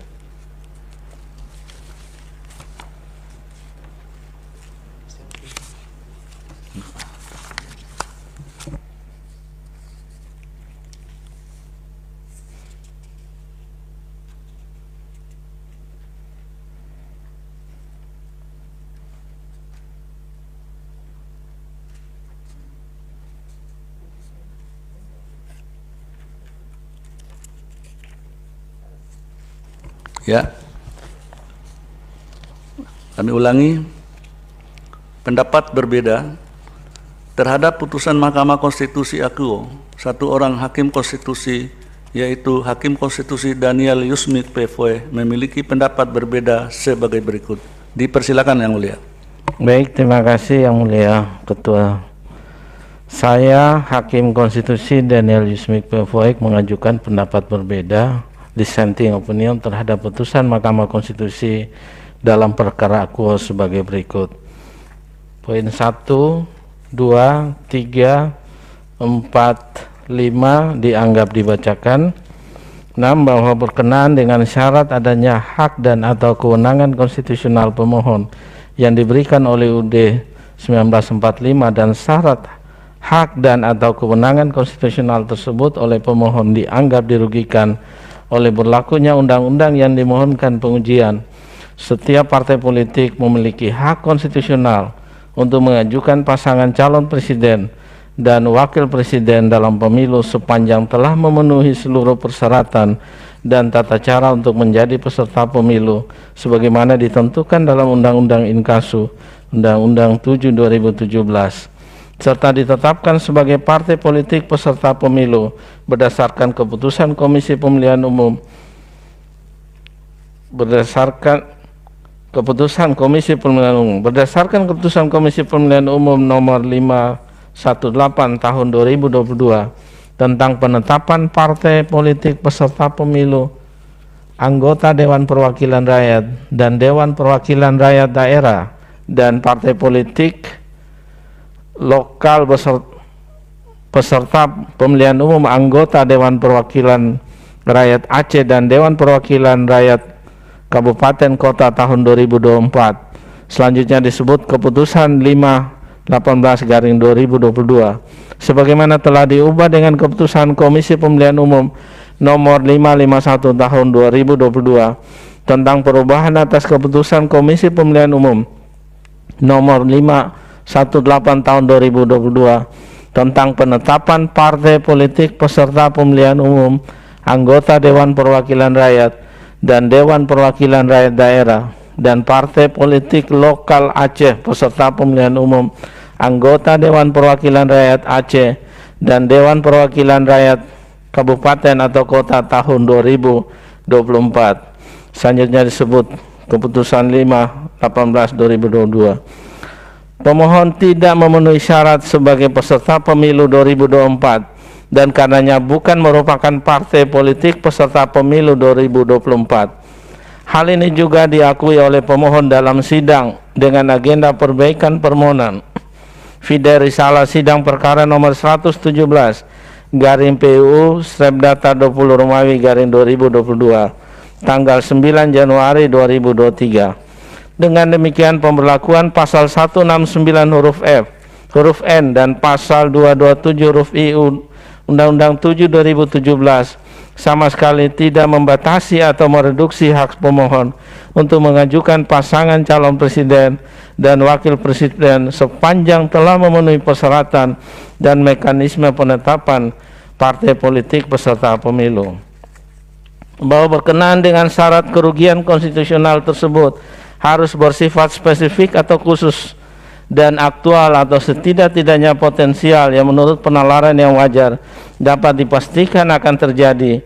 Kerugian potensial sebagaimana didalilkan pemohon belum dapat dipastikan akan terjadi sebab pemohon masih mengandaikan diri terpilih menjadi partai politik peserta pemilu setelah pemilu 2024.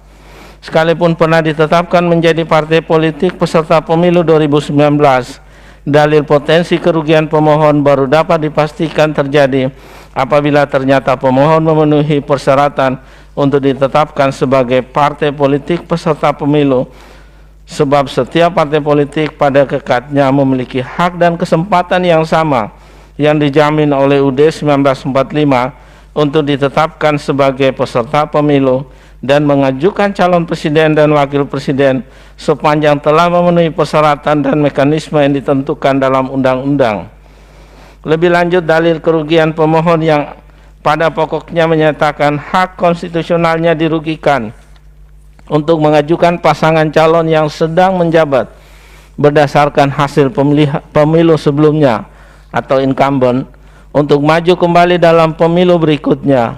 Hal tersebut tidaklah beralasan sebab presiden atau wakil presiden yang sedang menjabat tetap dapat dicalonkan oleh partai politik atau gabungan partai politik yang telah memenuhi persyaratan dan ditetapkan sebagai peserta pemilu oleh Komisi Pemilihan Umum. Dalam hal ini pengajuan pasangan calon presiden dan wakil presiden oleh partai politik atau gabungan partai politik peserta pemilu harus selalu berpedoman pada Undang-Undang Dasar 1945, Undang-Undang mengenai pemilihan umum, dan peraturan perundang-undangan terkait lainnya. Bahwa sejalan dengan pertimbangan di atas, syarat adanya hubungan sebab akibat atau causal verban antara kerugian dimaksud dan berlakunya undang-undang yang dimohonkan pengujian menjadi tidak terpenuhi karena tiadanya kerugian konstitusional pemohon yang bersifat spesifik atau aktual atau setidak-tidaknya potensial terjadi.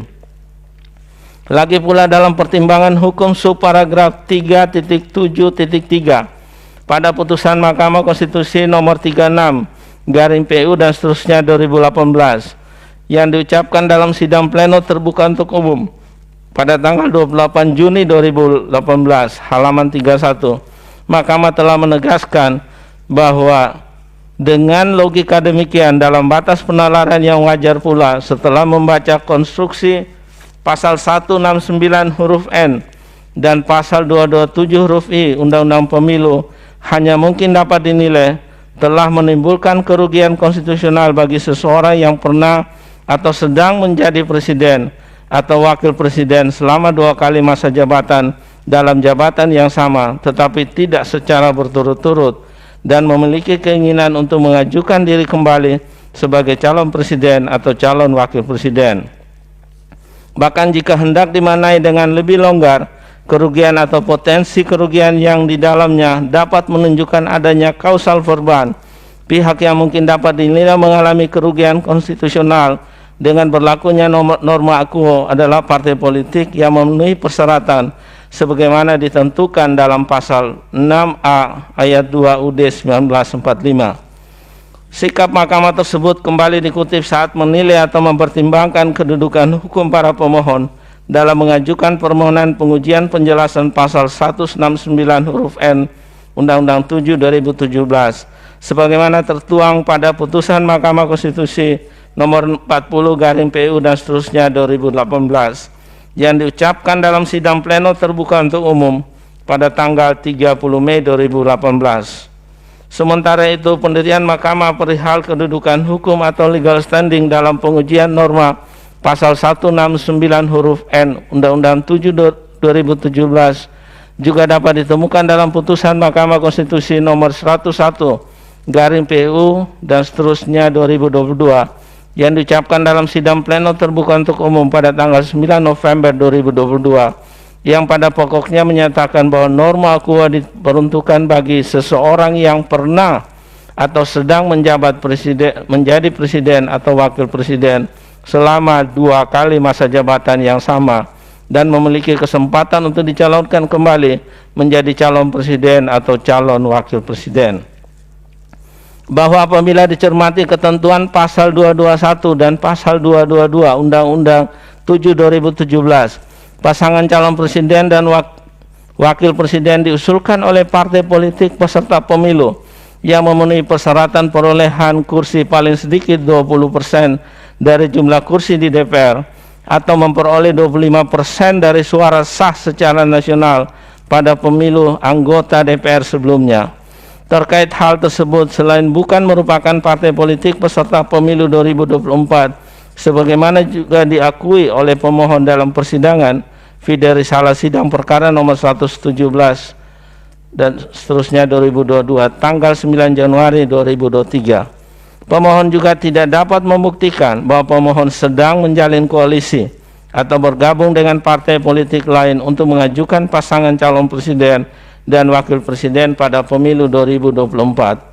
Fakta hukum tersebut semakin menegaskan tiadanya kerugian dan hubungan kausalitas antara kerugian pemohon dengan berlakunya pasal 169 huruf N dan pasal 227 huruf I Undang-Undang 7 2017, sehingga tiada pula hak kerugian pemohon yang hendak dipulihkan redressability.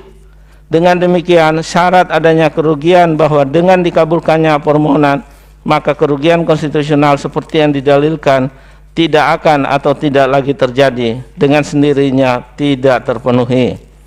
Bahwa berdasarkan seluruh uraian pertimbangan hukum di atas, saya berpendapat bahwa berlakunya pasal 169 huruf N dan pasal 227 huruf I Undang-Undang 7 2017 sama sekali tidak merugikan hak konstitusional pemohon. Oleh karenanya pemohon tidak memiliki kedudukan hukum dalam perkara akuo, dan mahkamah seharusnya menyatakan permohonan pemohon tidak dapat diterima. Niet onafhankelijk verklaar. Terima kasih Yang Mulia.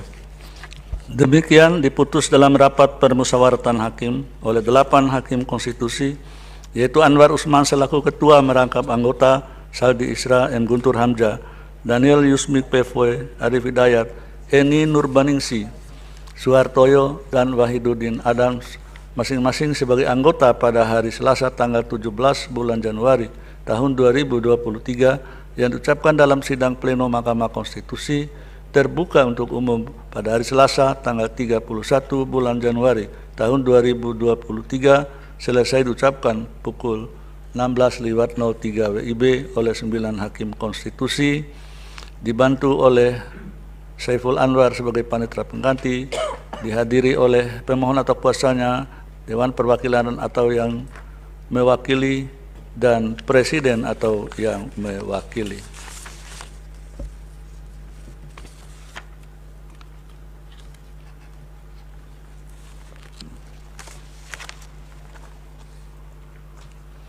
Berikut putusan nomor 118 garing PUU garis datar 20 garing 2022.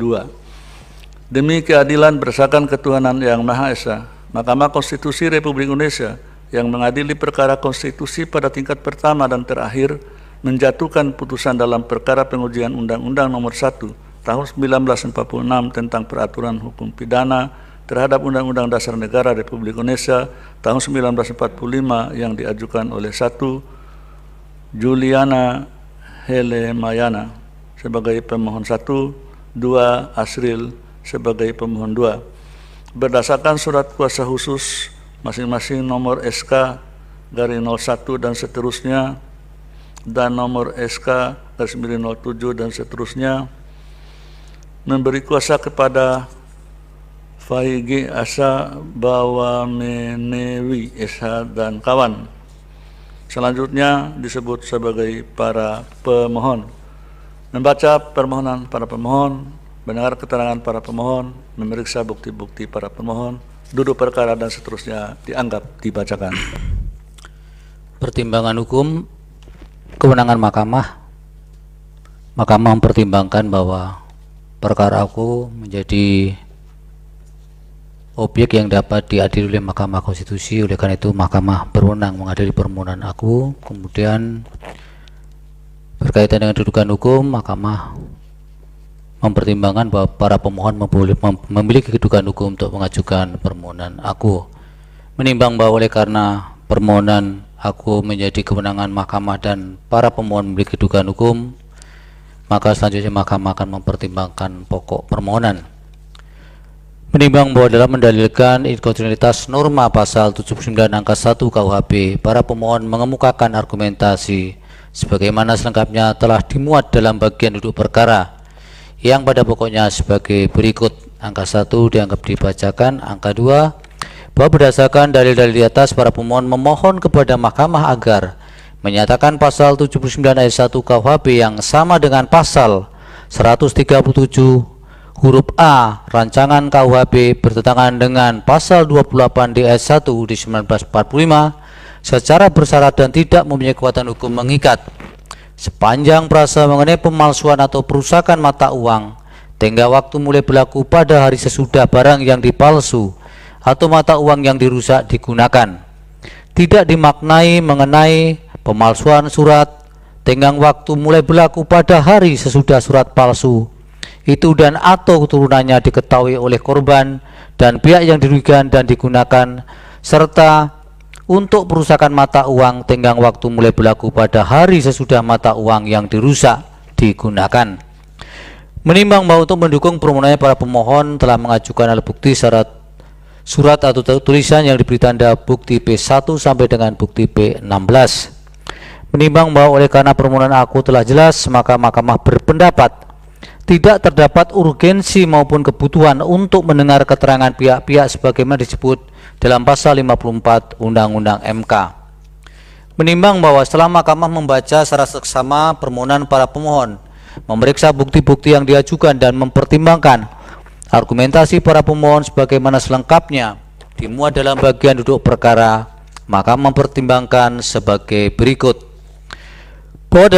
Bahwa para pemohon mendalilkan pasal 79 ayat 1 KUHP bertentangan dengan pasal 28D ayat 1 UUD 1945 karena menimbulkan multitafsir terkait penafsiran mengenai waktu penghitungan masa daluarsa tindak pidana pemalsuan surat. Terhadap dalil para pemohon aku menurut Mahkamah, daluarsa atau kadaluarsa adalah lewatnya waktu yang menjadi sebab gugurnya atau hapusnya hak untuk menuntut atau melaksanakan hukuman terhadap seseorang yang melakukan tindak pidana. Dalam perspektif KUHP, pada dasarnya semua pelaku dalam arti luas dari suatu tindak pidana harus dituntut di muka sidang. Akan tetapi, baik secara umum atau secara khusus, undang-undang menentukan peniadaan dan atau penghapusan penuntutan dalam hal-hal tertentu. Misalnya karena daluarsa dalam kurung pidana pasal 78 KUHP. Daluarsa dimaksud ditujukan agar kewenangan penuntutan dilakukan dalam jangka waktu tertentu dan bukan dilakukan dengan tanpa batas waktu.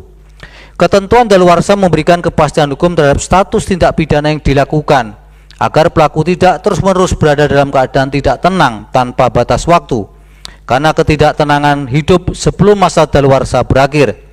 Pada dasarnya adalah suatu penderitaan jiwa yang tidak berbeda dengan penderitaan akibat menjalani suatu pidana yang dijatuhkan oleh pengadilan.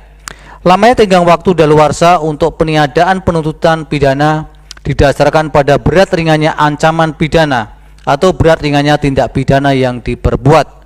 Semakin berat tindak pidana diperbuat, maka akan semakin lama rasa penderitaan yang dibawa oleh orang atau masyarakat sebagai akibat dari tindak pidana yang dibuatnya. Selain itu, daluarsa juga didasarkan pada faktor kesulitan dalam hal mengungkap kasus perkara sebagaimana kejadian sebenarnya di waktu yang lalu. Hal ini dikarenakan dalam mengungkap suatu peristiwa diperlukan bukti sebagaimana ditentukan peraturan perundang-undangan. Semakin lama lewatnya waktu suatu peristiwa, maka akan semakin sulit untuk memperoleh alat bukti tersebut. Begitu pula dengan ingatan seorang saksi yang akan semakin berkurang, bahkan lenyap atau lupa tentang suatu kejadian yang dilihat atau dialaminya. Demikian juga dengan barang bukti yang semakin lama akan menyebabkan benda itu menjadi rusak, musnah, atau hilang dan tidak ada lagi. Sehingga dengan berlakunya waktu yang lama akan memperkecil keberhasilan, bahkan dapat menyebabkan kegagalan dari suatu penuntutan. Lebih dari itu, rasa keadilan juga menjadi terusik manakala keadilan yang dicapai bukanlah keadilan hakiki yang digali dari persidangan yang menggunakan alat bukti yang tidak valid. Berdasarkan pertimbangan tersebut, ketentuan mengenai daluarsa pada dasarnya merupakan bentuk pengakuan, jaminan, pelindungan, dan kepastian hukum bagi masyarakat, terutama terkait dengan penanganan suatu perkara. Bagi pelaku, daluarsa memberikan kepastian hukum kepada pelaku mengenai sampai kapan jangka waktu perkaranya dapat dilakukan penuntutan. Adapun bagi penegak hukum, daluarsa memberikan kepastian hukum terkait jangka waktu untuk melakukan penuntutan terhadap suatu perkara. Bahwa secara umum jangka waktu daluarsa harus mulai dihitung pada hari sesudah tindak pidana dilakukan, bida pasal 78 KUHP, sehingga untuk dimulainya jangka waktu penghitungan daluarsa ialah bukan pada waktu tindakan dilakukan, melainkan pada saat munculnya akibat dari tindak pidana tersebut. Pasal 79 ayat 1 KUHP menyatakan tenggang daluarsa mulai berlaku pada hari sesudah perbuatan dilakukan, kecuali dalam hal-hal berikut. 1. Mengenai pemalsuan atau perusakan mata uang, tenggang mulai berlaku pada hari sesudah barang yang dipalsu atau mata uang yang dirusak digunakan.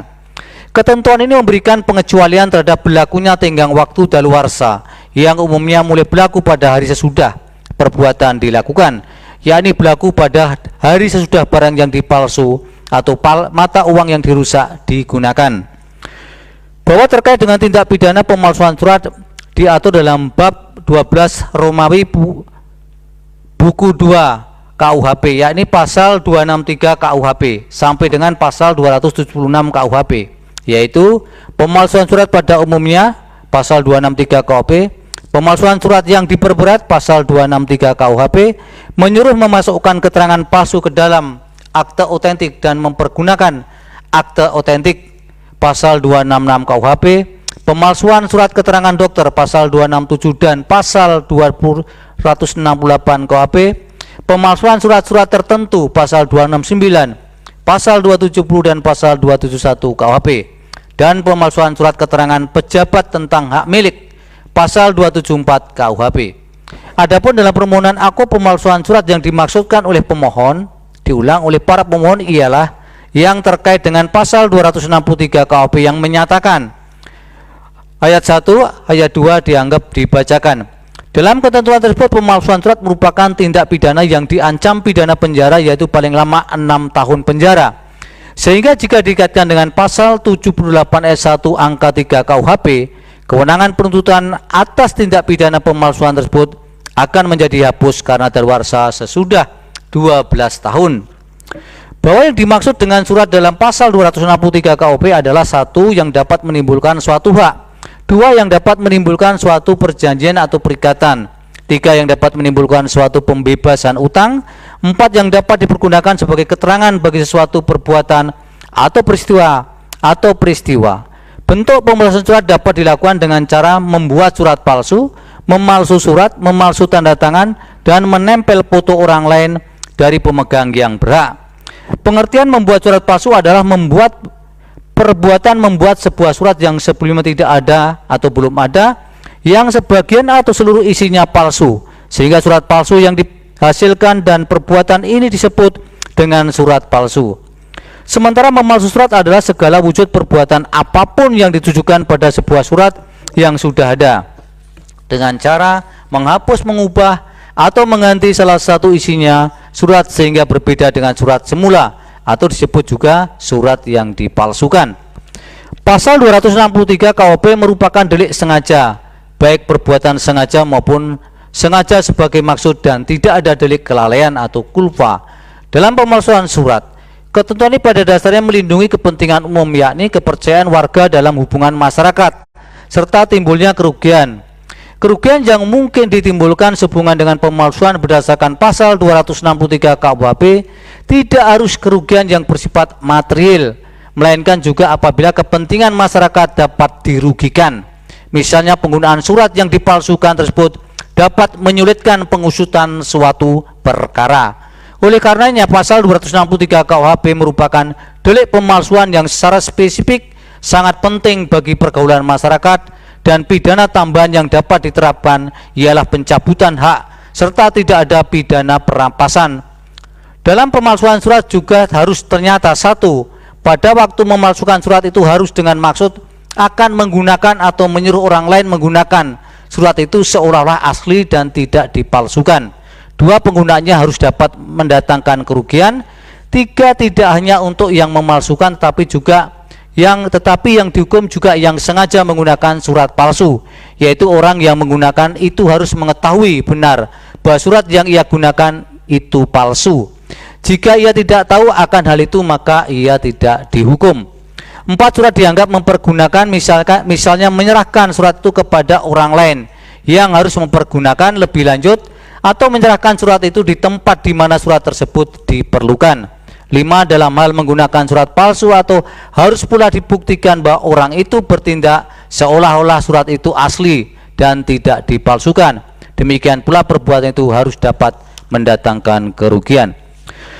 Berdasarkan rinci di atas, delik pemalsuan dalam pasal 263 KUHP merupakan delik pokok yang dapat menjadi berkualifikasi apabila pemalsuan yang dimaksudkan dalam pasal 263 KUHP dilakukan terhadap akte otentik, surat utang, atau sertifikat utang dari suatu negara atau bagiannya atau surat lembaga umum, surat zero atau saham atau utang atau sertifikat zero atau dari suatu perkumpulan, yayasan, perseroan atau maskapai, talon, tanda bukti dividen atau bunga dari surat utang atau sertifikat utang dari suatu negara atau bagiannya atau suatu lembaga umum, dan surat zero atau utang atau sertifikat zero atau dari suatu perkumpulan, yayasan, perseroan atau maskapai atau tanda bukti yang dikeluarkan sebagai pengganti surat-surat tersebut, suatu kredit atau suatu dagang yang diperuntukkan untuk diedarkan.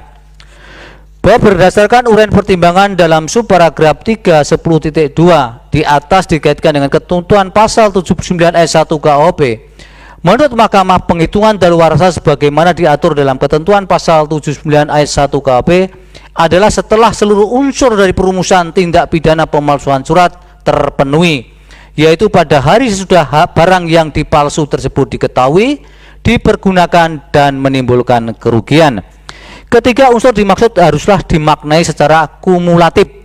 Dengan kata lain, penghitungan daluarsa pemalsuan surat adalah pada hari sesudah surat yang diduga palsu tersebut dipergunakan dan kepalsuan tersebut diketahui oleh korban atau orang atau pihak lain serta korban dirugikan akibat digunakannya surat yang diduga palsu tersebut. Kemudian ketentuan demikian telah memberikan kepastian hukum bagi semua pihak, terutama bagi korban yang mungkin saja baru mengetahui adanya tindak pidana pemalsuan surat ketika timbul suatu kerugian pada dirinya dikarenakan adanya penggunaan surat dimaksud. Artinya, korban mungkin tidak akan mengetahui adanya pemalsuan surat apabila surat yang dipalsukan tersebut tidak dipergunakan oleh seseorang dan menimbulkan kerugian pada dirinya. Keadaan demikian juga merupakan salah satu bentuk pelindungan hukum yang diberikan negara kepada masyarakat in casu korban, sebagaimana dimaksudkan dalam pasal 28 huruf I ayat 4 UUD 1945 yang menyatakan dianggap dibacakan. Berdasarkan uraian pertimbangan tersebut di atas, guna menghindari adanya ketidakpastian hukum dalam penghitungan daluarsa pemalsuan surat sebagaimana diatur dalam ketentuan pasal 79 ayat 1 KUHP, serta guna memberikan rasa keadilan bagi semua pihak, menurut Mahkamah, terkait dengan penghitungan daluarsa pemalsuan surat sebagaimana ketentuan pasal 79 angka 1 KUHP adalah pada hari sesudah pemalsuan surat tersebut diketahui, dipergunakan, dan menimbulkan kerugian.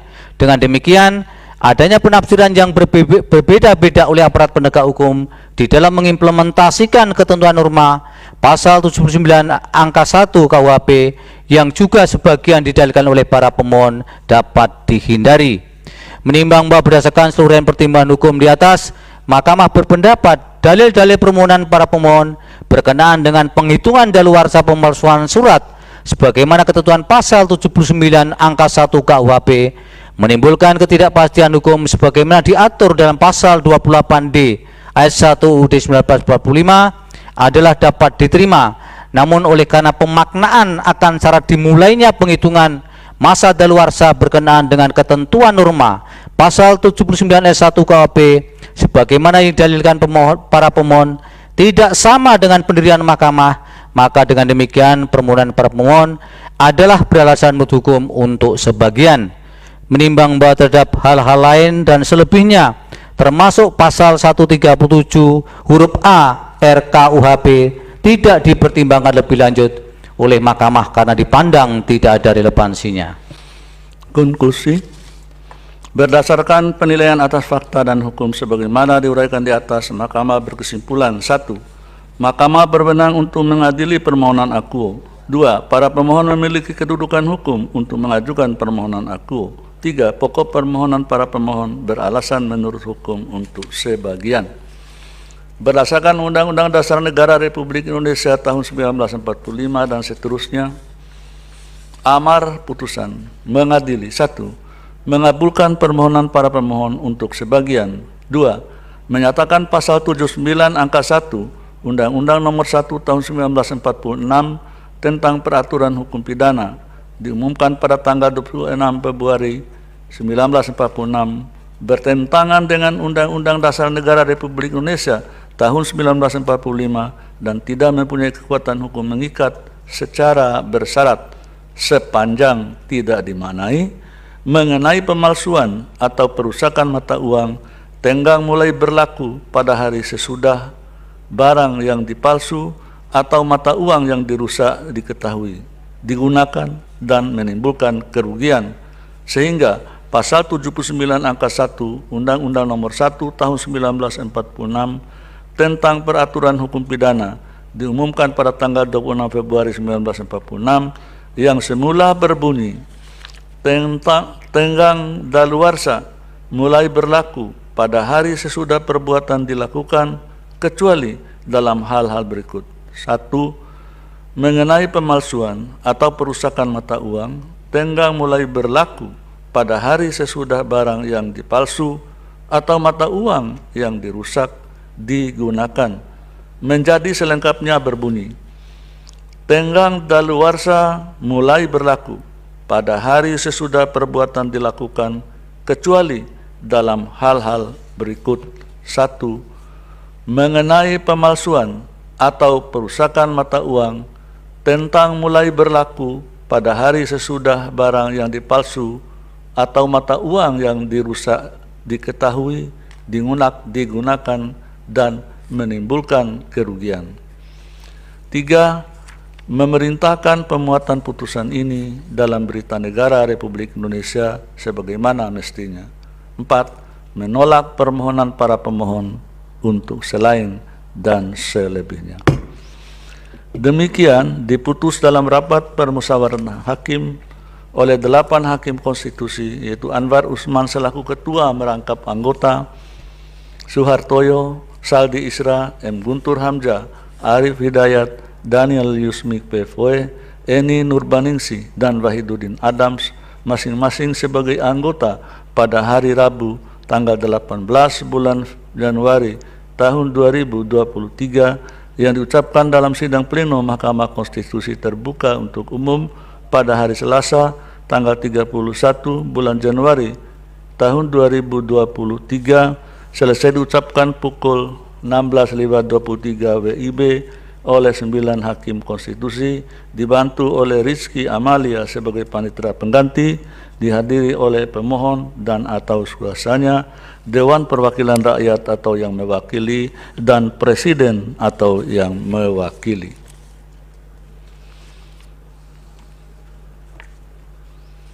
Terakhir, putusan nomor 119 garing PUU garis datar 20 garing 2022 demi keadilan berdasarkan ketuhanan yang Maha Esa, Mahkamah Konstitusi Republik Indonesia yang mengadili perkara konstitusi pada tingkat pertama dan terakhir menjatuhkan putusan dalam perkara pengujian Undang-Undang Nomor 29 Tahun 2004 tentang praktik kedokteran terhadap Undang-Undang Dasar Negara Republik Indonesia tahun 1945 yang diajukan oleh 1. Dr.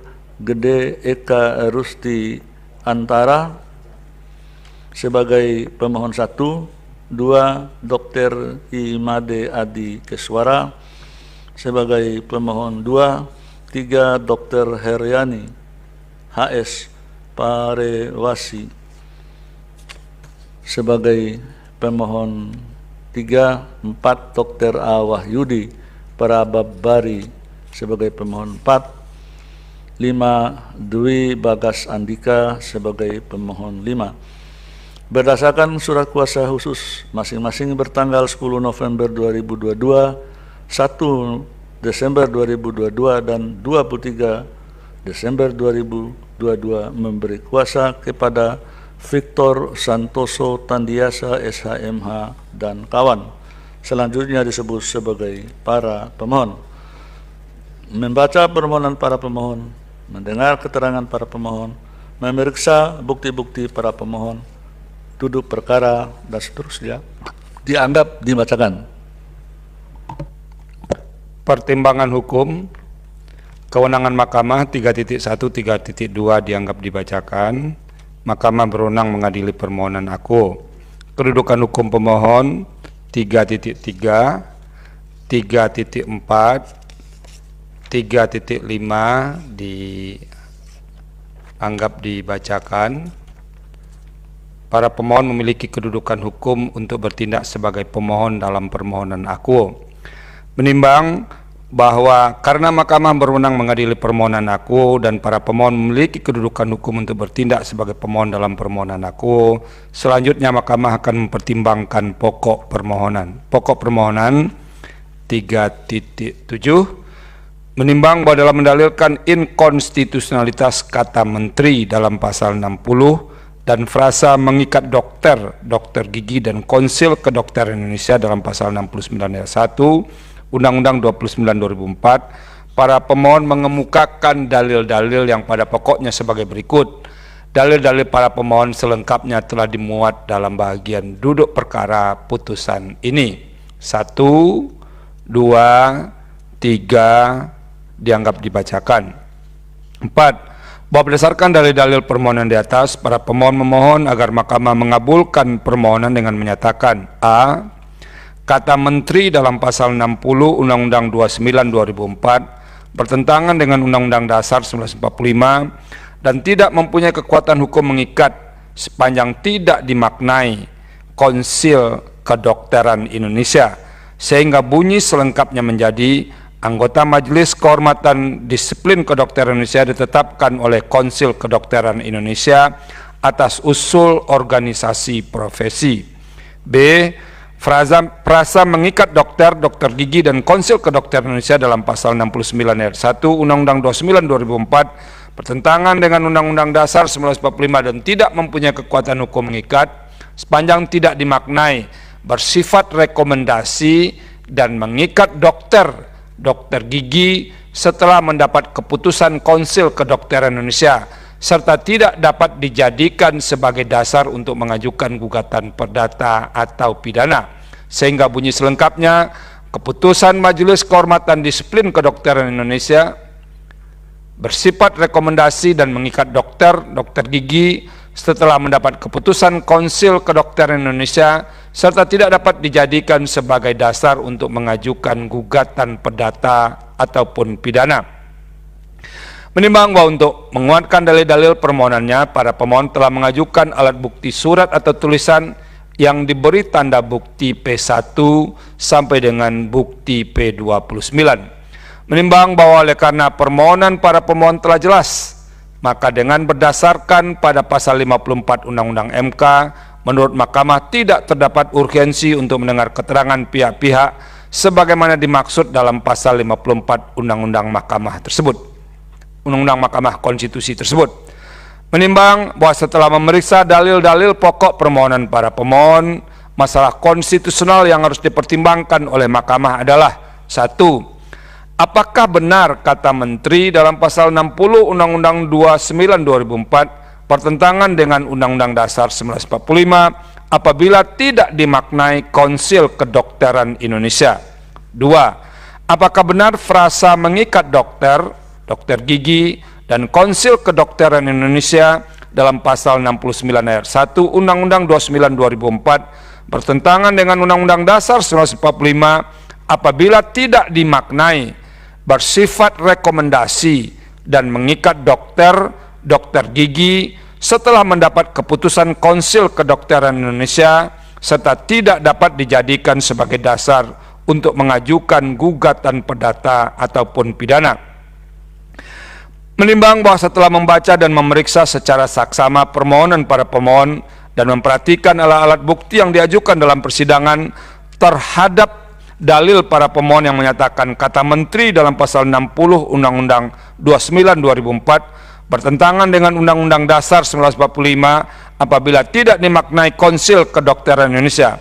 Alasan para pemohon, masuknya peran menteri dalam menetapkan anggota MK DKI akan menimbulkan ketidakpastian hukum atas struktur serta kedudukan MK DKI terhadap KKI yang akan berpengaruh pada kekuatan hukum keputusannya dengan KKI.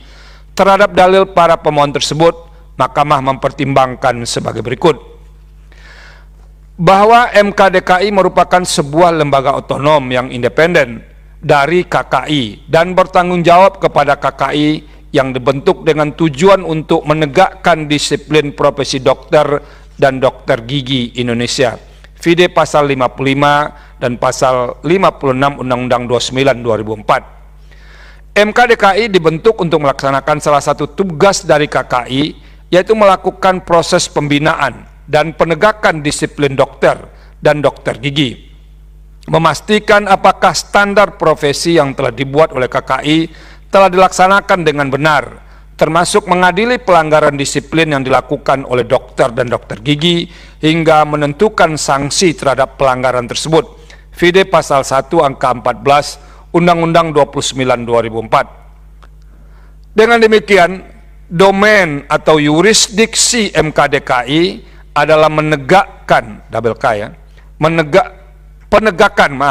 penegakan disiplin profesi, yakni penegakan atas aturan-aturan dan atau ketentuan penerapan keilmuan dalam pelaksanaan pelayanan yang harus diikuti oleh dokter dan dokter gigi.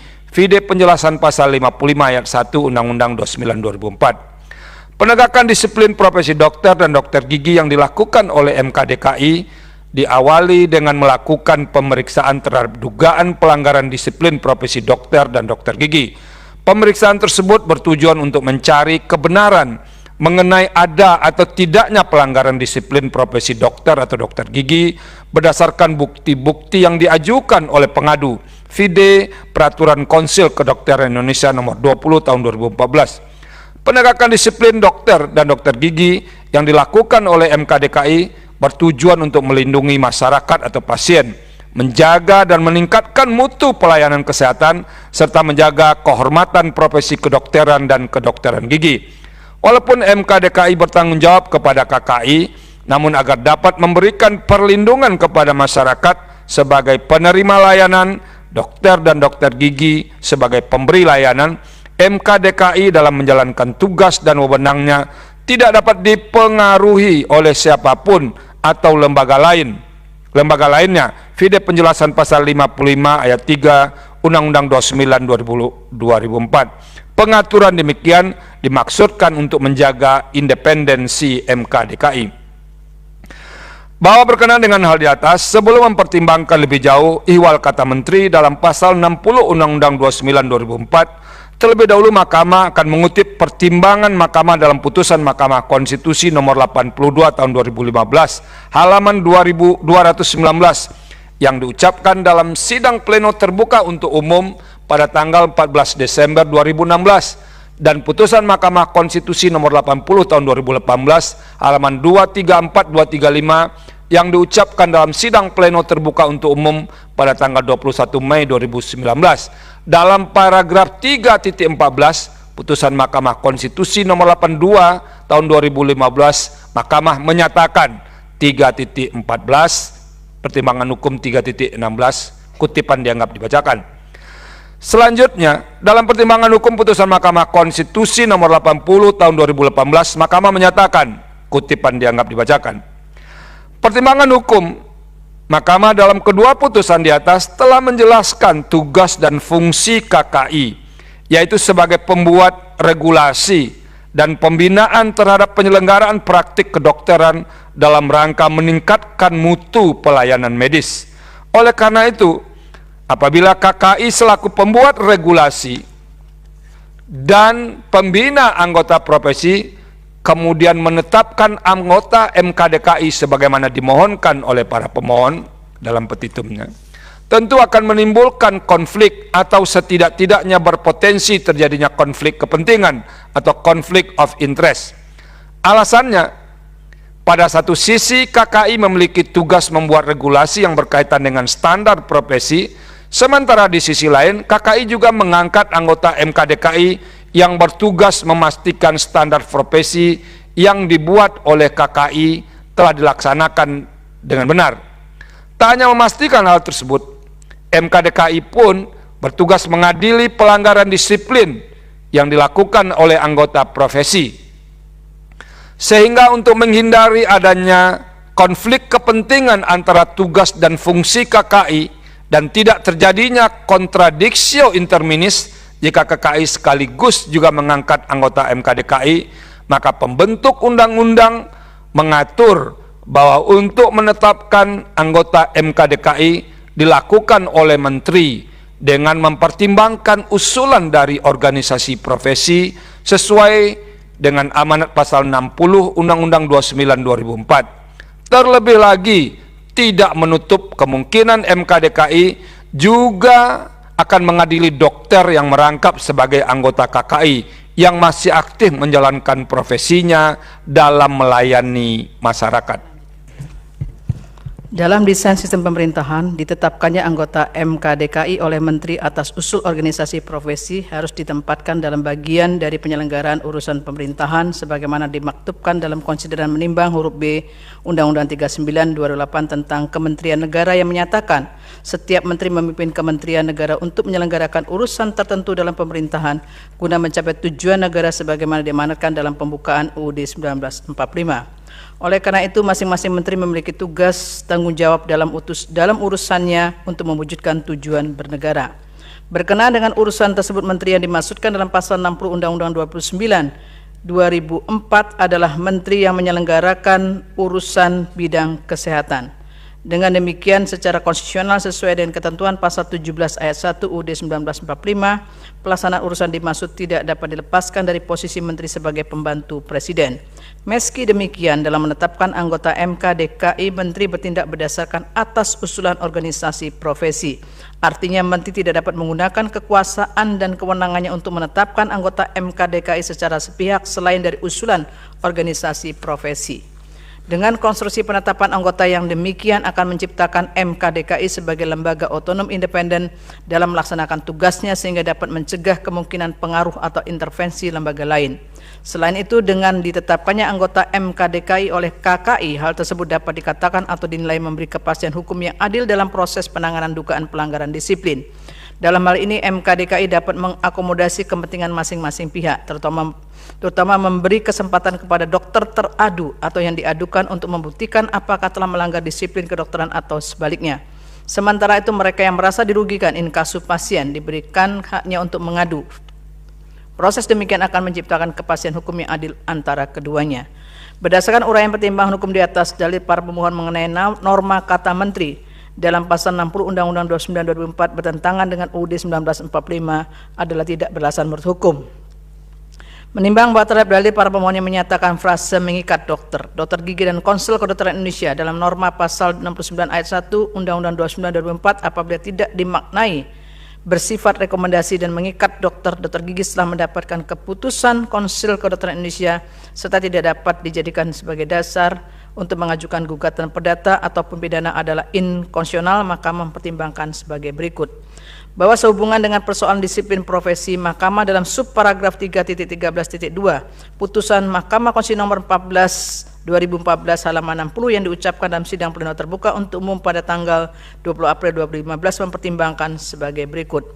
Kutipan 3.13.2 dianggap dibacakan. Berdasarkan kutipan pertimbangan hukum di atas, telah jelas bahwa profesi dokter adalah profesi tertentu yang berkait dengan manusia baik tubuh maupun nyawanya, sehingga profesi dokter dituntut untuk melakukan kegiatan praktik kedokteran dengan hati-hati sesuai dengan prosedur yang telah ditetapkan sebagaimana penjelasan pasal 55 ayat 1 Undang-Undang 29 2004. Hal tersebut juga dipertegas oleh Mahkamah melalui putusan yang sama, yaitu dalam paragraf 3.14 yang menyatakan, kutipan 3.14 dianggap dibacakan. Dengan demikian, seorang dokter tunduk dan patuh terhadap kode etik dan disiplin dokter dan dokter gigi dalam penyelenggaraan praktik kedokteran sebagai standar supaya dokter bertindak dengan penuh rasa tanggung jawab dan hati-hati.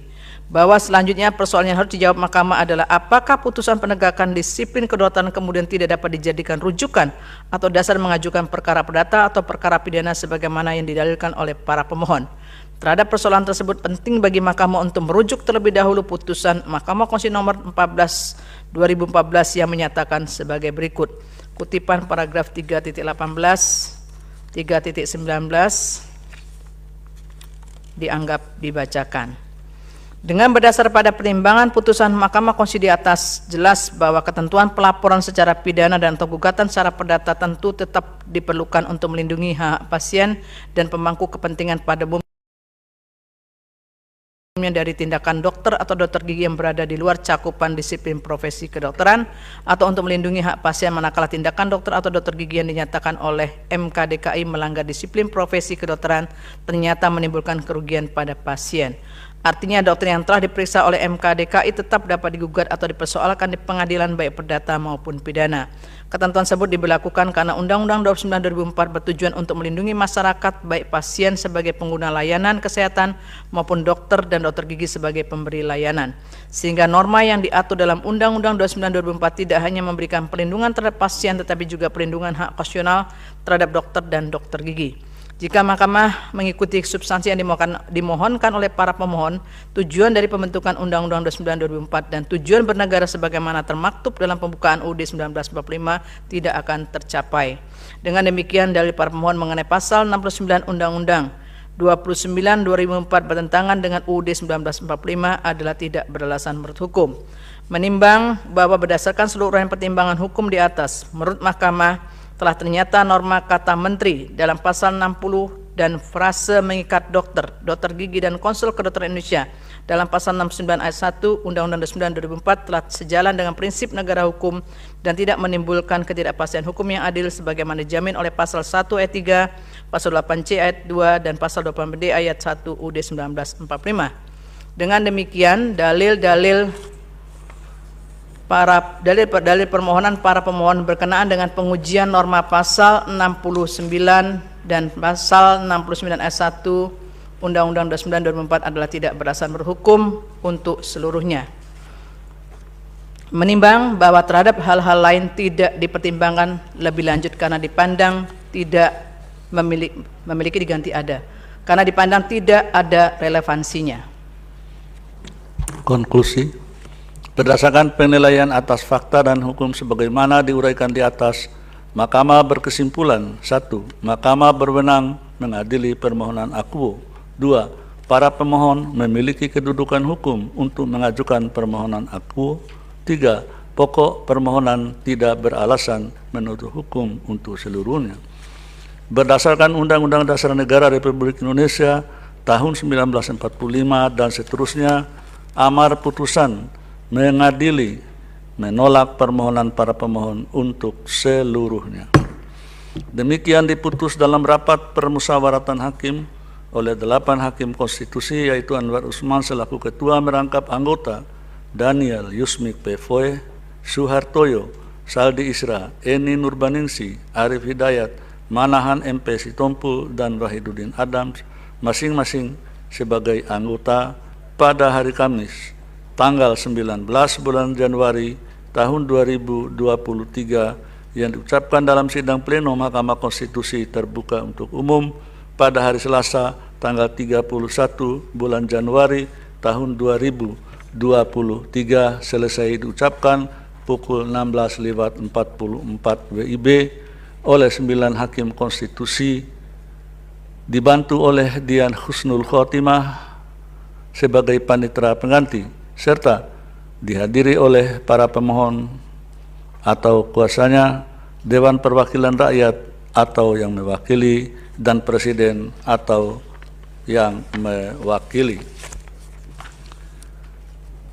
Pengucapan putusan dan ketetapan telah selesai, kemudian salinannya akan dikirim melalui email kepada para pihak setelah sidang pengucapan putusan selesai atau paling lambat 3 hari kerja setelah sidang ini ditutup.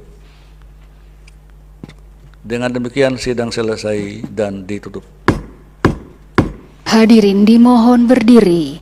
Yang Mulia Majelis Hakim Konstitusi meninggalkan ruang persidangan.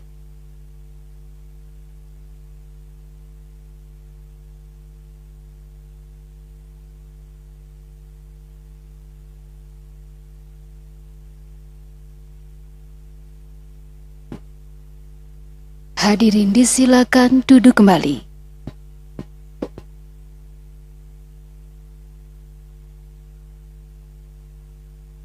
Hadirin yang kami hormati, demikianlah persidangan untuk hari Selasa 31 Januari 2023 telah selesai. Terima kasih, selamat sore.